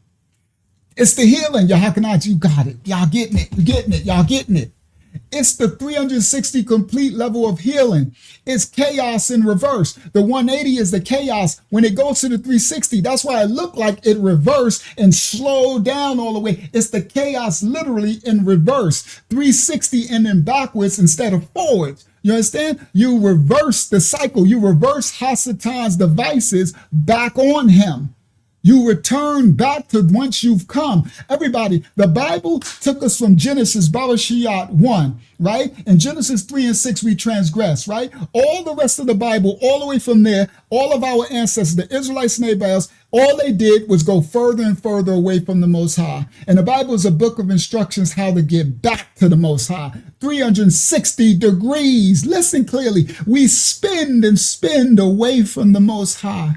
And most people get stuck in 180. You know what 180 is? Christianity. You know what 180 is? Israelite. We the people of the book. My flesh, my melanin. 80, it's the flesh, the self, the grandizing of self, not the lowering. The 360 is when you go all the way to Revelation 22 and it says you come back to the tree of life. You come back to the garden from day 1 to day 7 what the Most High created you for. Not the sins of the law of sin and death, not the compromise and laws of transgressions that the Most High compromised for the remnant who's going to come back to 360. They're going to come completely back. You know what 360 is? Coming back from which you've come. Everybody pay attention, please. Listen clearly. This is so important. The 360 degrees is coming back from that which you've come, going back to Eden, Ayadan, his presence. Come back to day 1 to day 7, which was very good. The Creator, he told us what we ought to live and what we ought to do. There will be a remnant, 2/3 won't come back. They'll stay in the group lukewarm 180 degrees. You have to come back. The Bible is warning us and telling us all the way to come back to the Father. The Messiah came to lead us back to the Father. His name means Yah is salvation. He is the path to salvation. He is the leaders to salvation. He is the leaders to the Father. His name means Yah saves. He who delivers to salvation to the Father. He who delivers to Yah. His name has a meaning and a purpose. This is the 360 is what we are to call to do so that we can come back to our Father. Come back home. That's why it looks like it reversed. You know why? When it got to the 180, everybody listen. When it got to the 180, that total chaotic state of Hasatan, it reversed in our image. It reversed and it went back to the stillness. See, in that presentation is everything. Now, they call this, yes, the 180 is the chaos of the Mayam. Facts, right? The Kalala Yah, the other side of the Mayam, the one that brings life and brings stillness, all right? But in the birth of the womb and the water, there's a chaos before the birth is coming. Now, this symbol on the screen is called the yin and yang. They call it that, but it's actually Taji, all right? They call it in the East, and I'm tying this up, the Eastern philosophy, the Asians, they called it the great power or the supreme ultimate source that contains these opposing forces. So now they make us think that this image is called yin and yang. This is not the yin and yang. This is the Taiji. Now, I'm going to do a lot of comparative analysis, all right? Now, I'm not saying we don't serve Eastern philosophy, but I'm bringing y'all some understanding. We have to understand all the things that we experience in this earth, because your children, right? If you don't understand these devices, one of your children might be serving this stuff. Now, people think the white is the yin, and let me go to, I'm about to show y'all something, right? So the white and the black, right? And the black is supposed to be the yin and the white is supposed to be the yang, right? Now, what people don't understand is that yin, this is not the symbol of yin and yang. Let me do it this way. All right, let me do it this way. Come back here. Now I'm about to get funky. All right, about to show y'all something. Stop share. Share screen. I'm glad I did this. I'm glad I stopped it to get this done. I would have been upset. Thank you, Father. So this image is not the yin and yang. This image is Taiji.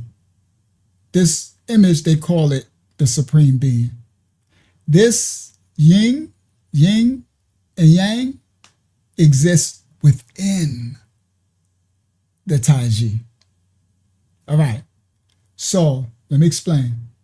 So the symbol of Taiji, they call it the great power or the supreme ultimate source, right? And it contains the opposing forces. So the yin and the yang are equal opposite. This is the kalalaya, the completion. Equal opposite, right? Good, bad, up, down, left, right, righteous, unrighteous, holy, unholy, right? The Most High created kalalaya. So the circle on the rim, for us, that would be a symbolic of the Most High. And the kalalaya is inside of the Most High, comes from him, the completion. He created completion. All right. Now, let me do this. I'm gonna do the I got some breakdown. I did a slideshow, and plus I did a Google sheet, right? So the name of the symbol is Tai Chi, right? The yin and the yang describe the natures of the two halves. So what the yin and yang means is, this is not a yin yang, it's describing the nature of both halves. So the two halves, what nature does this side have? What nature does that side have? That's what the yin and yang describes. Now, the Tai Chi is transliterated as the superlative extreme, just like the concept of Shangdi and the ancient Buddha. All right, it's a picture of pantheism as the nature of reality, right? Of completion is the nature of reality. All right, that's true. All right, everything is a whole. All right, there's a complete opposite reaction. Now, the Tai Chi and the yin yang describes the natures of the two halves. Now, the kalalaya is the completion the Most High created, the positive and the negative, the male and the female, movement and stability, the push and pull, life and death. It's the wisdom that everything balances out. So the kalalaya, the completion that the Most High created, when he said, I created good and evil, that is the wisdom that everything balances out. Everything is in its completion, so there's a balance to it. Hot and cold, wet and dry. Inhale, exhale.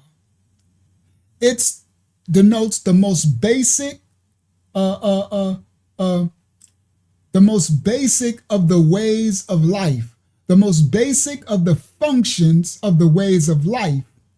But it is the most deeply spiritual feelings that humans can share and receive from one another. It's the give and take relationship. One gives, one receives. As a person receives, his purpose is to continue to give, pay it forward. Do you understand? Servants and serve. I come to serve, not be served. In my servitude, I will serve you, and in like it would have you want to serve me. Okay, this is the kalalaya, the completion. It's the cyclical and reciprocating. Now, if someone is ever taking more than they are giving, then that relationship is out of balance and it will not last. It's the equilibrium. Come on, guys. The Most High created everything. I know this little symbol is on the screen, but it's okay. I'm going somewhere. I'm teaching you through the Eastern philosophy of the symbolic nature of it. Okay, we're not serving it, but I'm gonna show you and get you to understand the kalalaya, the completion. Okay, other cultures call it something else, but their formula or their strategy or where they're going with it, if you understand the Most High, then you can see him in everything. That's why the Most High is omnipotent, omniscient, right? And omnipresent. He exists in everything. You got to find him and see him in it. So I can take and find in anything, I can find my Father out of this culture's belief system. I can find, do you understand? That's the great power of the celestial realm, of the physical and the celestial. Okay? Now, the kalalaya is the completion. The totality, the Most High, I create good and evil, negative and positive, male and female, movement, stability, push and pull, okay? Life and death, hot and cold, wet and dry, inhale, exhale. It is the most deeply spiritual feelings that humans can share and receive from one another, the give and the take. It is cyclical and reciprocating. What goes around comes around. It is the kalalaya is the circle of life, the completion. Okay, now, the interesting thing is that the element of gold and the order of completion have some symbolism to it. So if the Asians were with this, what they call Taiji, with this kalalaya, this completion, it would be better to have it with a rim of gold if they wanted to do symbolism. Because gold is very important. When I was delving into this understanding, that I'm like, it's crazy how the so-called blacks, love the gold. All through antiquity, all kingdoms, ancient Kush, ancient Kemet, all the Hebrew kingdoms, all the Garamantes, the Axumites. I mean, you can go through all the kingdoms. It was always about gold. It was gold, man. Everybody's gold. Gold. The gold is, how can I say this? Gold is an element that never corrodes. It's a symbol of everlasting, they call it eternity. That's what the kalalaya is, the completion. Within itself, the circle. The Most High creates the completion. Gold has a symbol of one of the elements of the earth, that it's an element that never corrodes. It never stains. It never rusts. Gold maintains its own temperature to match that of the wearer's body. So when a wearer puts gold on your wrist, on your finger, on your body, the gold matches your body's temperature. I know most people didn't know that. Yes, it's eternal. It acclimates to the temperature, the revolution, because remember, temperature is the speed that your atoms and molecules are revolving. The gold acclimates to the wearers, the individual who handles it. It automatically matches their revolution, their temperature. It matches the wearer's body temperature. You can take gold and you can melt it over and over and over. You can reshape it 1,000 times over, and it never loses any of its particles. It's one of Yah's jewels on earth. You can reshape it, remake it, melt it to a liquefied state as trillion times, reshape it into another thing, and it will never lose a particle. It never, it's such a powerful element that it's also edible, and it won't hurt you. They actually, I'm laughing at what he wrote. They actually put it in foods. Now, I'm going to show y'all and break down this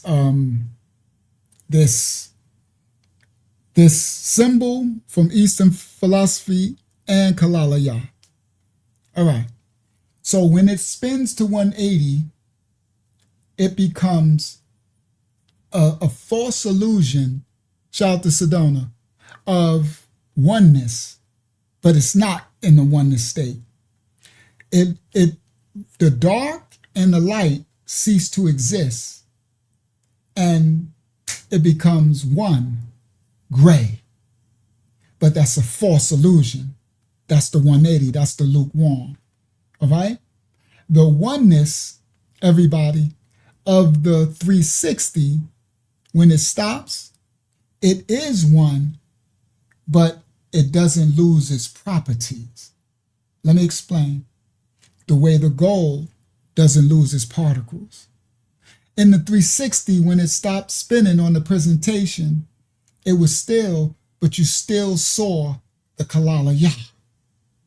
In the 180, when it turned gray, if we was able to slow it down to slower frames, it would have just been gray, and you lost the Kalalaya. You lost everything. It just turned to one gray slab. Now, here we go. Now, I'm a share. Let me do the slide really quick, and then I'm gonna get to, because I made this slide. I just want to show y'all. All right. So the do I need to really do it? I'll break it down. Let me do my presentation, because I made this. I don't want it to get too late. All right, here we go. So I'm gonna do which one? I'm gonna do this one first. Go ahead, Akiyama. We have a question whenever you're ready. Okay. What was it about? First of all, if it's about this, I'll answer it. It's about the stillness. Okay, go ahead. Ask it. It's from Laria. She says, "Is the riot there?" And she gives a scripture. It's Psalms 46:10, and it says, "Be still and know that I am Yah. I will be exalted among the heathen. I will be exalted in the earth." Yeah. Well, I'm a little lost to the question. The Most High is in the stillness? He's speaking of his completion, him, the Aliyah. All right. He's not speaking of Mashiach, Ya'ai Sabayath, the Holy Spirit, the Rayak Hayakadash. He's speaking of himself. He exists in the stillness. It's he's having us to seek him. That's where he's saying he exists. So when we need our Father, we know where to find him. The Aliyah, the singularity of the Father, not the heavenly council, right? Not the Alayam or the Elohim or the Eloah, the Aliyah. The Eloah is the singularity of the Father. He exists in the stillness. Praise Yah. All right, now, let me come to y'all. Let me share screen, right? And get that off the screen. I made this. Share screen, right? Go to window, bang, share. All right, so I made this. I'm gonna make it full screen. Hakiyama, let me know if it's full screen, right? When I do it, give me a second. Is it full screen? Yes. All right, so the Taiji and Yin Yang So they call it the supreme ultimate balance. This is the Kalalaya. It's a representation, right? So this is the rim, and if you put like here, there we go. So this is the yang and yin and yang, right?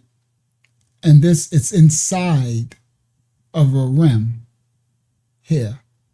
And they call this the supreme ultimate balance, right? This is what we would see as the completion. And the Most High said he exists in here, the stillness. All right? In the completion. That's why in the revolution, it stopped and became still. All right. So, the architecture of duality. The Most High created completion, duality, two, positive, negative. The universe operates through two mechanisms, duality. They call it yin and yang. And its singular unified source, they call it Taji or Tachi. All right. So people mistakenly think this is the yin and yang. It's not. This is the Taji. The yin and yang is properties of it, the forces. All right. The alternating forces, the duality, right? But its singular unified source is supposed to be that Taji. So to us, that would be the Most High, and this would be the Kalalaya, the completion that the Most High said, I created good and evil. Completion. That's the yin yang. See? When he said, I created good and evil. The Most High is not evil, and it doesn't exist. That's transliterated. In the Bible, that would have said, I created Kalalaya, completion. This yin-yang describes the dualistic nature of the universe, while the Taji represents the source from which this duality arises. That's their philosophy. I'm going somewhere. They are intrinsically linked. One is the mechanical engine of reality. The other is the supreme origin. To decode reality, both must be mastered. All right. So what this is implying is that the Kalalaya and the Most High is intrinsically linked. All right. He exists within the stillness. Okay. And he created the Kalalaya, the completion. Right. So this says where this yin yang stuff came, or Taji come from, in the 11th through the 14th century, it has started in the Shang dynasty. This is the earliest known data set records for these forces. The yin is supposed to be the shady side of the mountain. All right, that's funny. Shady, right?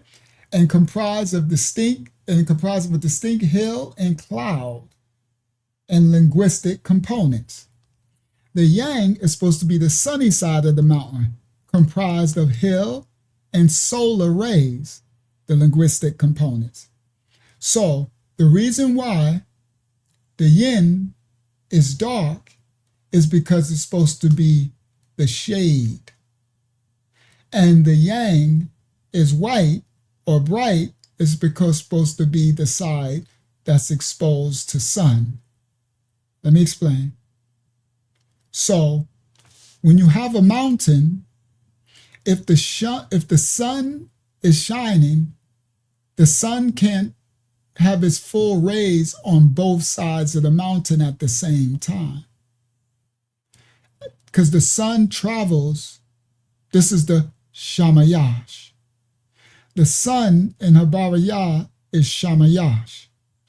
The Shamayash moves by degrees. Listen clearly.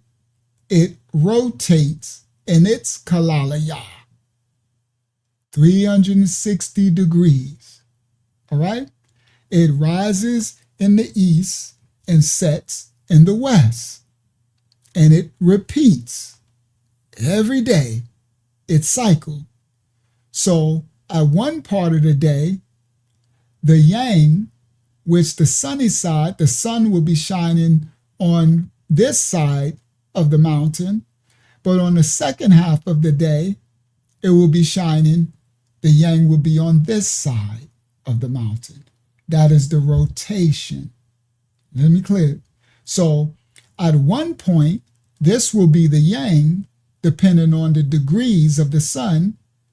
And at another point, this would be the yang, because this would be the side that's, sunny. So the side that's shaded is the yin, and the side that's exposed to the sun or the light or brightness is the yang. All right, now from shadow to system, literal topographies evolved into a sophisticated philosophical system governing all universal phenomena. Now, it formalized in the first Qing. Oh, I can't see it. My thing is blocking hide. There we go. It formalized in one Qing, the Book of Changes, the first Qing during the Zhou dynasty, 1046 to 256 BCE. The implication was that reality is not static.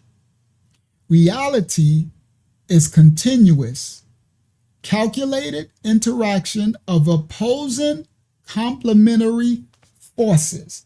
The Most High created Kalalaya, completion, opposing complementary forces. So they don't disappear. They never disappear. That's why in the 180, it got the illusion that they merged and disappeared. That's a false illusion. In the 360, when it looked like it stayed still, they were both still there, because the opposing complementary forces have to be there, because that's how a reality is revealed. In order for things in this second world to be revealed, we have equal opposites to manifest itself. In order for there to be death, there has to be life. You understand? So everything has a opposing complementary forces. So when I say opposing, it could sound like a juxtaposition or what they call that. What's that word? I can't think of it now. Sorry, I got a little brain freeze. What's that word? Oxymoron, right? Because if it's opposing, we think whenever we hear opponent or opposing, we think an adversary. Sorry, I can't see the chat because I got it full screen.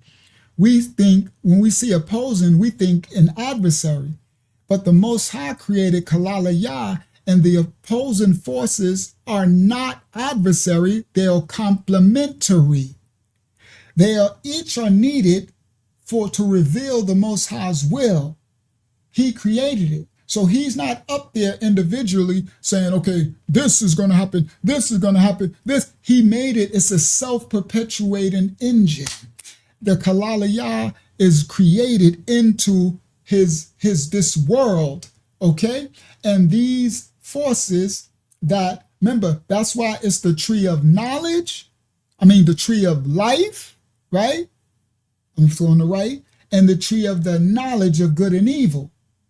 It was what? Opposing but complementary forces. Each is needed, but he gave us free will what we are to choose. Choose ye this day who you will serve. So he gave us a law and instructions, but he's not in the way. Kalalaya is going to handle everything, the completion. If we choose with our free will to the knowledge of the tree of good and evil, like Adam and Eve did, sin, then we get what? The results from our action. If we choose like the Most High wanted, the tree of life, then we are in his presence and we get what we gave, the Kalalaya, the completion. So the Most High, he don't even have to sit. Everything is self-generating. It's in the opposing but complementary forces. And reality is not static. It's continuous revolving. Revolution. All right, now, this is the diagram that they created of the Supreme Ultimate. So they created, in the Eastern philosophy traditions, they created this Taiji. right? And they created a circle, and it's supposed to be the absolute wholeness that encompasses both forces. So the yin yang are the opposite but complementary forces, and the circle is the wholeness that encompasses. So all I see is, as I relate this to our manuscript, is the Most High is the absolute wholeness, completeness, oneness that encompass the Kalalaya, the both opposing complementary forces. Now, in their Taiji or yin yang, they have an S curve. I know y'all seen it. Like, what is this S curve? The S curve represents fluidity. Fluidity, the constant frictionless transformation of one force into the other. This is the mayam, everybody, the water. This, in the Bible, Habariyah, represents the mayam, the constant, remember, it's constant change, the movement is constant, frictionless transformation of one force, energy, spiritual force into another.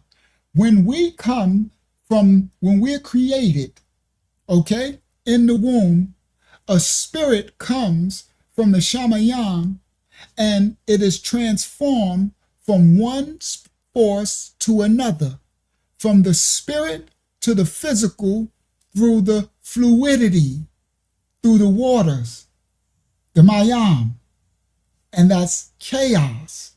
But it's constant. So now the Kalalaya of mayam, one of it is chaos, but it's also shalayam, it brings life. So water has stillness, right? And then water takes form and shape of anything that it encompasses. But water is constantly moving even when it looks still. Then water has the strength, okay, of things bounce, hit the water, depending on how high. That water is like concrete. That's the mayam. So the S curve between the two opposite but complementary forces represents the mayam, the fluidity. Okay, now the two dots in their symbol represents, they call these seeds. And this is called the absolute relativity. It means the yin always contains the exact seed of the yang and vice versa. Meaning nothing is, what they mean by absolute, mean nothing is without one another. So these are the opposing but complementary. So it is the two within one. It's the will within the will. It is the relativity of both forces are actually one, but at the same time separate, but come together to create Kalalaya, completion. Yah used Kalalaya to manifest life on earth so that we can be seen, things can be manifested, okay, things can be observed. They had to have an opposite thing to be able to know, to see the thing. That's why when he created the earth, he prayed the darkness over the earth first. For people who didn't see our lessons and our breakdowns, but we did this on a bunch of Bible studies on YouTube and stuff. In the beginning, the Most High created darkness first. For those who didn't understand, the reason why he created darkness over the earth first, because he is the light. So when he was making this world, that first world was called heaven on earth, Shamayam on Arayat, Shamayam ha-Arayat. Now, that was the first world before Adam and Eve sinned. The second world was created after Genesis 3:6, the mark of the beast, sin, was brought into that world. Now, wages of sin is death, and they shall surely die. Okay, that was the proclamation of him breaking the law. Right now, that first world, that first estate where he praised Adayam and Hayavah in his presence, okay, Adayan, Eden, right, the garden, Now that that first state was called heaven on earth. Then you see right there you had two opposing relative forces: tree of life, tree of knowledge of good and evil. Everybody. When he created the beginning, when he created the earth from the beginning, he created darkness over the face of the earth because the Most High is light. So the first thing was darkness. That's the marine kingdom, because that's the total, complete opposite of the Most High. So in order for us, his creation, to have some type of idea or some type of visualization or comprehension of the Most High, there would have to be manifest something that's a complete opposite. That's why the darkness was created over the face of the earth. Then, once the earth was manifest, the darkness was over the face, then he spoke, right? The Barayah, the word, and he started to create the things. And the first thing he did was separate light from that darkness. All right, now that is the Messiah, just so y'all know. That right there. So because now he created an existence, he is light, he manifests darkness. That encompassed the whole thing. Now he created something's manifest, is created, a universe. Now the first thing is separate light from that darkness, from itself. All right. Now this is creation. Okay. So a light is created from that darkness because everything, the whole thing is one. It's the Most High is Kalaliyah, completion. Okay. So once that light came from that darkness, now you have a created light and a created darkness in this existence. And then he started to speak the things into existence. All right, for those who want to understand that biblical precept of in the beginning, the Most High created the heavens and earth, and then darkness was over the face of the earth and everything. Because someone like, well, why would he create darkness first? Why would he create, right? Chaos, because that darkness is the marine kingdom. That's the deep. That's why he separated the light from it. And we're not to go in places of the deep. That comes back at the end of the book of Revelation with this judgment. All right. So anyway, so the seeds are what these two dots are, the absolute relativity. Okay. And it's denoting that the yin is always in the yang, right? It's like okay, let me explain. You can't have good without bad. You can't have love without hate. You can't have, right? They exist simultaneously. Now, whichever one is manifest that you see depends on what you bring to it. Let me explain. In me is what you call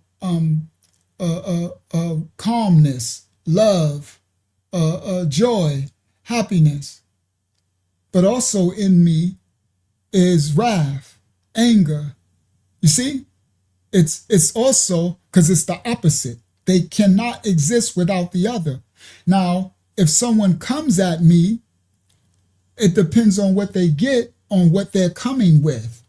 Now, what I was bringing out in this teaching is how we are to master this water, this mayam, this 180.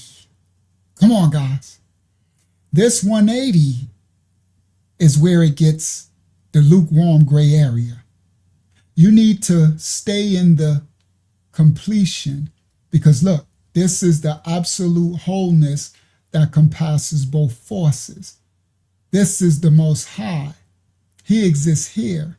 If you get caught up in this 180, right? That's chaos. That's in your feelings.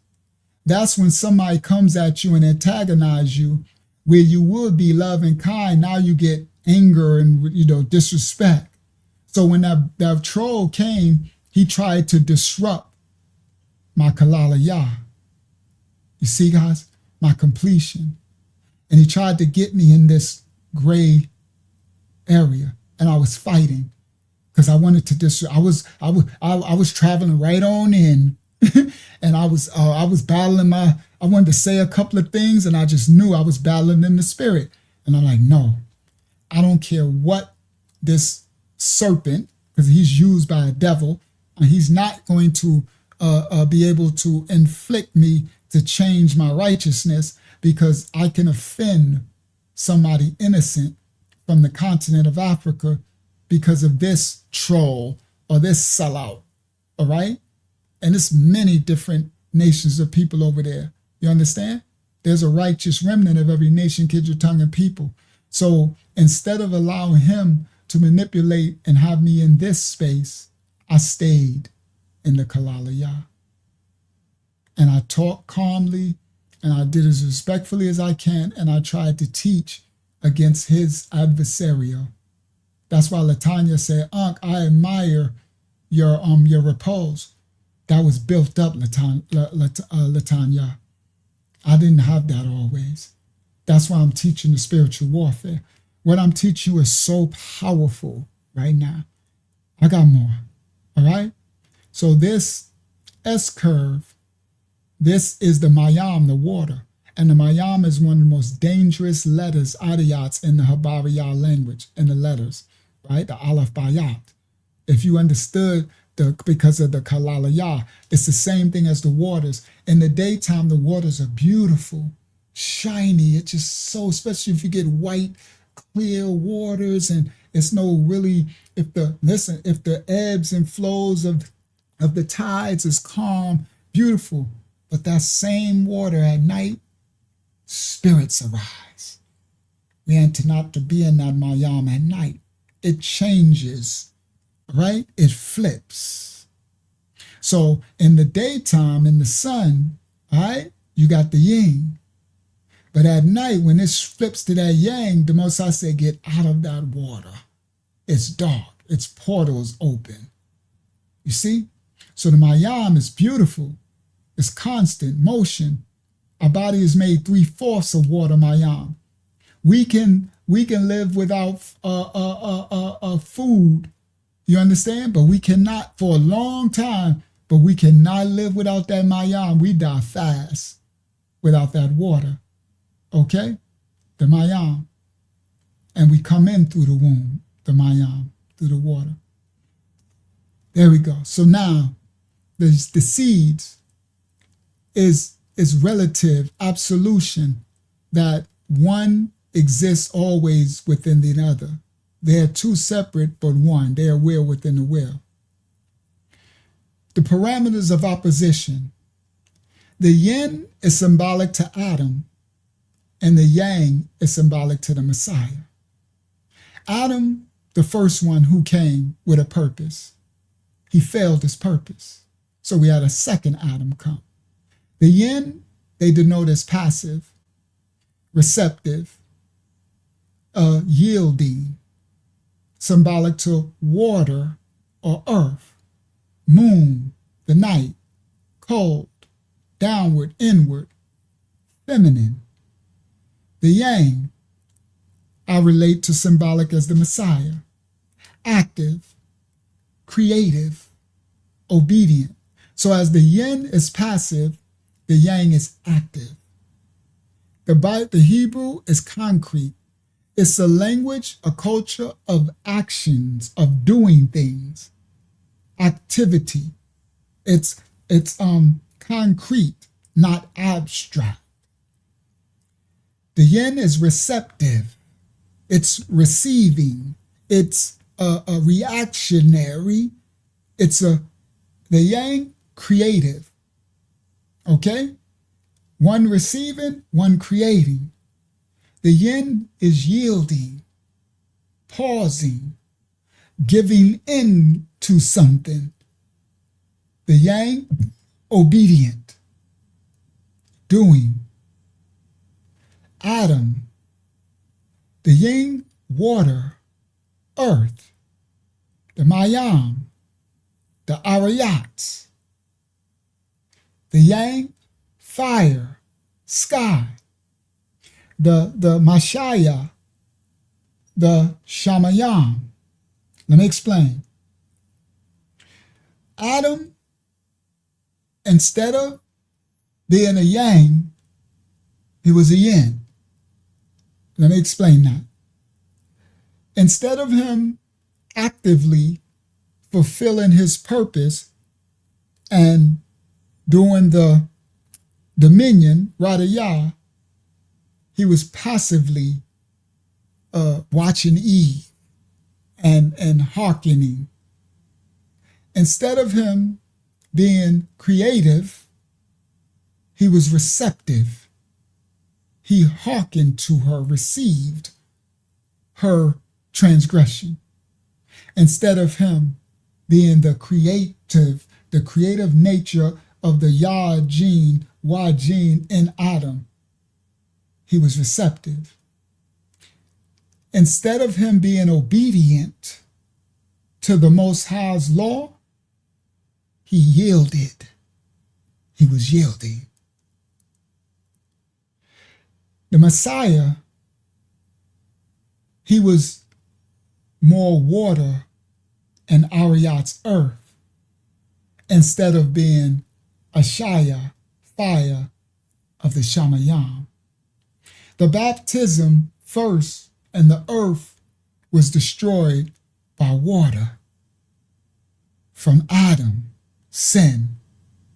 The Messiah came and said, I will baptize with fire from the Shamayam.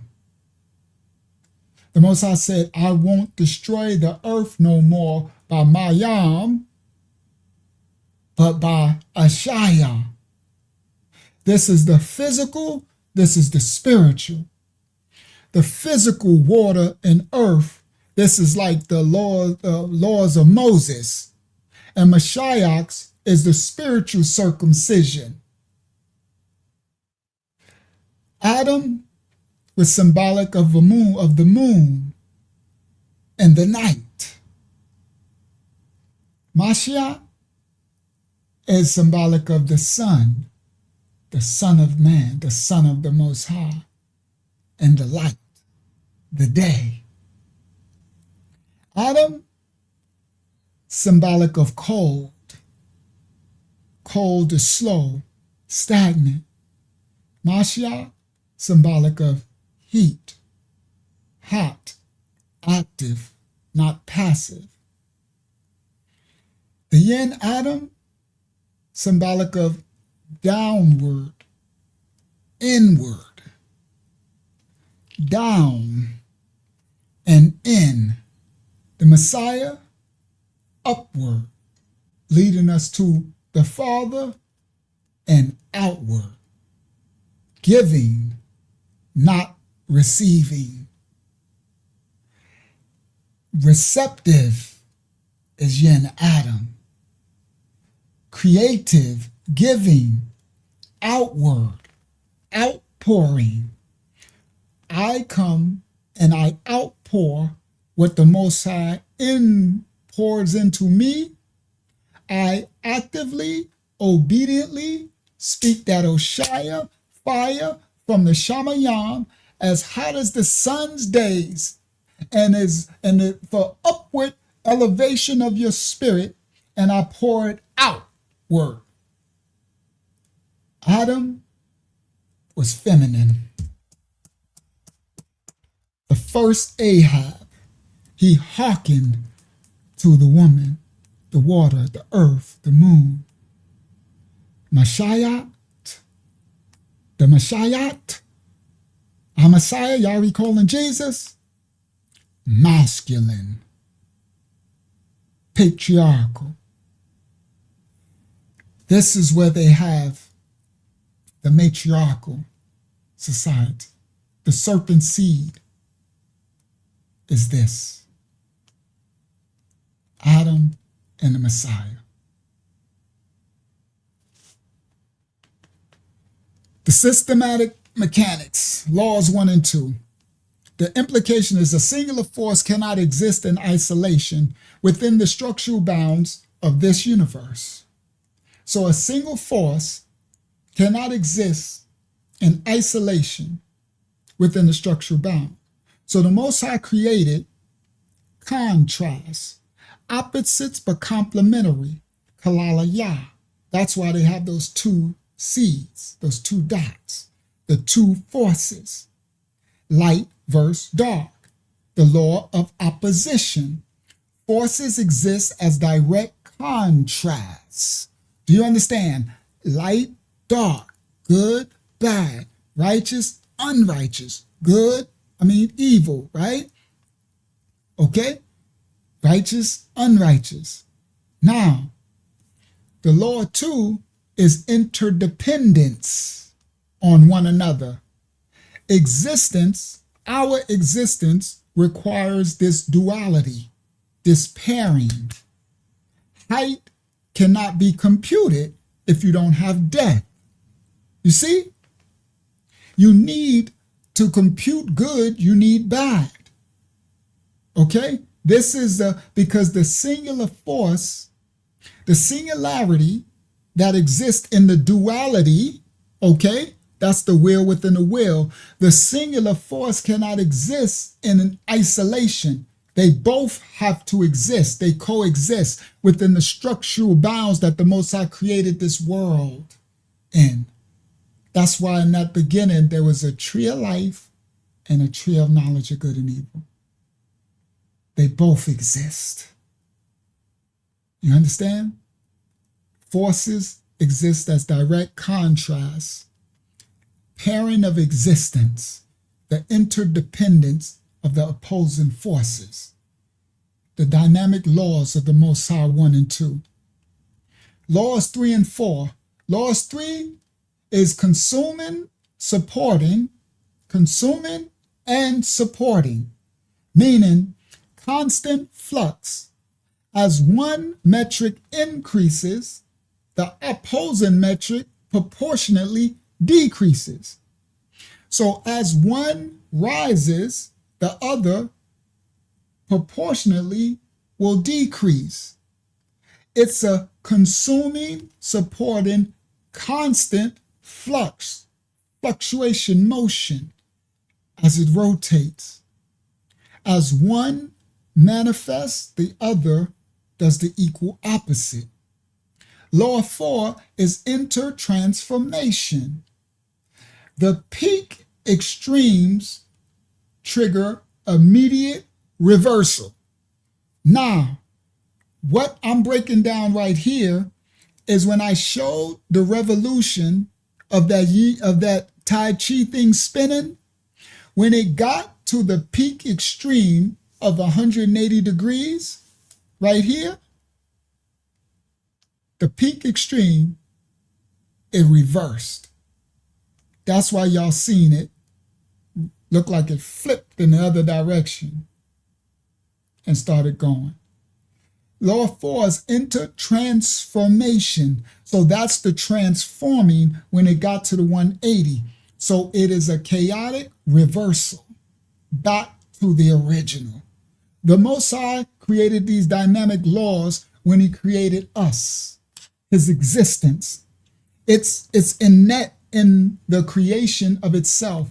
Every molecule from hydrogen to oxygen to all of it, to carbons and the atoms and the universal laws, even in the ground and the molecules in the earth and the trees and the plants, all of these laws are laws of the Shamayam on this earth.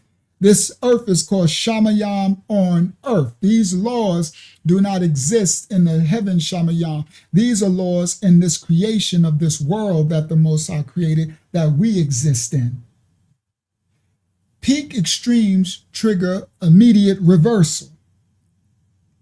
An example, the summer solstice is the absolute peak of the yang, yet it marks the exact biological genesis, Barashayat, beginning of the yin. So, let me give you an example. In March, April, when we have the actual new year, it ends at the spring equinox. So when the beginning of the absolute new year is when the spring equinox happens, and it at that same time that the absolute peak of the winter solstice, right? The dead of winter, when that peaks to its height, that same mark starts the exact biological genesis beginning of the spring equinox. And the birds, the trees, the groundhogs, the bears, it ain't in the dead of winter. It happens at the height of the winter solstice, and it starts the peak of the new year. All right? These are the mechanical laws that the Most High wrote into this world that we exist in. His creatures, his children, his created beings. Law 5 is the law of infinite divisibility. There is no singular base particle, meaning in this agent of their yin and yang, I'm just relating this because that's what I do. Meaning the Most High will bring me a topic and everything is intentional, and he'll have me go study to show myself approved, and then he gives me revelations of what he wants me to teach. He exists, omnipotent, omnipresent, omniscient. I can do this through every culture and history throughout. If you cannot find and relate relative of any culture and find the Most High's blueprint in it, then you don't have that election. Then you are not really, then you're biased. You understand? Now, I don't serve none of these Tai Ching or Yin Yang or none of that stuff, right? That ain't mean they serving the Most High. But I'm showing you, and remember, a lot of the ancient cultures, they had a lot more understanding of the relative mechanics of the Most High's universe than us later that got dumbed down. It's like ancient Kemet, just because they don't mean they're using it for good.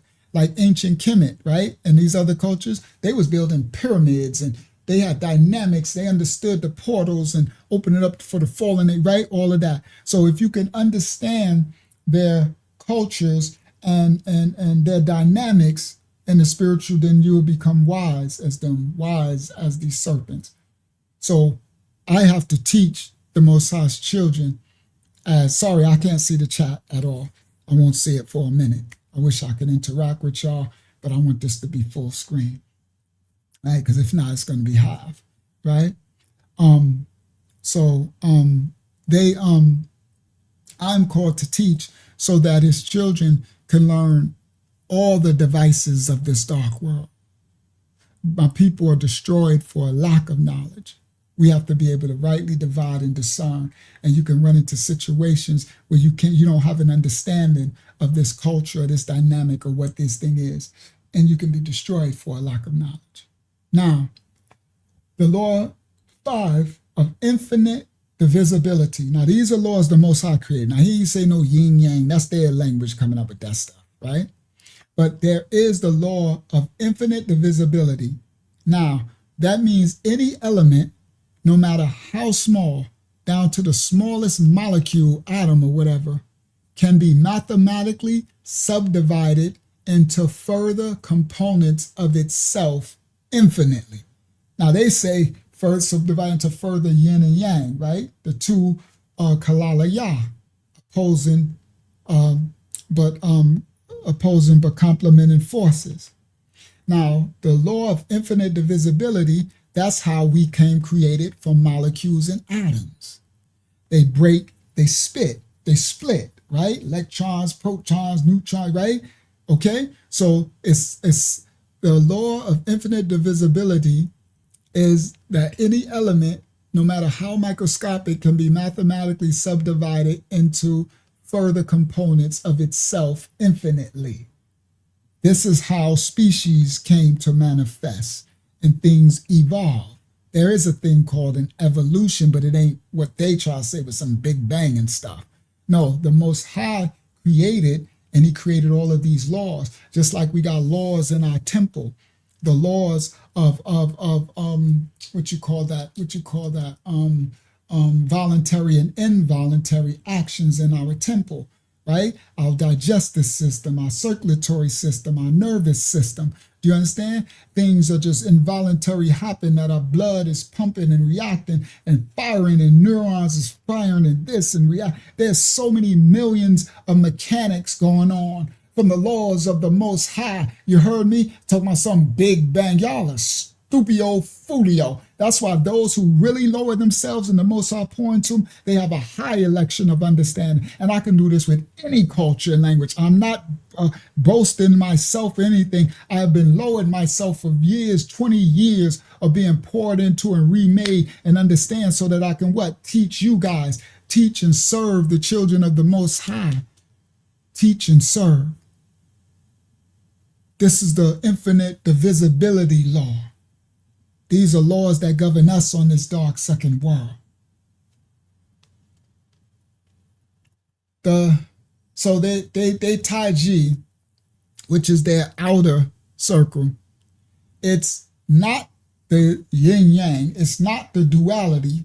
It's supposed to be the ultimate reality and essential generator from which yin and yang are born. So we would see that as the Most High. It's that Kalali, that circle. And it's not the duality itself, but what created the duality. All right? All right.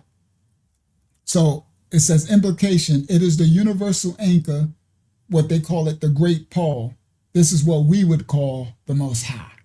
All right? They call it some Taiji, right? Chi. That's why they say your inner chi and all that. We know that's their culture, the Most High. All right? This Taiji, the Supreme Maxis, it was formalized by Neo-Confucian scholar Zhu Danyi. So a Neo-Confucian scholar named Zhu Danyi in 1017 to 1073 in the Taiji Tushuo, explanation of the diagram, the Supreme Ultimate. This is where the Asians came up with this, all right? Now, it went from Taiji, the Tai Chi, which is the philosophy, to Taiji Quan, which is the martial art form. All right. For those who like fighting and everything, this should interest you. It went from philosophy to kinetics. Philosophy is spiritual, kinetic energy, physical. The origin traced back to Chen Wangting, 1597 to 1664 in Qingayu, despite myths attributed it to a Taoist immortal named Zhang Sanfeng in the 12th century. The origin really traces to Chen Wangting. Go study, show yourself approved. Even though the myths attributed to a Taoist, Zhang Sanfeng. Now, the implication is that there is a supreme ultimate fist. This is why when they fight, they try to summon their inner chi. That's the Taiji. And they try to take the power of the chi and put it into their fist. They strike. Okay? Bruce Lee was highly into this. That's that inner self-reflection, and they call it your inner chi. All right? Now, they call it the supreme ultimate fist, right? Like the iron fist or the golden fist, they also called it, right? And the movements that they do in this Taiji Quan, Tai Chi, martial art, the movements are mathematically engineered to embody the universal laws. The universal laws of the yielding versus attacking, soft versus the hard, and the circularity of the movements. So they're implementing the yin yang. That's why you see that image so much in martial arts. Now you're understanding where this comes from. But that's the Kalalaya. So they implemented the universal laws. And if you do that and you train yourself, and you, especially in righteousness, you'll be a powerful fighting machine, because you'll get powers from the laws that you are tapping into and you'll be revoluting on frequencies. And that's why a lot of their movements are complete and still, right? And they're strong and still in their completeness, and there's power and not chaos and not emotion. All right? And this martial art integrates traditional Chinese medicine, Qigong, and Taoist internal alchemy, right? That's that witchcraft. That's what I say. We don't mess with this stuff, but they're doing internal alchemy. The supreme ultimate balance. The doctrine is the harmony is never achieved through the victory of one force over another. So you don't get the harmony through defeating one of the forces, because they're equal opposite needed. The ecology is the ecosystem requires the dynamic equilibrium of consumption and generation. So you have to use the kalalaya, your two forces. You have to master and make them equal. That's in the equilibrium is the stillness. That's the 360. The victory or fight and trying to conquer, that's the chaos of the 180. The ecosystem, the completion, requires the dynamic equilibrium of consumption and generation. So if you consume one, it makes another one. That's why the Mosai created Kalalaya is self-completing. The psychology of it is the human mind requires the precise integration of passive acceptance and active creation to achieve its wholeness. So the mind requires precise integration of passively accepting what the Most High pours and leads and guides, and actively doing the work. 6 days Ayada worked, 7 day Rabbayah rested. Active creation, and you achieve Kalalaya, completion. The 7th day is Kalalaya. Everybody listen, the completion. Day 1, day 6, he completed all his Ayada work. Day 7, he reflected and what it did, restart, reverse. See? The chaotic reversal, the 360, and it started right back again at 1. That's achieving the completion. The conclusion is the ultimate code of reality is the stillness, the equilibrium in the center. All right. I got one more piece, and then I at least completed this. Let me come back to y'all. Stop share. Share screen. Sorry, guys. I'm tired, but let me get through it. All right. I still can't see the chat for a second. I'm make it full screen. I made 2 of these. All right. Full screen. There we go. The architecture of stillness. Kalalaya, Taji, and the cybernetics of the soul, initiating the 360-degree system of calibration by Uncle Ya'ayasha. The doctrine, the transliteration of the ancient texts manufactured a paradox. They suggested that the Most High Creator authored sin. In the book of Isaiah 45 and 7, the Bible says, the Most High says, I form the light and create darkness. See, those are the what? That's the Kalalaya, what they would call the yin yang. See, those are the 2 seeds, the 2 opposing but complementary forces. I make peace and create evil. Shalayam, and so I, the Most High, do all these things. I am the Most High. I create good and evil.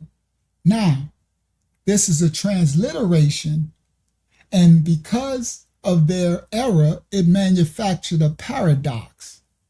So this is suggesting the Most High, the Creator, authored sin. No, he didn't.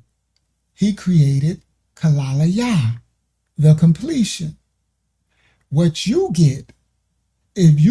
Whatever you call on, that's where they get karma from. Whatever spirit you come in, you can be light or you can get darkness. You can get peace or you can get evil. They are the two opposites of the same creation. They are what they were saying, the yin yang. Those are the polar opposites. He created completion. Implication: evil cannot compass the Most High's presence. The Creator does not author evil. He didn't create it. The Creator authors completion. I am the Most High. I create Kalalaya. Now y'all have the principle understanding. It's so important to have that understanding because of the power. The absolute, the Kalalaya is the state of absolute completion, the 360 degrees. The 180 goes to here. It's in everything. It's in our yearly cycle. It's in our daily revolving of the sun from day to night. It's in everything that we do. We are to complete ourselves. They try to keep us in the 180, incomplete.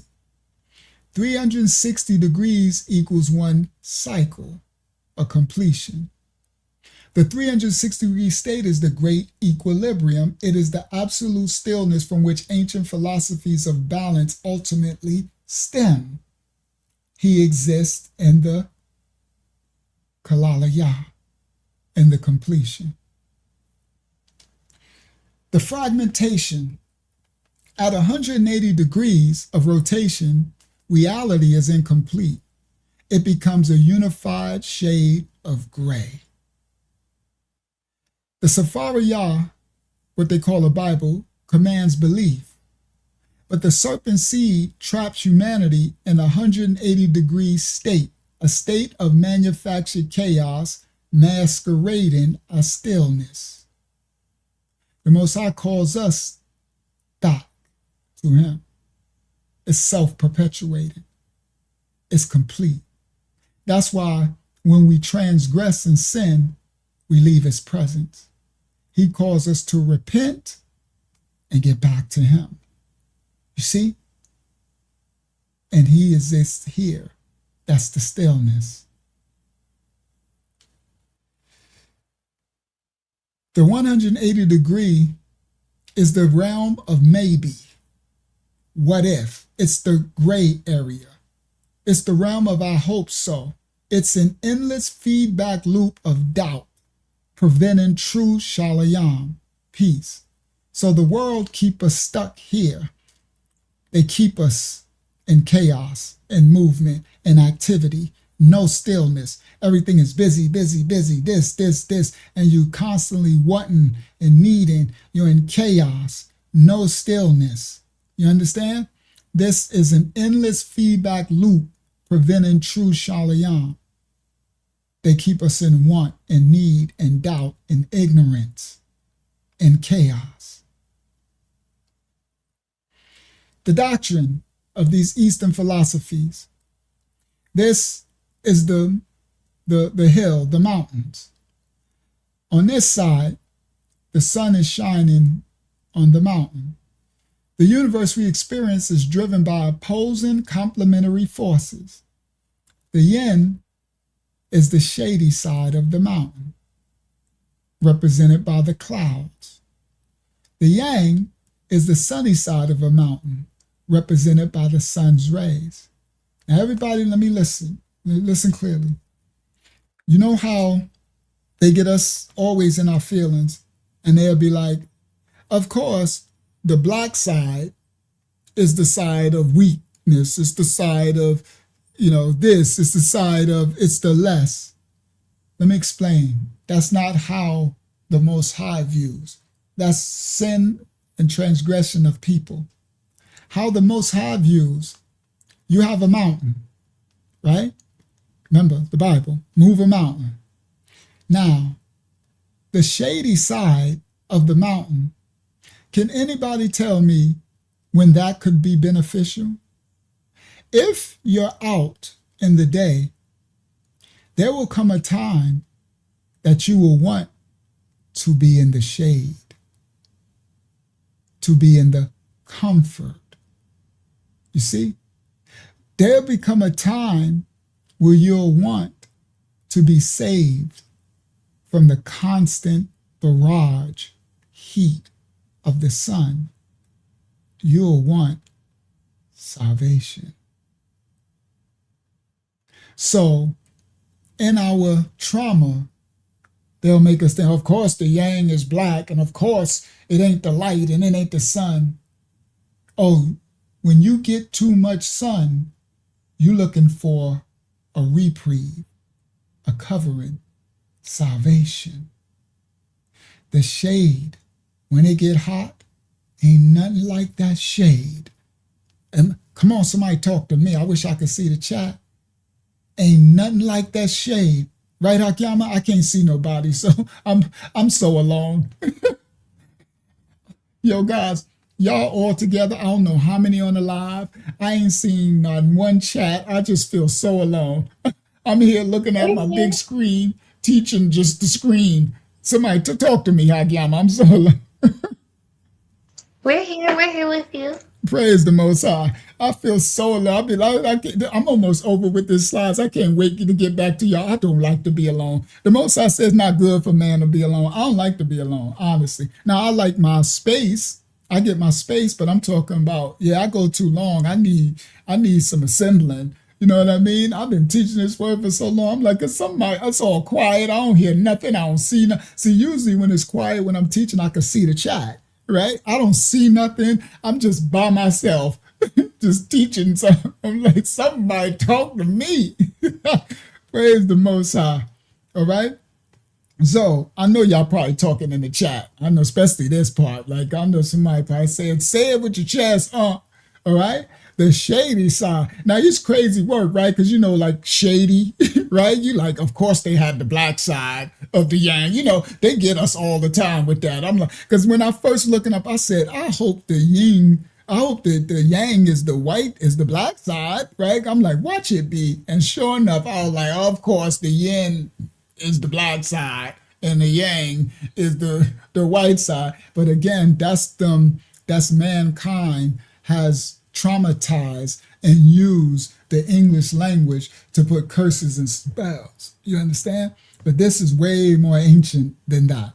You understand? And understanding that if you are in the sun and you're going to need a salvation, a reprieve, that shade, we all look for a good shade tree. Now, if you out in the desert, you out in this mountain and that sun beaming on you, you definitely want to be on the shaded side of the mountain to get your relaxation and your rest and your comfort, right?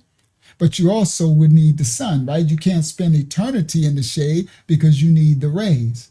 So what happens is the sun goes on this revolution, like everything continually moves, and it lights both sides. So then this side will become the yang, and this side will become the yin, right? Okay, just speaking the language, we learned about that philosophy, right? We don't follow no oracles, bones in the 14th of Lemon. But what's interesting in our Hebrew Habariyah tongue is the shady side, the yang, is the side of the clouds, right? And the clouds is Ananayam. And the sunny side is the side of the sun. That's the Shamayash. The Ananayam are vehicles. Mashiach left on a cloud to go to the heavens, and he coming back on a cloud. Y'all better know who Ananayam is. So I'm like the shady sides in the Ananayam, and then the sunny side and the Shamayash. But you need the Kalalaya, the completion. You heard?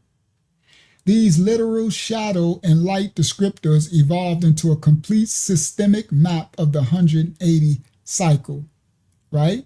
One side is 180. So if you only had one side, you would burn up.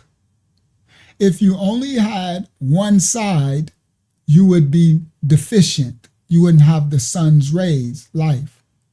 So each side alone 180 equals death. It's the chaos. See? So you need the two opposing complementary. That's why they have the two dots. And then Mayam is the S curve. That's the split in between the 360. So this would be the mountain would be the 360, and the split, the sides, is the, all right? The binary construct, the nature of the yin, passive, receptive, the yang, active, I already did that, downward, inward. Key insight, this binary system governs the mechanics of the 360-degree existence, all right? The 5 principles of cosmic balance. 1, opposition, light versus dark. 2, interdependence, no height without depth.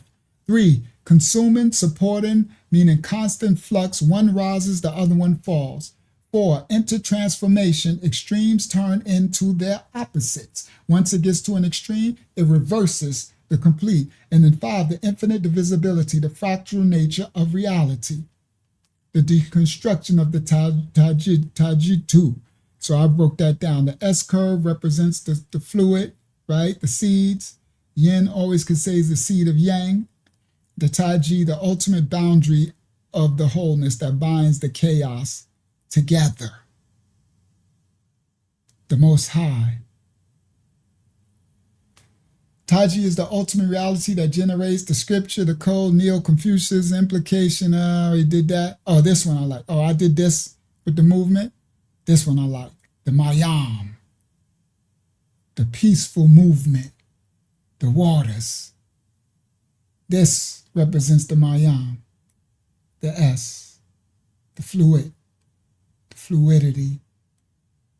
Is constant, represents fluid, constant movement, and intertransformation forces. We come in through the womb. We come from the spiritual into the physical, intertransformation of two forces. Our spirit becomes flesh.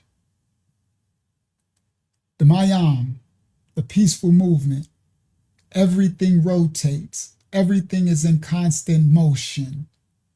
Mayam translates to movement. True stillness is not frozen paralysis. True stillness is a peaceful Mayam, yielding, soft, circular. Okay? I ain't doing no eternal Taiguan. Forget that. We're going to do alchemy. But the stillness of the Mayam, the movement, true stillness is not frozen paralysis. That's why in that spinning thing I did, when it got to 360, it looked like it was stopped, but it was spinning faster than the whole movement. But now it appeared to us as still, because true stillness is not frozen paralysis. It's a peaceful movement, Mayam. Everything is constant. The great equilibrium. The 180 degrees is a dualistic flux. It's the mechanics of maybe in the middle. The 360 degrees is the completion.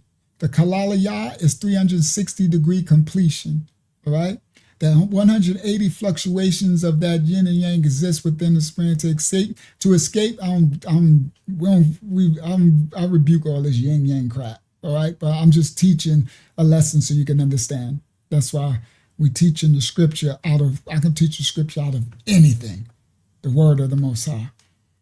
To escape the gray area of the 180, the manufactured chaos, we must ascend from the dualistic swirl to the perfect outer rim of the Kalalaya. So you don't want to be caught in the chaos of the 180. You want to be in the Kalalaya, the 360. The firewall, the fight or flight protocol, the threat response. The stillness is being calm and unbothered in a crisis, but our biological hardware resists it, all right?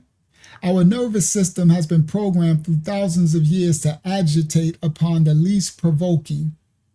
We must reprogram our hardware, the fix, to bypass the 180 halfway mark, threat, response, and remember the 360 calmness. So once it went from here, it was spinning, and it got to 180, then it started to get to the shalayam, the stillness. So when someone provokes us and reacts us, we're in this state. Flight or fight response, threat response. We need to have peace in the midst of the storm. The stillness, the shalayam. Fear and Yahweh. Ego is an illusion, and since all fear stems from ego, fear is not real. It's manufactured in this 180. Fear not, verse fear the Most High. The transliteration of Yahweh created a false contradiction. All right? The Most High never tells us that fear. The Bible says fear is not of him. Yahweh, reverence or respect of the Father, and that's the Habayah, the love. Yahweh does not mean biological terror. That's that fear. When we train our nervous system that fear is an illusion, the core state of stillness is unlocked unto us. The Yahweh, love and reverence of the Most High. Fear is an illusion, children of the Most High. The protocol of remembering. The stillness is the core. Outside of the stillness is sin. Once you commit sin, you start to be conditioned, the conditioning, and that builds your ego further away from the Most High. Step 1, recognize the 180 manufactured chaos, awareness. Step 2, remembrance. Remember the Most High exists in here, the stillness. Step 3, repentance. Chip away at the layers of dirt and ego. This is the layers of dirt, sin, conditioning, and ego. Step 4, come on back to the stillness. Achieve oneness with the Father. Shalayam, Ahayad, oneness, peace. The doctrine, we do not need to learn stillness because we are stillness. By stripping away the illusion of fear, the chaos of the 180, we remember the Most High within us. Inside. The Kalalaya is not a destination, it is our origin. All right? The Most High created us. We have to remember to go to the stillness. And then we become one with it. But we've been outside of it. So it is a destination. All right, I'll change that. It is a place. But we have to become one with it. Then we are one within it. The Father. All right. Praise the Most High. Whew. All right, now I can come back. I don't know how long. Still about 90 of us here, 5 hours.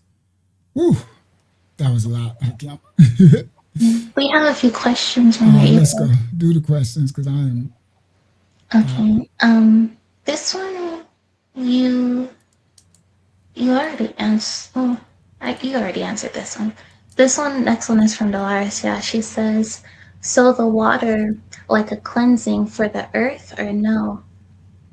The water cleanses. The water does a lot. So, she probably got a little confused. So mayam. Okay, so water, we need it. Well, our body is made up 3/4 of water. Mayam, like I need to drink some right now. Thank you. Thank you, y'all. Thank you, Dolores, y'all.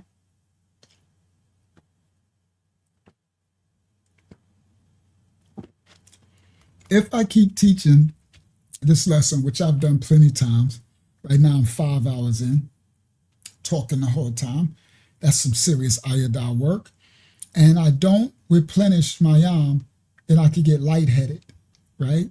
It'll affect my temple. We need my yam, it's water, it's a life giver. We came in through the water. Yeah, come on, Paula. Water is the blood of the earth. That's a good word. That's a good word. We need the mayam. the earth is covered 3/4 of water. Okay?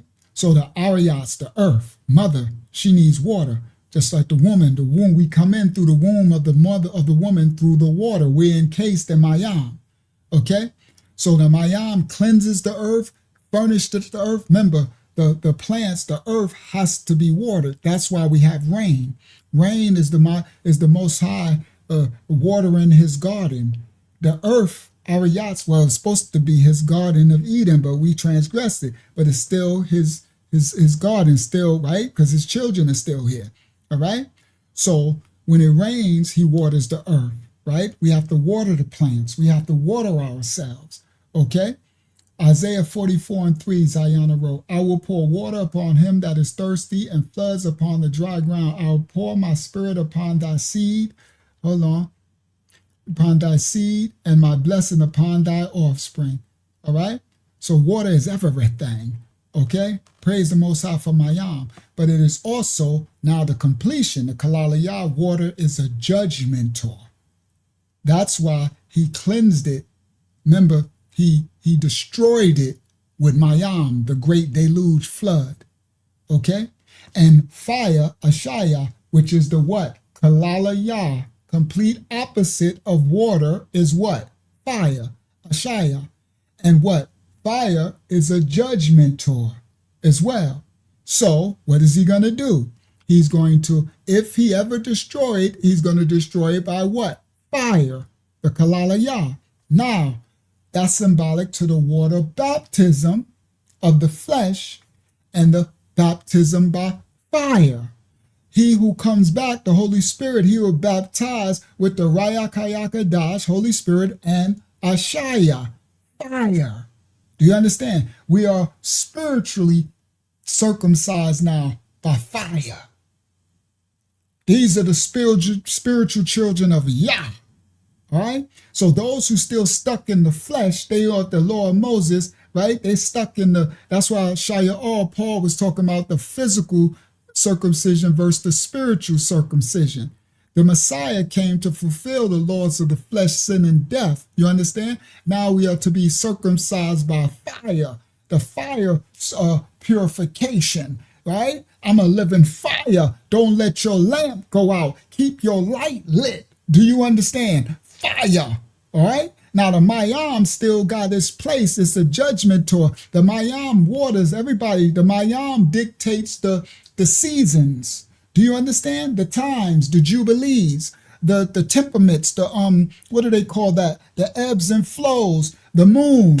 The woman is symbolic to the Mayam, to the water. The man is symbolic to the Ashaya, the fire. The man, that's why in the yin yang thing, the yang is symbolic to the sun, and it is what? The creator. It is the masculine. It is the sun. It is the fire, and then the yang. That's the yin, and then the yang is symbolic. That was that Adam is symbolic to the earth, to the moon, to the water. It's feminine. Okay. The same way you have to have the male. It's not good for man to be alone. We need one another. You can't have the masculine without the feminine. It's incomplete. The Most High created Kalalaya. So the world, the serpent seed, want to keep us divided. But we're equal, but we're opposites. Sorry, we're not equal, but we're opposites. You understand? Opposites, but what is it called? Opposites, but opposites, but what's the name? Complementing opposites. We are called to come together and complement, but the Most High got order. Now we disrupted that order when Adam and Eve disrupted it. Okay, so that's why the men had to be raised over and had to cover the woman, and she was called to submit. Now you're not going to submit to no unrighteous man, because now the serpent seed is still victorious, and he's lowered the men to not be the covering over the women and children. So you can't really come under some of these men, because they women now, men. You know what I mean? So, but that's because the order is disrupted. Okay, but in the structure of the order of the Most High, you can come and be covered under this ministry, because we are actually in our rightful state. all right, as an elder and as the elders in the ministry, and we're building the young men up to be the covering. That's what's been missing. That's why they broke up the homes, right? That's why they took the men out of the homes and they put us against each other, the two forces that's supposed to be complementing forces. You understand? Opposite complementing, right? Yes, Paula, attracting. That it's not good for us to be alone. They know that, so they keep us separated, right?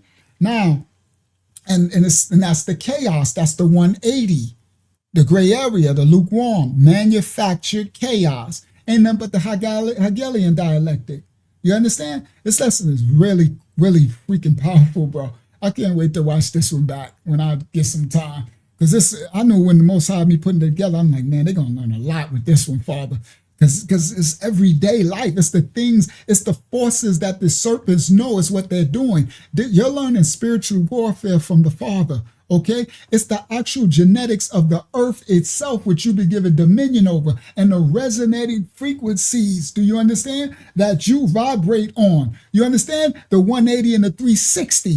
You understand? It's like with understanding this, you be able to master the flesh. You be able to sustain yourself and understand the dynamics and equilibriums of other people's rotation and these serpents and energies that they're putting forth and how to maintain your peace, your inner stillness, the stillness of the Most High in the midst of the storm.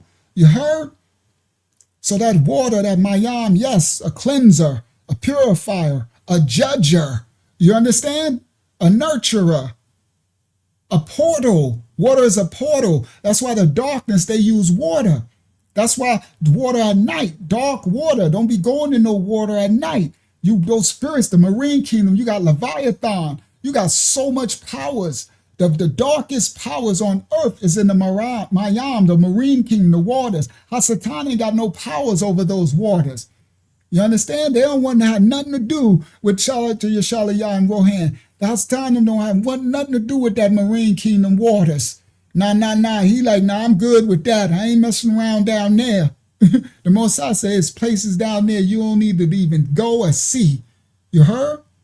But that's our life bringer, our life giver. It's the portal that we came through. The Mayam, the Messiah came through the womb, through the waters. You heard? But he baptized with fire, second Adam. You heard? This part, this is a spiritual baptism with fire that I'm teaching through the Father. This part. Go ahead, Akiyama. What's the next one? Praise the Most High. Sorry, guys. I had a whole thing with the data centers. I'm probably going to close out with a little bit of it, and then we'll continue it maybe on Monday or something else. I got so much to teach. I don't got enough time, and I got so much to teach, bro. It's like I got lessons upon lessons upon lessons. They keep growing, right? So anyway, go ahead, Akim. What was the next one? This next one is from Rohan. He says, so the dark waters in Psalms are clouds, and I think he's referring to, I think you read it. And the clouds, the waters come from the clouds. Clouds sustain Mayam. Clouds hold Mayam, right? That's why the sun is symbolic to the yang, and then what's the name? The clouds is the shade thing, right? Just like when it gets, let me explain. When the rain comes, it gets cloudy. You see what I mean? It gets gray. It gets shady, right? So that's where they get that symbolic of the yin yang, of the shady.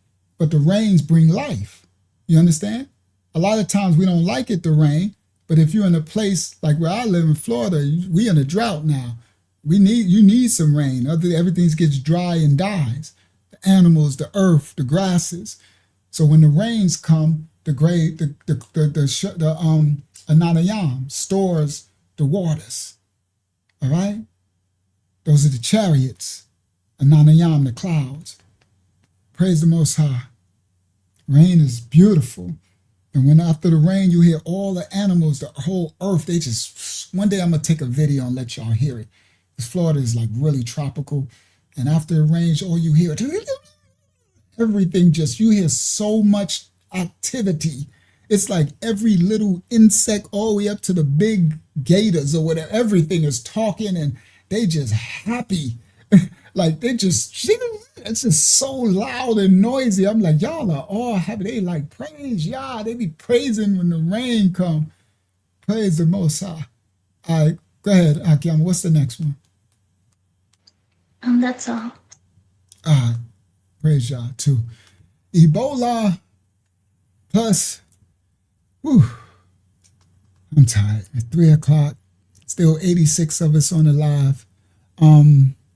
Let me close out with a little of the because that other one is way too long. I still got a little of the what you call it, those data centers. I had another So we clip. have one more. Someone just asked. Go ahead. It's from Paula. She says, question, is water above and below us is in the firmament a glass cover And is over the us? it's not glass. It's the firmament is a spiritual barrier. So it's not glass, it's not physical, it's spiritual. So it's the spiritual that has power over the physical realm, right? So in the Tower of Babel, when they tried to bust through the firmament, they couldn't because they were doing a spiritual thing, okay? And they would speak. That's why the Most High took the Habariyah tongue at Tower of Babel, because they were on one accord. And when you become one, you got a power. So they would have accomplished busting through the firmament. Now they thought they was going to destroy the Most High. They fools. They would have got destroyed, right? But they would have made it. The Most High said they would accomplish what they wanted. They would have bust through the firmament. They wouldn't have killed him, right? So he confounded it. He threw him down. He turned some of the monkeys like Tamayabi in the pocket roll. He turned some to, Most High did them dirty. Then confounded tongue and spread them forth. Okay, now until the end time when he will release his righteous tongue back again to the remnant. Now, yes. So there's a firmament and they can't get through it. Now, they say, and it's crazy, when you see some of the rockets, they got some crazy stuff. It looked like you see it hit something and come back down. That's crazy work. They got so much stuff going on, right?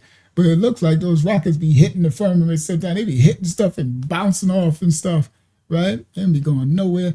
Now, yes, there's water above and waters below, okay? And that's what happened in the flood. The windows of the heaven and the waters below. So there's waters trapped below that if the Most High open those portals, they can flood up. So that's why the deluge froze the dinosaurs and stuff in their tracks, right?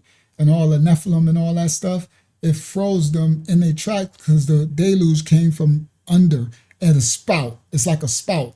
You know how when they hit oil and the oil spout and it go up hundreds of miles, like miles in the air, the oil spout, that's what the water down there, same thing. It's like a volcano coming from under. So it went up miles high and all that water came down and the waters came from the heavens.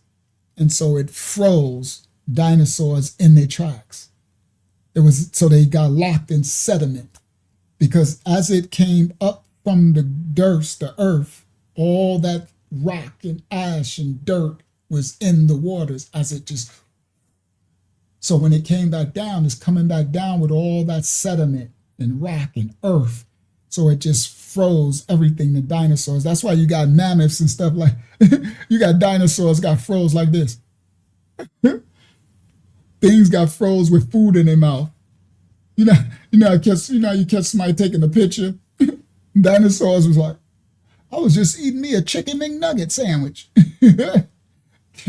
Froze things, all right? So, praise the Most High. All right. So yeah, that's waters below, and that's gonna there's still waters below and waters above. Our last lesson when we talked about the what was their name? The Garamantes in the Sahara Desert, they tapped into the waters below the earth in the underground. And so they had an oasis in the desert. These and guess boy, I got some I don't want to spill the beans. I was gonna do it tonight, but I had some little setbacks attached, so I did this tonight. But I got a part 2 to the Garamantes. Y'all gonna be head blown emoji. I'm like, you, of course, Father. I'm like, let's go, y'all, of course. All right, praise y'all. Woo.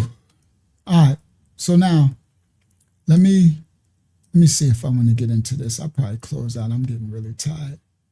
All right, sorry, 3 o'clock. Praise y'all.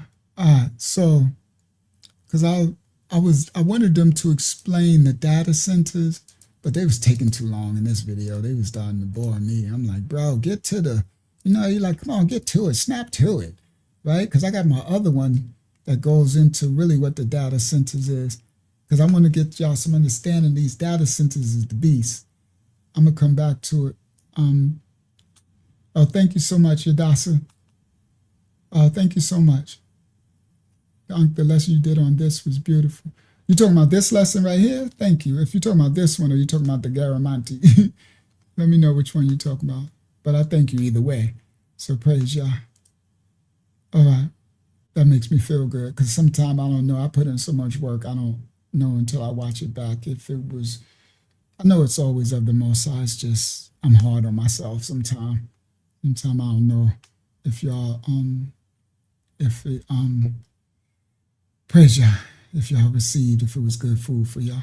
I know it's good food, but pray. All right, sorry. Anyway, let me continue. Tiny compared to the largest ones in the US. All right, I'm going to go to this. Hold on, let me see. She had another question. What was the question, Hakiyama? Is there only one Earth or many? What is the black hole, a spinning planet or hole to another gateway? All right, so there's many planets. There's one Earth, our yachts, but there's other planets, right?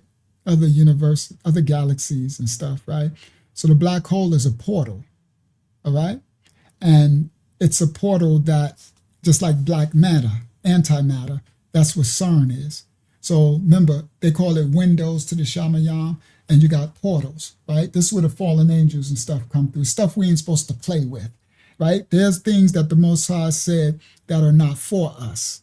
But the fallen angels, the watchers, they came and taught them metal, allergy, chemicals, sorcery, beautifying makeup, warfare, right? They taught them the constellation, the stars, things that the Most High never wanted his children to receive.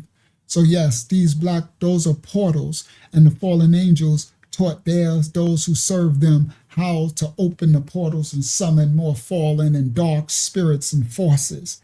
You understand? So yeah, there's only one Ariats, one Earth, but there's plenty planets and stuff, all right? And plenty dimensions, yes. And the black hole is with the antimatter and the darkness. It's just a big portal. That's one of the biggest portals that stuff will open up at the Armageddon. When the crap hits the real fan, the day of Yah, they call it, 1,000 years of woe, when people's hearts are failing for what they'll see. So yeah, yep, they taught science too. Yep, you can see spirits come off the sun. That's dope. I've seen so much stuff in that night sky when I was doing Uber at night. I done seen everything. I done seen the great stuff you can't even explain. But once you understand the spiritual realm, none of that stuff. That's why they talking all these aliens and stuff. That's because so one part of them doing it, it's like a smokescreen, but it's really not, right? They going hard with the alien stuff because stuff is here and stuff is releasing, and they're trying to prepare the people for things we're going to see, right? Because they don't want people, they still need control, right? Not with humans.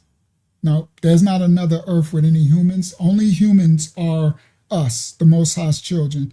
Now, there are fallen angels. There are spirits, what they would call aliens, but those are fallen angels. Those are that's what aliens are. So there's not another planet. There's other planets. Maybe there's some type of they say that, I don't know, but they says there's life on some of them, like water and stuff, because that's life, right? Rocks and stuff. But there's no humans. the humans, the children of Yah, were created on this Ariats. And we're born into the second world, this Ariats, after the sin. And we don't exist on those other realms.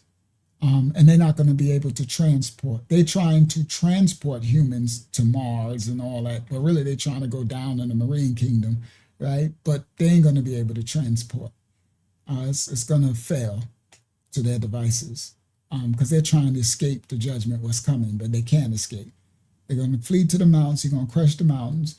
They're going to flee down to the marine kingdom, trying to do Atlantis, all that, and Leviathan. They're going to go to the place, right? You can't run from the prophecy. But yeah, but so the other beings are coming through portals, right? So they're not coming from planets, they're coming from dimension. So the other beings are coming from dimensions through a portal, but not from this dimension. So they're not coming from like Mars, Saturn, right? These other planetary bodies. They're coming through a portal, another dimension. All right? Praise Mosai. All right. Those can stretch to well over. Do I want to do this one? I'm probably going to close out with questions.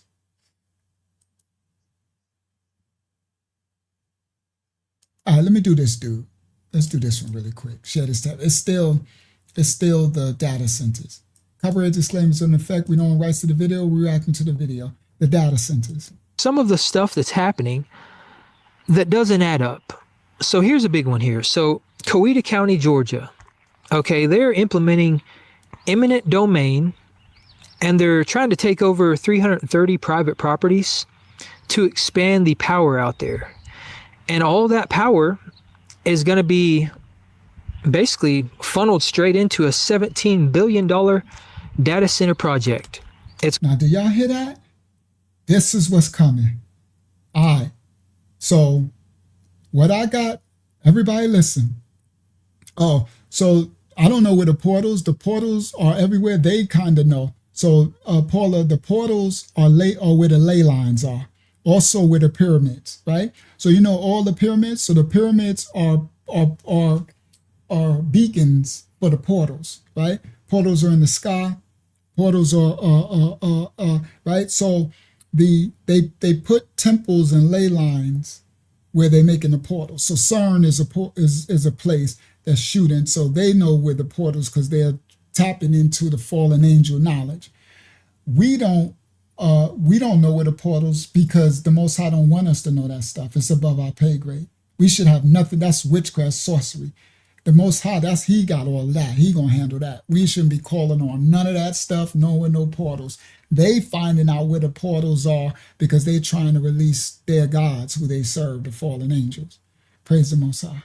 Now, this video right here is very important. Did you hear what he just said? Eminent domain is the law where they can take your houses. Remember, what is they said? They said we will own nothing and be happy. Right? Everything's going digital.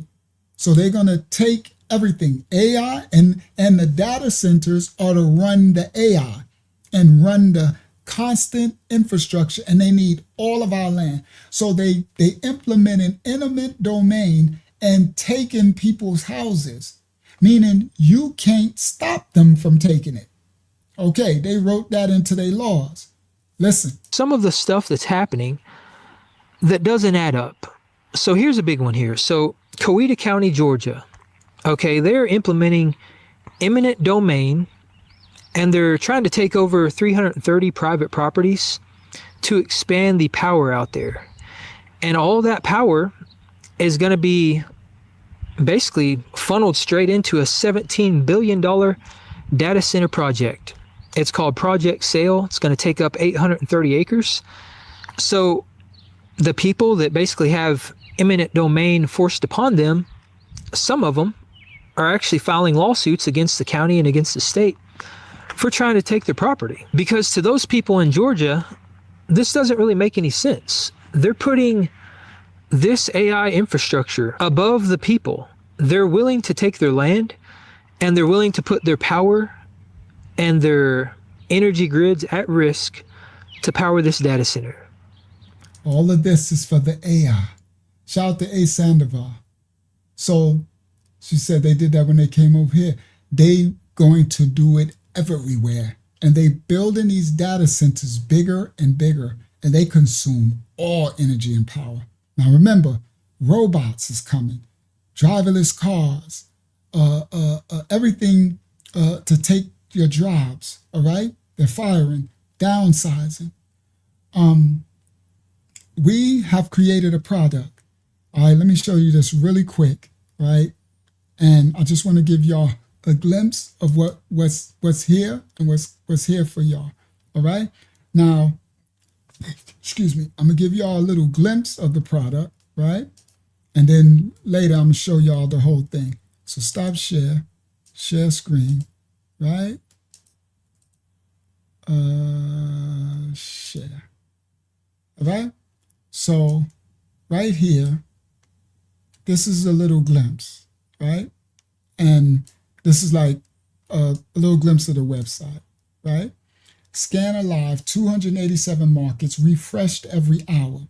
Stop watching the charts, start getting tapped. You've got a thesis and a life, all right?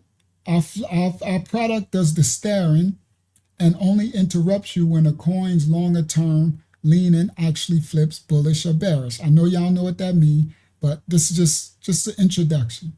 So this is just an introduction of what our product will do for you. Last 7 days on the 1 hour, these already ran and they flipped back. Coins we flagged as turning bullish, meaning they're going up in the past week that have since run up and turned back to go back down. The move's finished so we can show the whole thing. So this is our actual product. So this coin, you would have got an alert, right, on May 24th on your phone to your WhatsApp, and it would have said, buy DEX, this, right? And in our app, you'll be able to just go right in and press a button and it'll buy once your account is open, right? And at the peak, it went all the way up 31%.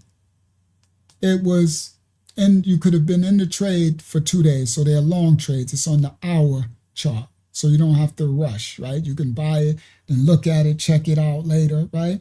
And you could have sold it anywhere up. It went up 30% at the highest point after you bought it. You could have sold it when it went up 5%, 10%, 20%, right? Now, if you held it from the time that we gave you an alert until it started to go reverse and go back down and cross through our alert system, you would have made 20%, 19%. Now, if you don't know anything about trading, the stock market, I'm telling you this because they come in to take your jobs. That's why I'm telling you this, right? So the Most High is preparing things, and you won't have to learn everything I'm telling you, how to trade and go in the market and look at the chart. Okay, my indicator went through this. It went through my RSI hits and my QQE and it went through the 8, the 9, 10, the 9, 20, and it went through. So I need to go in and buy, and then I got to watch. No, we have an alert system that will alert you every hour. You can go in, you go in on your phone, you go on your computer, and you look, and you be like, okay, let me see what just crossed, what flipped, what crossed, what, it'll tell me which coin just crossed, flag me to buy, right?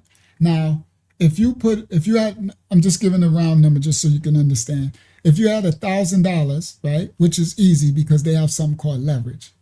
They have something called leverage where you could put $100 and you could put 10x leverage. That's $1,000, right? That's trading. Y'all don't know what that is, but this is what all of the systems, the governments, the stock exchange, JP Chase, Bank of America, all of them, BlackRock, Trump, China, Russia, Putin, everybody. This is the world's trade and financial currency that's going digital. So of course the Most High is going to prepare us, right? So these are bull signals. Bull means when it's going up, it's bullish. When it goes down, it's bearish. That's stock exchange talk, financial markets talk, all right? Now, this would have told you when you went in your phone, you decide, all right, let me check my app. Let me see where I can make some money. You click it, and if you hit it at this time, it told you this was one that you could buy. So you go in, you buy it. Now, during your day, you can look at it every couple hours. You look at the phone, you're like, okay, it's going up a little. Then, right? So this one's like a 2-day hold. So probably like a day, that was probably 2 days and 20 hours. So probably like the 2 days and some change, it was up 30%, right? But you can get out of it. You could take your profit anytime. So let's say if you had $1,000 on this, right? And it went up 20%, that's $200, right? Now, with leverage, you can have more than that, right? So if you had $10,000, right, that's $2,000 you just made off this trade, right? Now, $10,000, that sounds like a lot, but it's not because leverage. So if you put $1,000 and put 10x leverage, that's 10 G's, right? That's simple, easy to do. You will know what that means because you got training like the product. So everything, in order for you to be able to sustain yourself with what they're coming to do, to take all our jobs, right? What they're coming to do, you're going to have to learn the skill set, the devices of the serpent, okay? And what they're using to make their monies, okay? And this is what they're using, all right? So now, let's say if you had $100, that's it, and you bought this, and you did it on the 20%, right? Not the 30. 20% of your $100, you just made $20, right? Now, when you get your alerts, it's about 2 or 3 at a time, right? So again, once for those who don't have anything, right? You're like, well, I only got $100 or something, right? You only got, well, then I could show you how to use the leverage until you make some of these, make you more money so you can put more money, right? Money makes money, right? But they don't spend their own money, right? They spend other people's money. It's called leverage, right? They call it market futures. They call it long and shorts and stuff, right? Now, it's very dangerous if you don't have a system and you don't know what you're doing. But because our proprietary system is telling you when to get the coins, that's already, our system is telling you they're going up. So this one over here went up 37% at the peak, and it was only 8 hours. See? So it held for 8 hours. So within that 8 hours, it went up on almost 40%. Okay? So now, so if you had $1,000, that's $400. You know what I mean? In 8 hours. You see? If you was able to trade this and get out, you know what I mean, $400, right?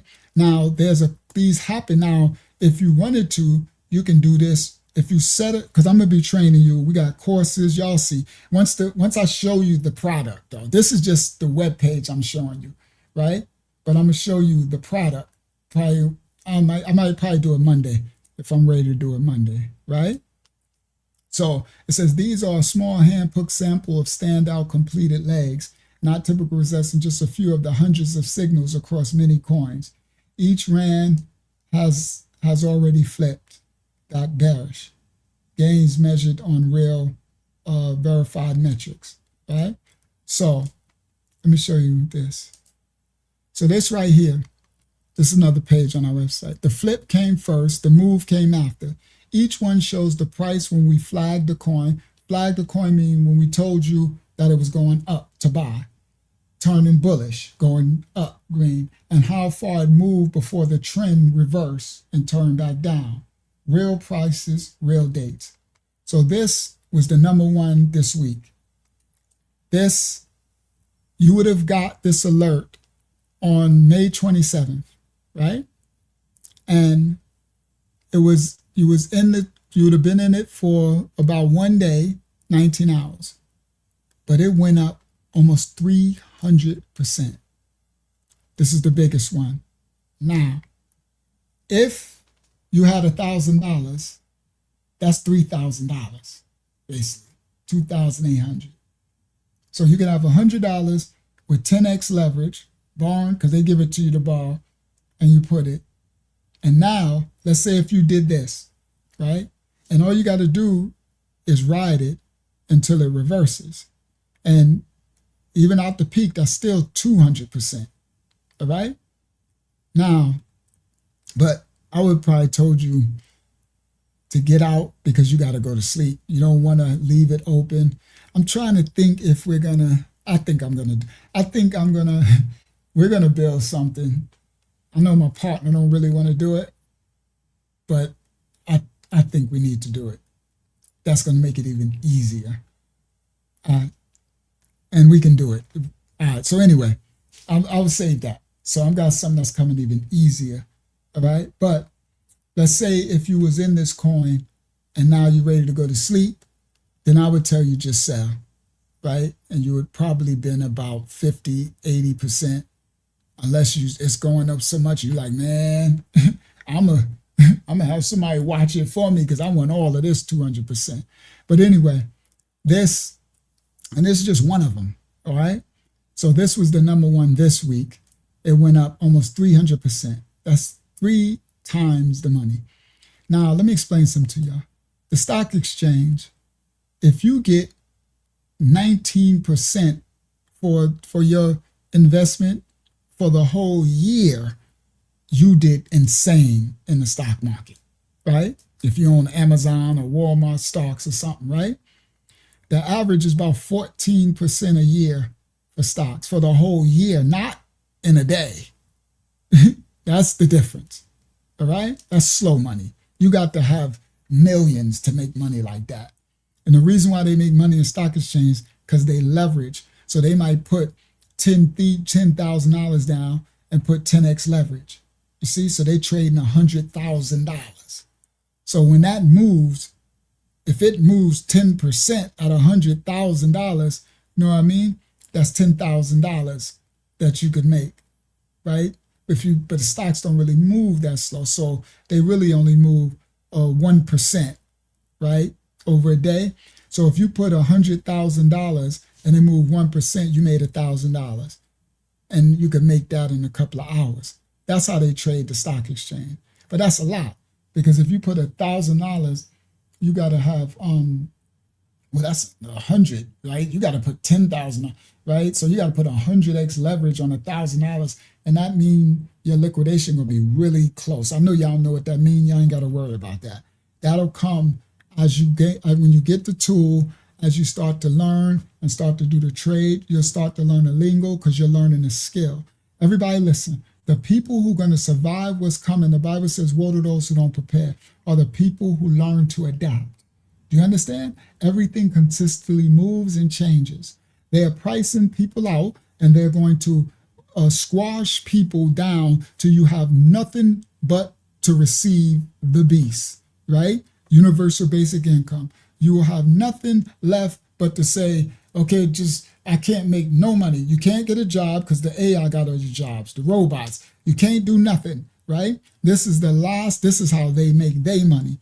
So if you're not learning how to open a product or AI or make something that can sustain you up until the collapse, the total collapse, then you're going to be the early ones that are consumed into needing their handout, and they're going to govern you, right? They're going to make you take the biometric IDs. They're going to govern you. They're going to push you in the social caste system and all of that type of stuff. But the Most High prepares for his children, all right?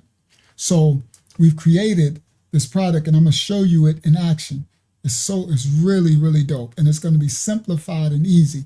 You're going to be able to get it to your phone, and with the training, I'm going to teach you, show you, then you're going to be able to say, all right, ooh, look at that, click.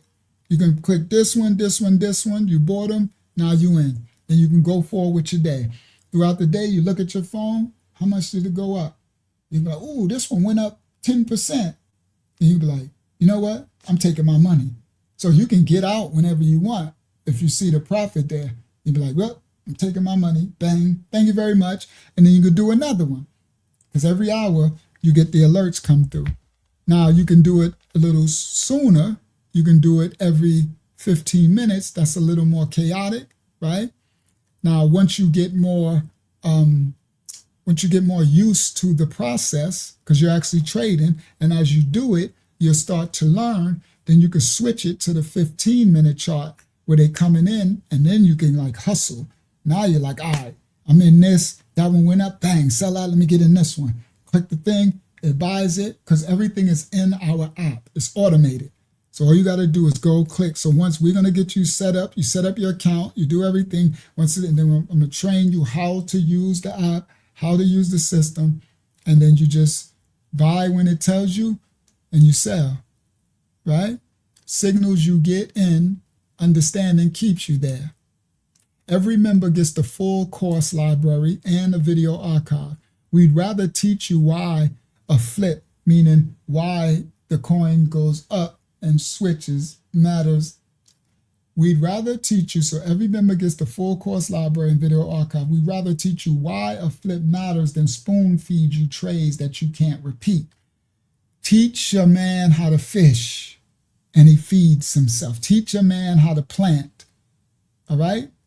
Fruit trees, lettuce, broccoli, cabbage, and he can feed himself for a life, all right? These will be the courses on it, right? And you'll have the app. So all right. So I only took these little 3 screenshots, but it's crazy. Y'all wait till y'all see it. This app it's so dope, bro. So anyway, it's going to be very simplified and very easy. All right, that you will all be able to, and then you'll learn. You train yourself, and then you'll come back after a while. You'll be like, "Dag, Unc, remember when? And what is this? May." Or something, well, it'd be June now when we release. In June, when I first, now I'm like, I know, like I can trade. I'll be trading all the time. And I'm like, yes, because you've learned the skill. You've learned the skill set. And the skill sets is everything. All right. So this is, it's digital traders, cryptocurrency trading. So these are digital currency coins. This is where the market is going. So the stock exchange just went digital. This is what they're doing. So all the AI. So the reason why I'm bringing this up, because the data centers that they build in is for this, and AI. It's because everything is digital and they need energy because all of their infrastructures is built on this, right? And so they make, so if you see how much money these people make every day, they make millions and billions every day. And now the whole stock exchange, the quadrillion, I did that on one of the last live streams for those who've seen it. All right. Let me see. Can you trade to make it? Oh, of course. People, well, I'll show you, Stephanie, keep coming back when I'm showing you the project. These people make $10,000 a day, $100,000 a month. You can make, right, like right here. So this coin right here, let's say if you just happen to already have it or you already been trading and you have $1,000, right? And you put 10x leverage on this aloe and you bought it when our system told you to buy right here. It went up almost 300%, okay? So if you put 10x, that's $10,000, okay? Off and three times, so you made 30,000. Everybody listen. Well, 20,000, because I'm gonna just say, let's say you didn't catch the peak, because that's 283%, almost three times, 3x, right?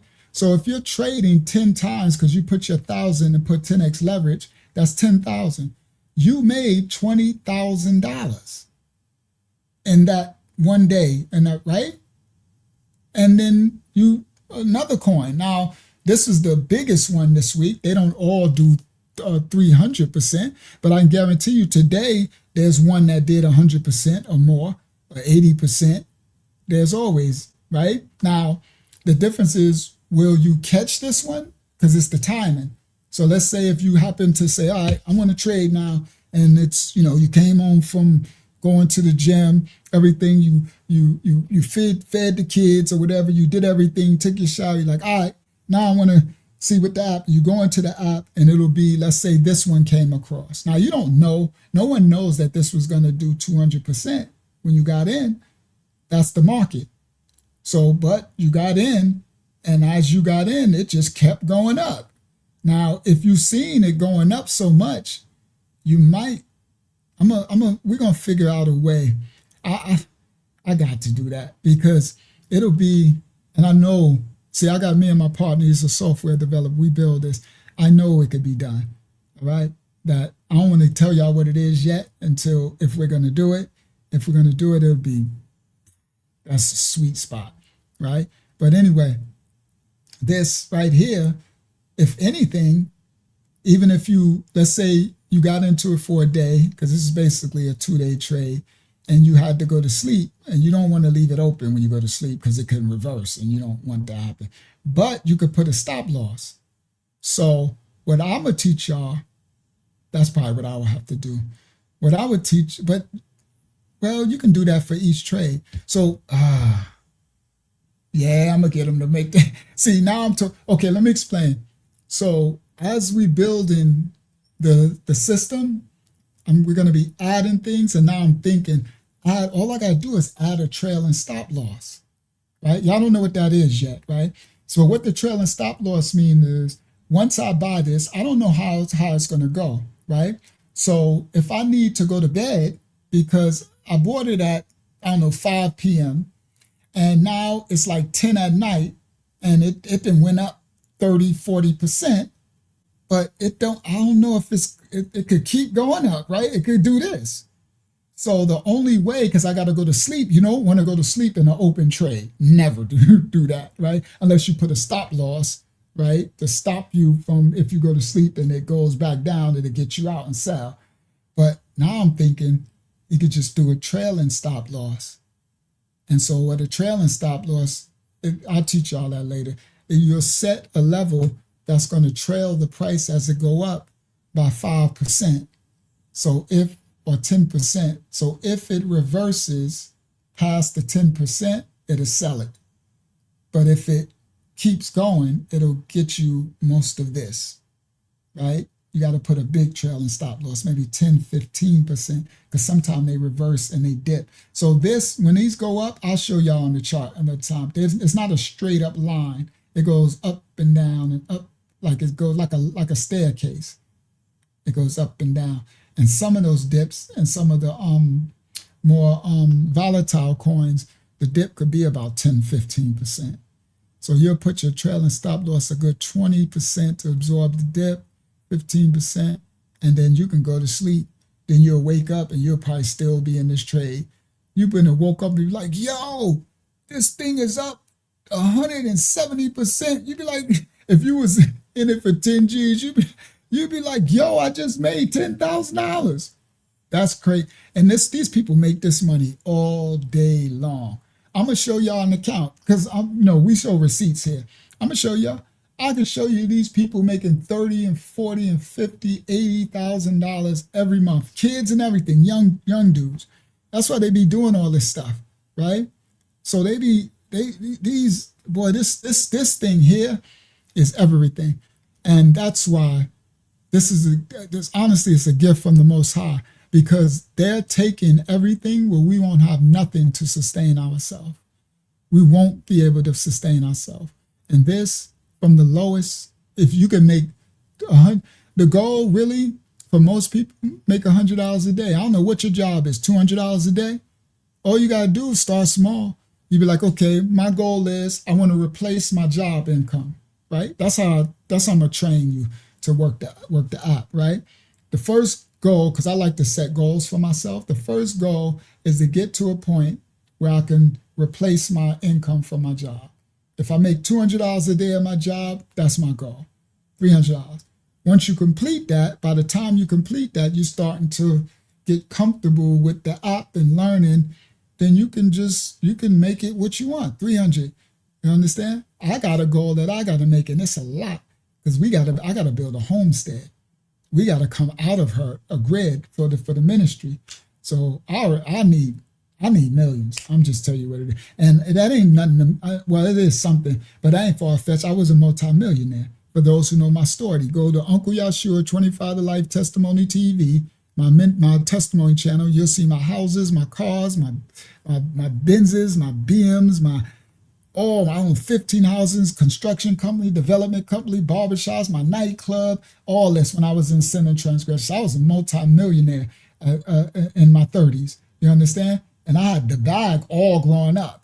You know what I mean? I was one of the rich. I was a drug dealer. I repent for all that sin that I did, and I went to jail. I got life. They gave me 25 to life and a 15 to life sentence. The Most High gave me a second chance at my life. All right, I beat the 15 to life, superstar, but the 25 to life, I didn't beat that. The Most High gave me a second chance at my life. All right, and so now I serve Him. All right, so it's not. I'm not saying that money ain't nothing. I'm saying I've seen that before. So me saying I need this amount of millions to build our homestead, that's just what I know I need, and I can do it. I've done it before. Believe, that's the Bible, right? What we just said, the 180 is where that doubt, I hope, I do. No. I live in the 360. What I attain to do, it shall come to pass. Believe, and it shall come to pass. I live that life, all right? And I'm always here to instill in you, all right? Real time, he said somebody has to be a troll. Who, us? Or he's talking, who are you talking about? I know he's new here. He just came in with that. Okay, so real time, first of all, I know you on the shorts, you in the troll space. When you go to the channel, you look at the body of work. We've been doing this for years and years. Okay, ain't nothing troll about this. Ain't nothing but the truth. And if you want some real truth, go to my testimony TV channel and go see the raw and cut. Sit down, get you some grapes and fruit, and you'll be like, "Dag, you'll come back like, I like, I rocks with you, finally some real. Like, we've been doing this forever, right? Ain't no troll about this. You just happen to see us through the noisy troll space. You understand? Ain't nothing troll about here. I'm quite sure the people welcomed you nice and respectfully when you came in and all that. This is a ministry of children of the Most High. You heard? Ain't nothing. We've been doing this for a long time. Gonna keep doing it when you go on back to where you came from, whether you receive us or not. You understand? There ain't nothing trolling about this. You just happen to see us because of the title. You understand? That's all. All right. So anyway, back to the children of the Most High. So yeah, yes, there is. With anything else, you get what you put into it, right? There are going to be some who will just use it as a tool just to make basic money to supplement their income, whatever. There's going to be those who kind of like me, who's like, I'm going in. You know what I mean? If I got a means to make, income, all right, and trading, you can do it. You can also use the thing to trade stocks, but stocks are much slower unless you go into to digital stocks. I mean, not digital stocks, but stocks in AI stocks and new digital companies, AI companies and digital currency companies that went stock, like Circle and Bullish and stuff when it first dropped, right? Because right now, matter of fact, I got to talk. Everybody here. This another tip. Oh, remember I told y'all? Here you go. He said a troll. Watch this. I'm gonna show you a troll. I told y'all to buy hype. Remember? I just said it the last time I talked crypto to y'all. I told y'all to buy hype coin. And after I told y'all that, it went up about 50% since I told y'all that. Right? All right. Now, yeah, it's definitely that troll witching out. We about to close out anyway. I just see it's only 70 of us on the live. Now, anyway, so this is the stuff that I'm talking about. So we got receipts for everything we say here. You know what I mean? But yeah, I told y'all to buy hype coin, and it went up since I told y'all that over 50, 60%. So if anybody bought it, you're very welcome. That means you made some money. All right. And that's a coin to hold to later for the bull run. All right. So anyway, I just wanted to talk a little bit about, because what they're doing with this video right here, right? let's close out now. This video right here that this brother is talking about, share screen. From the they ask you if you're trading, if you need help from the government. I don't know what Stephanie, what you talking about? Who asked you if you need help from the government? You must be talking about trading stocks. It depends on what brokerage you're using to trade the stocks. All right. So we closing now, guys. We have some other questions when you're ready for them. Okay. So this right here, reason why I showed y'all that, and I'll be showing you more once we release this, because this is what he's talking about. They're doing eminent domain to take houses, to build data centers so they can build more crypto mining facilities. You understand? Data centers for AI. This needs water, it needs energy. You understand? And that's what the wars and stuff with Iran and all this stuff, that's what they're doing in China and stuff. They building crypto farms and data mining and Bitcoin mining. Everything is about mining. And remember, I showed y'all they're tokenizing all of the forests and the world's assets. They're going to be tokenizing us too. Everything is going digital, right? So we're at the new stage of the new, it's replacing the fiat currency system with the digital system, right? So we're at the place like when they did the Federal Reserve system with the fiat dollar. You understand? At this time in history. So if you position yourself, or if you have the tool to know how to access this new store of wealth that's generating, which our tool will do for you, okay? So first thing you do is you sign up at the Patreon. It's for free. You don't have to pay anything. You sign up because you need the basic account to get started. And then that's where the know-how, the course is. Now, when the product is, when we release the product, that's for those who want to take a part in it. Now, you can do the basic and you can just keep, the Patreon and everything and learn, and you can just do everything because you'll learn how to do it manually yourself and everything. But the product is a resource. It's your cheat sheet. It's your help. It's your guide. It's from the Most High. It's been worked on for us for years. You understand? You'll see. So now let me explain. There's two. There's one for you, and then there's one for the general public. For that dude who came in and said he think he said this could got to be a troll. Oh no, there's a whole public that want to sustain their income, and there's a whole digital space, and the product is going to be it's going to be expensive for them, because what we created, people charge way too much for me. Honestly, I can't see, but people pay it. But what you guys are going to get is because the Most High, this is ministry for the Most High. You'll get a separate product, a QR code, right? And you have a special position because you didn't come through the ads and us putting out to the general public, because we have to look out for those who are not even, don't even really know the Most High yet. You understand? So for those, the poor, the widows, the hungry, right, of every nation, kindred, tongue, that the Most High will provide for. Woe to those who don't prepare. So that's the general public.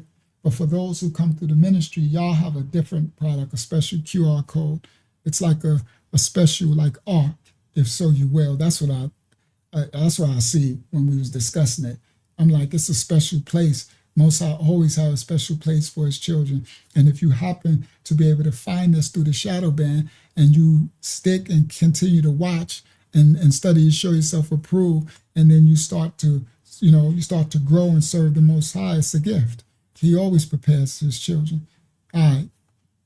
Praise the Most High. So this brother, I'm closing now, and I'm going to do the question and close. So this brother said they're taking the people's houses in Georgia to open more data centers. It just doesn't add up for these people.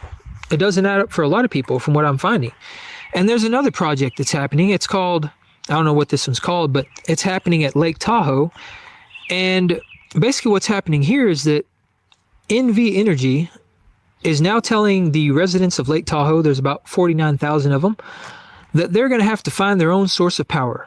Because come, May 2027, they're going to stop providing 75% of all electricity, and they're going to basically redirect that to data center projects. Kind of sounds very similar to the thing happening in Coweta County, Georgia. And this one's kind of crazy because the energy prices for these people out there around Lake Tahoe has already risen 77% since 2022. So do you see what they're doing with the data center? They're telling these people, taking their houses, telling them, you got to supply your own electricity because we're taking all the electricity to fund the data centers. This is a beast. That's a serpent on the earth. I don't want to give that away. They're draining the waters, the lakes, the rivers, because it takes so much water to cool the mining centers, the data centers. All this for their money, okay? So they're telling the people, you got to find your own way because all this, we taking all your power, we taking the water, we taking everything to fund our mammon devil data centers to make our currencies, like Stephanie said, that the chaos that even a retired person from the government retirement include 401k was a training account to the government. Yes. So the 401k, all that has already went digital, right? Your sovereign wealth funds, your 401k, your what's the name packages, the ones that you work and you get that, I forgot what it's called with an S. All of that's went digital. So yes, a spiritual arc. It's an arc. So this, I'm showing this, and we're about to close. I'm going to answer the other question. We're going to close. This is why I showed some of the product, and then we're going to come back and rock this because this is crazy. Between this and the other video with the data centers, what they're doing, bro, y'all going to be tripping. People are done for. And they are literally taking all the land in North Carolina, South Carolina, Texas. They was trying to come to Florida. They're trying to stop them. They're taking all the land in Georgia, and they're going to be taking eminent domain, taking people's houses, and they want to unalive. The reason why they're doing the cows, right, with the Lyme disease, with the fake ticks, is because they want to unalive. The reason why, now they don't care, everybody, that you eat flesh and blood and it can get you sick. They are unaliving the cows because the cows got to drink so much water. And they don't want the cows to drink water. Listen clearly. They want the water to cool off their mining data centers, right? So they unaliving the cows, giving them the ticks and stuff, right? And making people allergic to the cows so you can't eat it. And they want to give you fake meat, bioengineered fake meat with Bill snakes in them, all right? So this is why they got all the fake engineered meat that they made in a lab that's not even from, right? Because they want to unalive all of the livestock that drinks the water, that needs water, because they want to use the water, all the lakes, everything, drain them to cool their data centers. And they want them everywhere. It's the singularity, the AI. They want to run the AI 24/7, 365, because it generates them power and income and to enslave us all. I'll show you the video. They're unaliving the cows because the cows need water. That's the agenda. So the fake meat stuff that they've been passed and going through, it's all of these are pieces on their wicked, dark chessboard. You understand? That's why the Bible says, woe to those who don't prepare. All right? So with our product, with our guidance, mental, physical, and spiritual leadership and guidance, he's always going to take care of his children. So you make sure, if you just found us, you subscribe. If you do, they probably going to unsubscribe you. We live every Monday and every Friday. Every Monday, every Friday, about 9:30 p.m. Yeah, Yarlene, wait till you see the video of the farmers and them taking the farmers' land, unaliving the cows by the thousands. So the people build snakes So there's a rise of ticks, all right, all through these countries in the Midwest where all the farmland build snakes and them manufactured ticks. They hybridize Nephilim ticks, right? And they flooded the ticks. So now the ticks go into the cows. So when the people eat the cow meat from the supermarket or the store, you get a tick disease. It's a new, like Lyme disease. So it makes people allergic to the cows. So so the people they don't want the people to eat the cows because they want to unalive all the cows, and they're gonna have the people eat their manufactured meat that they made in a lab. All right, that's so they can have all of the lakes and the rivers and it drains. It says, y'all can see, it drains like a lake in about, you can have a full lake, it'll drain in probably like 3 years, that lake will be dry. That's why someone said that's why the Euphrates is going. Absolutely, it'll be dry. It's the leech of the earth, the serpent seed, that consume till the serpent eat its tail, consume itself, because they don't care about us. You know what I mean? All I want to say is that they don't really care about us. Yeah, they don't. All right. So go ahead, Akiyama. We're going to close now.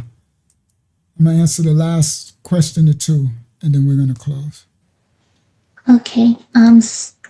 Stephanie, regarding to when she said earlier, they asked if you're trading, if you need help from the government. She was meaning. So once you, Stephanie, once you keep coming back and then you go to the Patreon, that's the first thing you should do is just go sign up for this. It's free, right? So Hakiyama and y'all, I found out. So I made the new page and I think it shows up now. Once they go to it, it says free, right? Without having to bypass the little button. I think it says it now. So you go there, sign up for free, and then I don't know how new you are. If you're new, you'll be able to set up your basic account, and that's it. And they don't ask you nothing. It's not you don't have to speak, no government, no nothing. And you can set up your basic account, and then that's where you'll fund your account with your own. And then once you're ready with the product to trade, then you'll be able to, the training from the course will show you exactly what to do. And I'm gonna walk y'all through. I'll be able to show y'all here as we go through. And it's simple. I made it as simple as possible. The other meeting we had the other day, my partner, Yana, he had a bunch of stuff. And I was like, nope, remove all of that. And then we was laughing because he's like, that's exactly what I wanted you to do. Because, he's a software developer. So, and we're very well knowledgeable in digital currency and financial instruments, right? So we got all type of stuff. But to us, to y'all, it looked like overwhelming, right? I'm like, remove all of that. All I want is this. It needs to be this, this, this. When they go to the page, it needs to be the only 3 that they got the alert for. If it's 3 in that hour, the 3 that pop up on their thing is the 3 that's there. So they only see those 3. If they want to buy all 3 of them, they can do it. If not, they can pick one of the 3. And we got the basics with which in the fundamentals and the technical analysis, which the pattern wise systemically should be able to go up the most. And then they can pick that, buy, go to it, bang, do simple stuff and simplicity in everything. So I'm making it as simple, bare bones as humanly possible. And then as you start to get comfortable and using like any other tool, then you can start adding more features and start learning, okay, because now you can get your hustle on. Once you start getting comfortable, you're like, all right, let me do this and I'm going to do this. Right? And you can start using leverage and stuff like that, right? So the first thing you would do when you first get it, you probably do a small little trade, right? Put $20 or something, right? Just to make sure it worked, right? It'll come back. You might make, I don't know, $1, something like that, right? Just results are everything, okay? Results are everything, guaranteed, all right? So, right. All right, so, absolutely. So praise the Most High. Sorry, I was just reading that comment. All right, so go ahead, Akiyama. What's the next question? She was saying to her previous question, she says, no, I'm talking about the government needs to ask you if you're trading, if you need government helps their country, they're trading before you get help for food stamps or cash assistance. Well, yeah, that's the whole point. So the point, sis, is the whole purpose of you trading is so that you don't need food stamps or cash assistance. You see what I mean? So the whole point of the trading is to replace. So if I'm trading and I make $200-300 a day, I don't need no food stamps or no public assistance.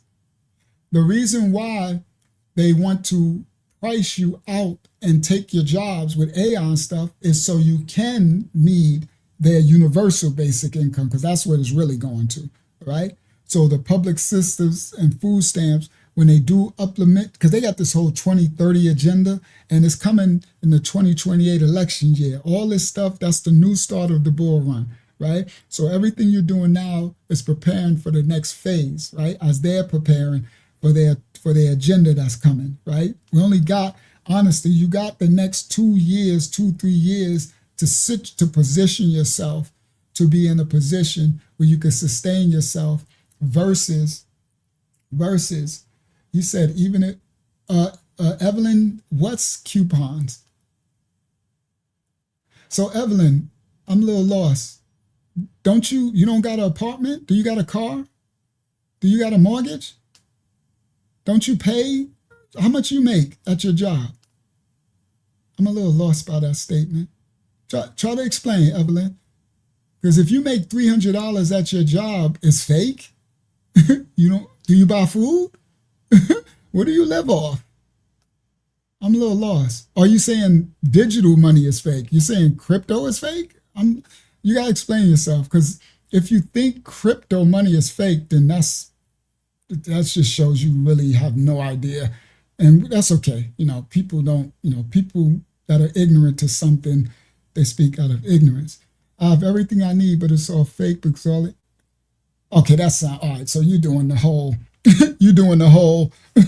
I don't need nothing but God, but I guarantee you get food. I guarantee you got a job. Who pay your bills? All right. All right. So anyway, all right. So that's the part that, we're not doing the whole illusion of Jesus pays all my bills when you go to work every day. Yes, I live and breathe righteousness of the Father, right? Woe to those who don't prepare. Did you hear that part? All right. That's called a parable of talents as well. There are things we have to do. Okay. 6 days he worked, 7th day he rested. Okay. So some of us, we work for a living. Okay. And we pay our bills. You understand? So $300 a day, excuse me, Evelyn, can help some people. Tell that to someone who doesn't have enough food or medicine, who's trying to work out there and going out there and using public assistance and doing everything, who do love the Most High, who do try to live righteously. Okay? There's things that we have to do. Okay? All right. All right. So she's on some witchcraft. All right, because she's talking about money was created by demons. So money was created by demons? Show me. Have you ever heard of bartering and trading? What was the parable of talents in the scripture? Was that a demon? So the Messiah was a demon? See, this is when you get these religious maniacs, right? They come and they spew religious doctrine, and it looks foolish to anybody with any wisdom. All right. So this ain't the church. All right. So you're gonna miss us with the church talking that crap. All right, because the Bible says, woe to those who don't prepare. All right. I'm telling the truth, and that's why you acknowledge in Evelyn. Oh, she's a devil. Oh, okay. Well, all right, it's all good. We at the witching hour, so the devils definitely will come. But anyway, sometimes I gotta address some of the people when they come, right? I know, like, we don't know who they is until they speak, right? She didn't call herself in the third person. Boy, we at the witching hour. It's time to close out. Yeah, I know you're a devil. I know you and your father, right? And be gone, devil.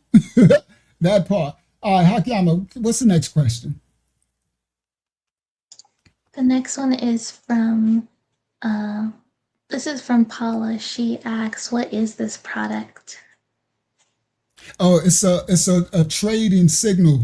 It's a signal, right? So it's an app that will be sent to you. It's an app that it'll send you a signal when a digital coin trades and goes past indicators. So the intricacies of it, once I send you to the website, you don't have to, you'll see it's for free. Once you go, just go to the Patreon. Once the product is, I'm giving you a preview of the product. So when I was speaking of it, once you see it, then you will understand from the site what it entails.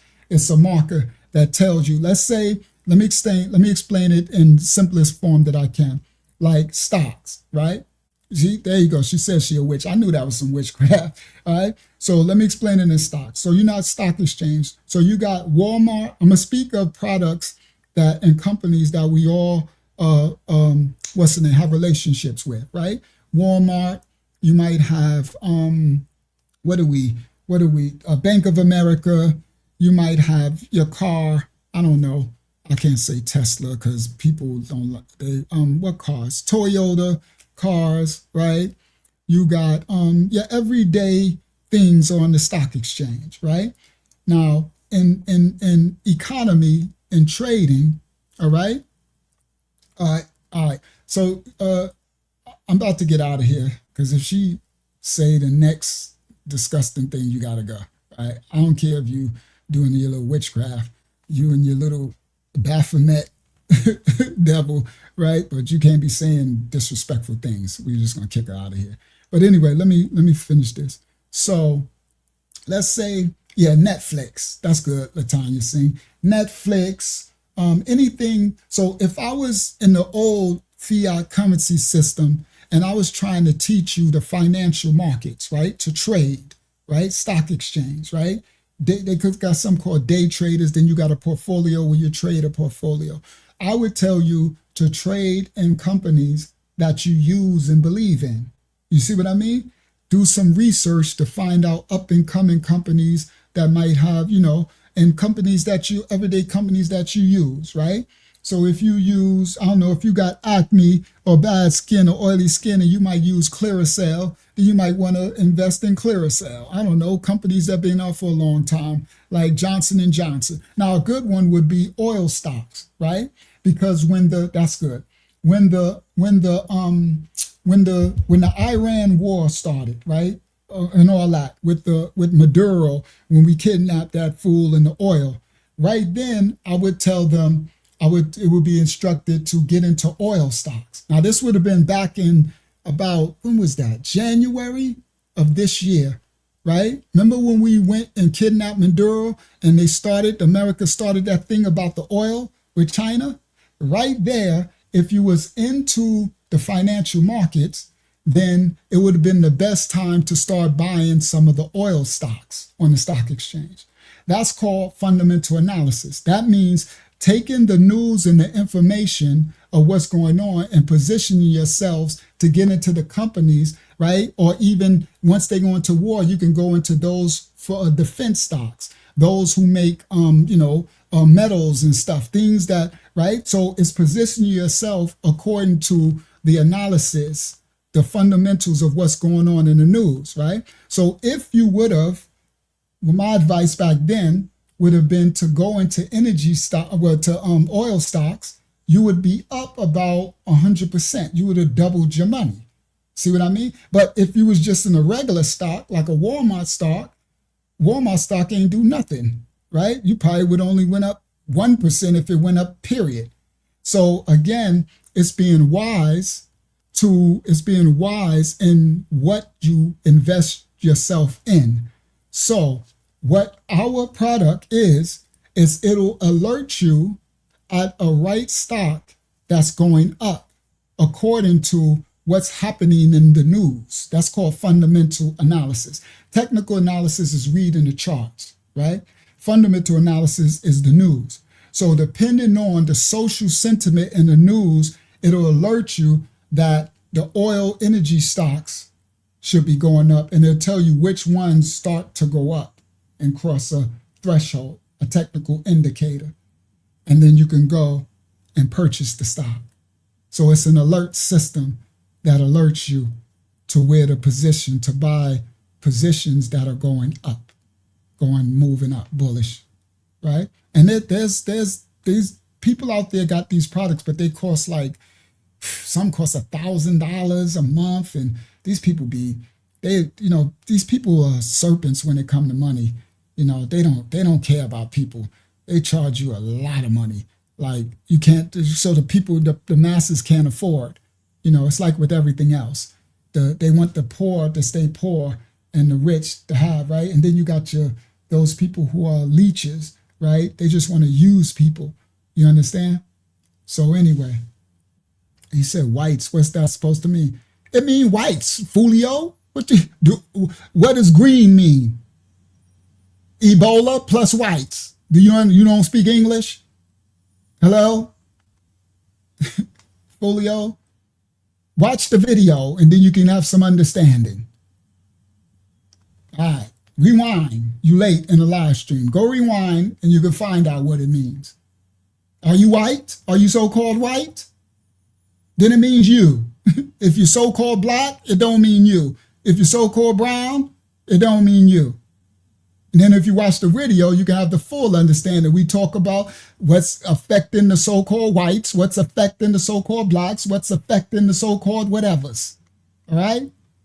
All right. And it's not racist. So I know what you're saying. You're thinking it's racist. We're not racist. We got so-called white brothers and sisters that is welcoming you in here right now, and they are my brothers and sisters in this ministry. Some of them said peace and blessings, and they're so-called white. All right? So it's not a racist thing. All right.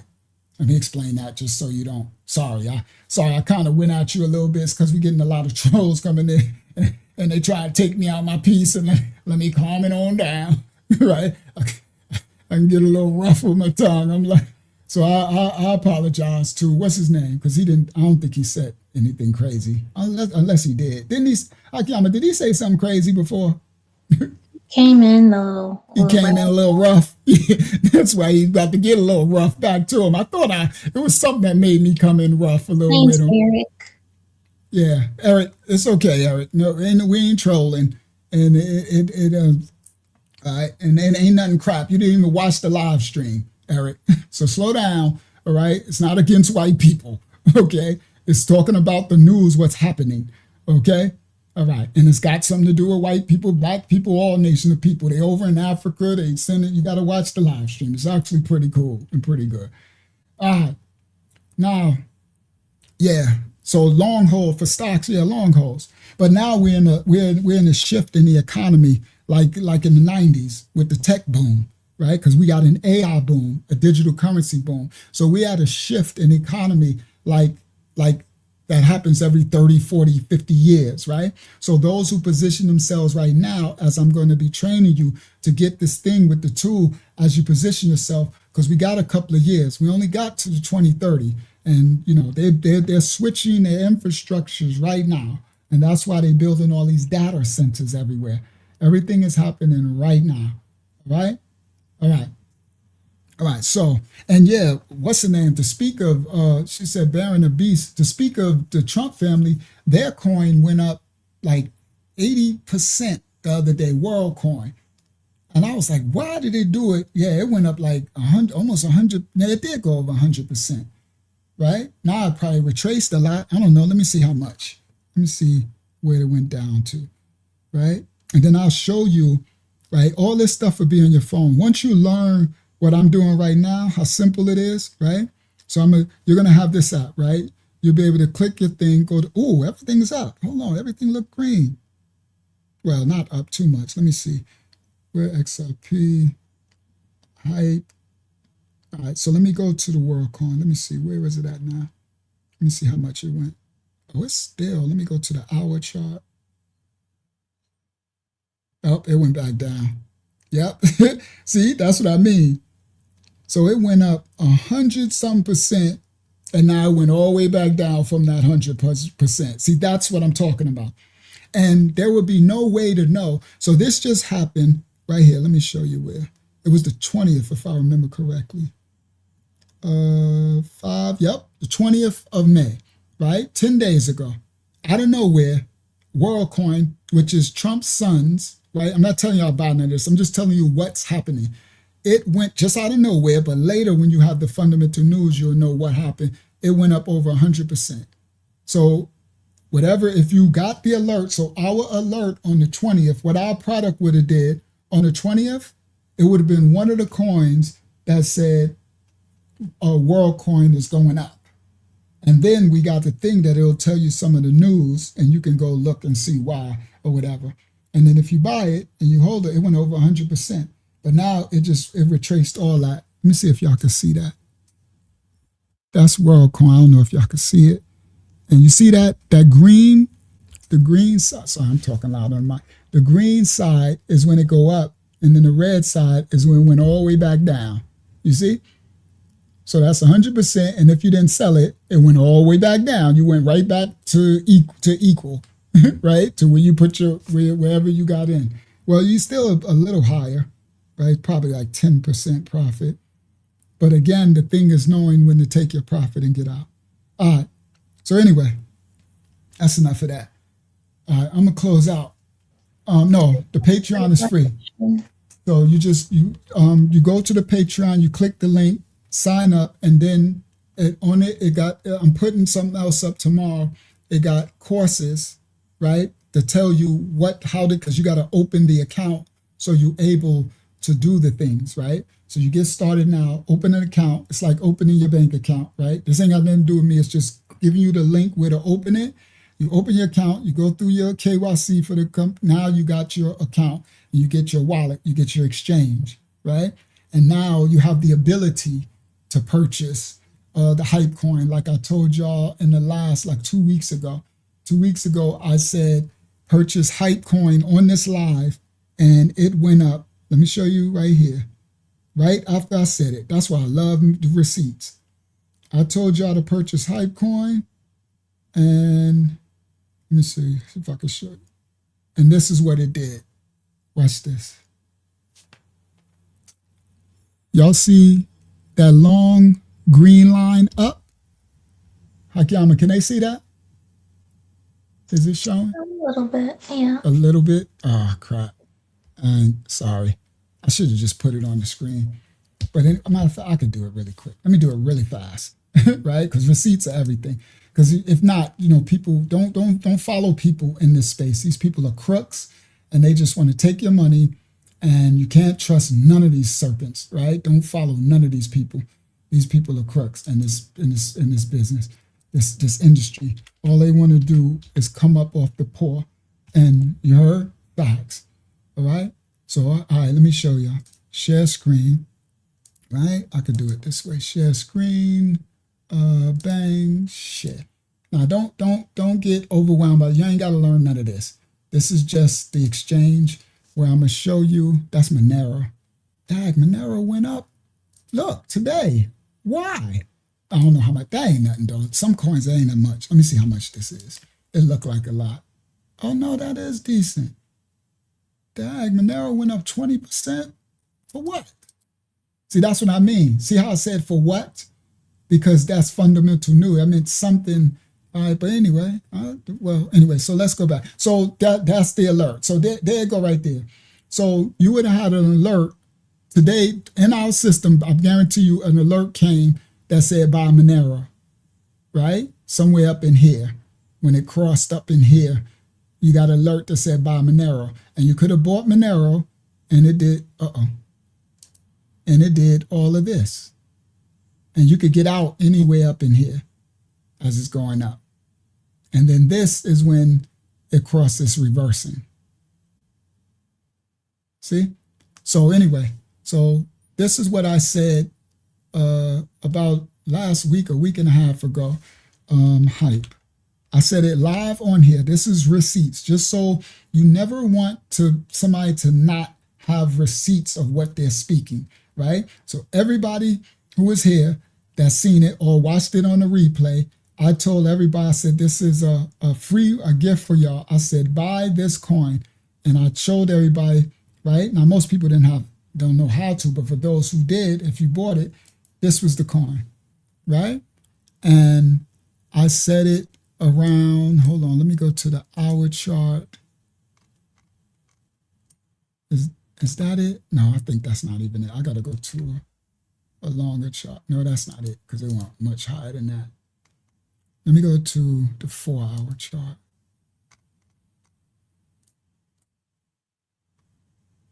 Oh, I can go to the date.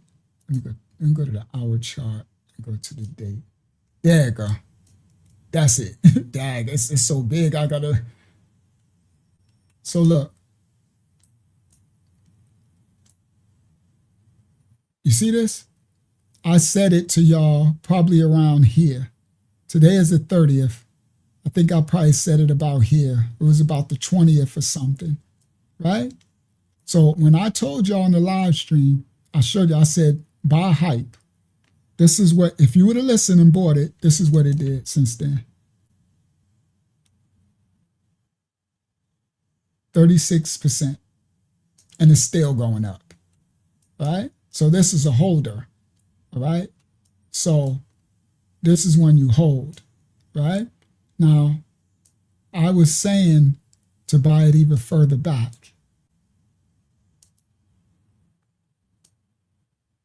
When it first started doing this trajectory, how much is that? That's back, no, that's January. I wasn't saying it back then. I wish I was. That's February. So when was I? I was probably over here. Probably April. When I first start to like, I need to start getting some hype. And what is it? That's 80%, almost double. For a coin and stock to do 80%, it'd take you 10 years. So again, this is the you know, what this market does when you know what you're doing. But what the product that we created for the Most High's children, it's a cheat, it's a tool that can do it for you where you don't have to learn all of this stuff, right? See all of these technicals, like these are indicators, right? The ceiling and the ceiling and the floor indicators, right? So anyway, all right. So I just wanted to show that receipt because I like when I speak and tell something to do it, and then you can show the fruit. What the Bible says, you know them by what? Their fruit. What the Messiah said, if you don't believe what I say, believe my works. All right? I don't care what nobody say. I need to see your fruit. All right? And this is one, I'll tell you, it's you still buy it. Because this later, in 2028, this is going to be, where is it at now? What's the price? 60, 66? This would probably be $200. All right? And you bought it at $66. Okay? All right. So that's a long haul portfolio, but this is a long play. So I bought this just to hold until 2028 bull run, 2029. So again, the positions, now the product is for you to make money now. That means buy a coin, sell it. Buy a coin, sell it. Buy a coin, sell it. You're making daily money. Then as you start to generate your income and get more sustained, then you'll be buying these coins to hold. That's called a portfolio. You're building your asset class, all right? And these coins you're holding because when the next bull run happen in 2028, around the next election year, that's when all of these going to take off. And so the bottom was just here. The bottom was, most of those was around here, February and all that, and they starting to take off again. All right. Stop sharing. All right, Kiana, I know you're like, all right, Aunt, time to close. We have a few more. Do you want me to save them for next time? Give me one and then I'll close. This next one is from Paula asks, Victoria Sharana asks, is this day trading? Yes, but it's trading, but it is day trading, but it's like more like week trading, because day trading, what you will learn to do, Yaron, if you wanted to later, you can become a day trader. Day trading is really fast, meaning it's like I'm getting a coin on the 15-minute chart and I'm trading it quickly. Some of these coins can last a day or two because you're doing an hour time frame. So it's like more like it's day and a half trading, but it is technically you're trading. You're a day trader. Once you use the system, it makes you become a day trader without having to master and know the market and learn the fundamentals and the text and all that. It's giving you clear signals when to get in and clear signals when to get out. And that's what that's the skill set. And then over time, as you learn, as you continue to day trade the coins, right? Flip the coins, then you start to learn the market, right? You start to learn the patterns and the fundamentals. You get comfortable. You start learning the names of coins and how coins react and move and why hype coin is such a good coin to hold for the long term and why what's the name flip Monero just went up today practically 14% or 15, 20% and why, you know what I mean? Stuff like that. So you'll get accustomed to the market and praise the Most High for skill sets. We are to sharpen our skills, and the world is based off economy, bartering and trading. There's a parable of talents. So no matter what, there's always going to be bartering and trading, and this is financial trading. You see what I mean? So you're trading financial instruments, and as that Evelyn Devil said, yeah, it is all fake money, but all money is fake. I mean, it's made up. What gives things value? What makes your car worth something? What makes your clothes, right? What makes, right? It's all perceived value. But then she was a witch, so it don't make no sense to me even, right, discussing that devil. But those statements still help others. All right, praise y'all. Yeah, so yeah, you'll be a day trader once you want, and you already in, you're on. So everybody who's already in the group, your product is coming to you really fast, and then I'll be doing the training for y'all to use it, and y'all be the first ones using it, and yeah, you'll definitely be a trader. Yeah, always trading and bartering. We've been doing that since mankind came into existence, right? Since the Most High birthed us on earth, we've been bartering and trading, and it's going to go back to that, right? So the same thing, that's that kalala yah, that completion. The same thing where it started, the end is going to be, we're going to be right back bartering and trading. It's going to be back trading goods and services. You understand? And trade. And even then, we're going to be preparing with the right things to trade. You understand? Some of the end goods and services will be seeds, right? Seeds, ammunition, you know what I mean? Like bullets and stuff like that, right? So that's why we're going to be instructing you to learn how to get 4D printers that run off solar and water energy, right? So that you can print products for defense and for construction when all the stuff fails. So it's homesteading. So yeah, John, I agree. This Ebola thing is crazy. Yeah, wait till you see the live stream. It's crazy work what's happening. But that's homesteading, because everything is happening. All these things, these releasing this, all everything they're releasing and doing all over the world. And they prepare, right? They got all they bunkers, they got all type of stuff, right? Yep, even in alcohol too. Mm-hmm. Alcohol is going to go a long way too, because alcohol, like white vodka alcohol, because first of all, it stores for a long time. It stores well, and it could be used for disinfecting purposes. You see what I mean? So it's multi, and then people are going to also want it to drink because they're going to be so stressed, right? So it's a stress reliever for those who need a nip, right? But then it's also a disinfectant. You understand? It can be used for a myriad of uses.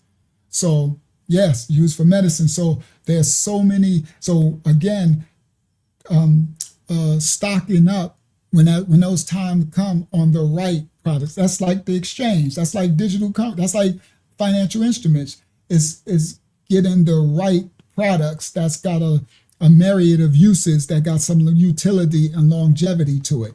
Not no pump and dump coins, not no flash in the pan.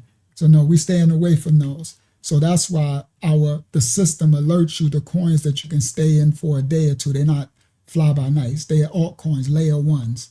They've been here. They've been here for years. They'll be here in this next bull run. All right. And praise the Most High for you guys learning skills. All right. Of everything. And we'll be doing all of that, even in the future. Homesteading, because we got homesteads to build. You feel me? Because everybody has to prepare for the real collapse that's coming. All right? The real collapse. And the Most High always prepares his children. Facts. All right. Thank you for joining us, everybody. This has been Ebola plus what's happening. I'll clear up that plus whites. Well, the title says is Trump sending sick white Americans to Kenya facilities. Yeah, Trump crazy. Yeah, they crazy. But I like, they're smart too. What I mean by that is, I definitely like that they ain't trying to let none of these Ebola patients back into America. I'm good with that. White, black, I don't care what color you is. You go over there, go on over there to these countries and catch the Ebola bug. You catch the Ebola booger bug, that new strain. They saying you ain't coming back to America till you clean that up. I agree with that. All right? All right, Sandoval. That's right. Just email me, King. And email me, Child of the Most High. And anybody else, you sign up for the Patreon. It's free. And then I'll be updating you here. And the product is dope. And I'm so thankful because I'm going to be using it. So the same thing that y'all are using, I'm using to generate. You know what I mean? Because I teach the word for a living. You know what I mean? So, and I shadow ban, so I can people only donate with so much. So I need the same thing. So the same thing that I'm using that's going to generate us to build our homestead is the same thing that y'all can use to sustain yourself, supplement your income, or, start your own, sustain yourself. Praise, bless. Let's say, blessed is he that has his own. Y'all bless the child that has his own. All right. Peace and blessings, everybody. Thank you, Hakyama, for your assistance. Thank you, Elder Tamayah, for your presence. Thank you to everybody in the ministry that welcomed any new people. I think we had a couple of new people tonight. I see we had a lot of trolls. So I think we had a few new people tonight. Thank you to the ministry for welcoming everybody and giving them loves and kisses. Thank you, everybody who've been coming back. We live again. What's tonight? Friday. We live again Monday. Dang, it's already, it's Friday. We live again Monday about 9:30 p.m. May the Most High cover and bless you all. Hopefully y'all enjoyed yourself tonight. Hopefully y'all got some understanding, some election, some good fruit, some fellowship. May the Most High cover and bless all of my brothers and sisters all over the world from every nation, kindred, tongue, and people. You're welcome, Elazayah. Check your messages, please. Okay, I will. And we thank our Father for all the teachings, all the word, all the instructions that he gives his children. The Bible says he'll never leave or forget us, right? Forsake us. And he doesn't. All right. So peace and blessings to Stephanie. And may the Most High cover and bless us all in his completion, in his wholeness, and his oneness. Thank you, Tamayah. All right. From the house of Yah, the house of the Most High, to all of y'all worldwide, peace and blessings, everybody. Go forth and be the light. For those who keep the Sabbath day, may you have a blessed Sabbath day in your rest in the Most High, and may you reflect on your sins and transgressions throughout the week so that you can mold yourself to be more like the image of the Most High, more of him and less of you. Peace and blessings from the house of Yah to y'all all worldwide. Thank you to all the moderators, my family, my brothers and sisters in the ministry, and we love you all, guys, from the house of the Most High. Peace and blessings. Peace and blessings. He adds secures and hooks us tight. A gift from Yah, eternal life. He sent his son a sacrifice to show how much he loves us. You are loved, you are loved. You are loved, you are loved. You are loved, oh, you are loved. You are loved by Yahuwah. Praise Yah. Praise Yah. Praise Yah. Hallelujah. Bible study every Tuesday, 8 p.m. We having a Zoom Bible study. I'm gonna put email me for the link. I'm a lion of the tribe of Judah.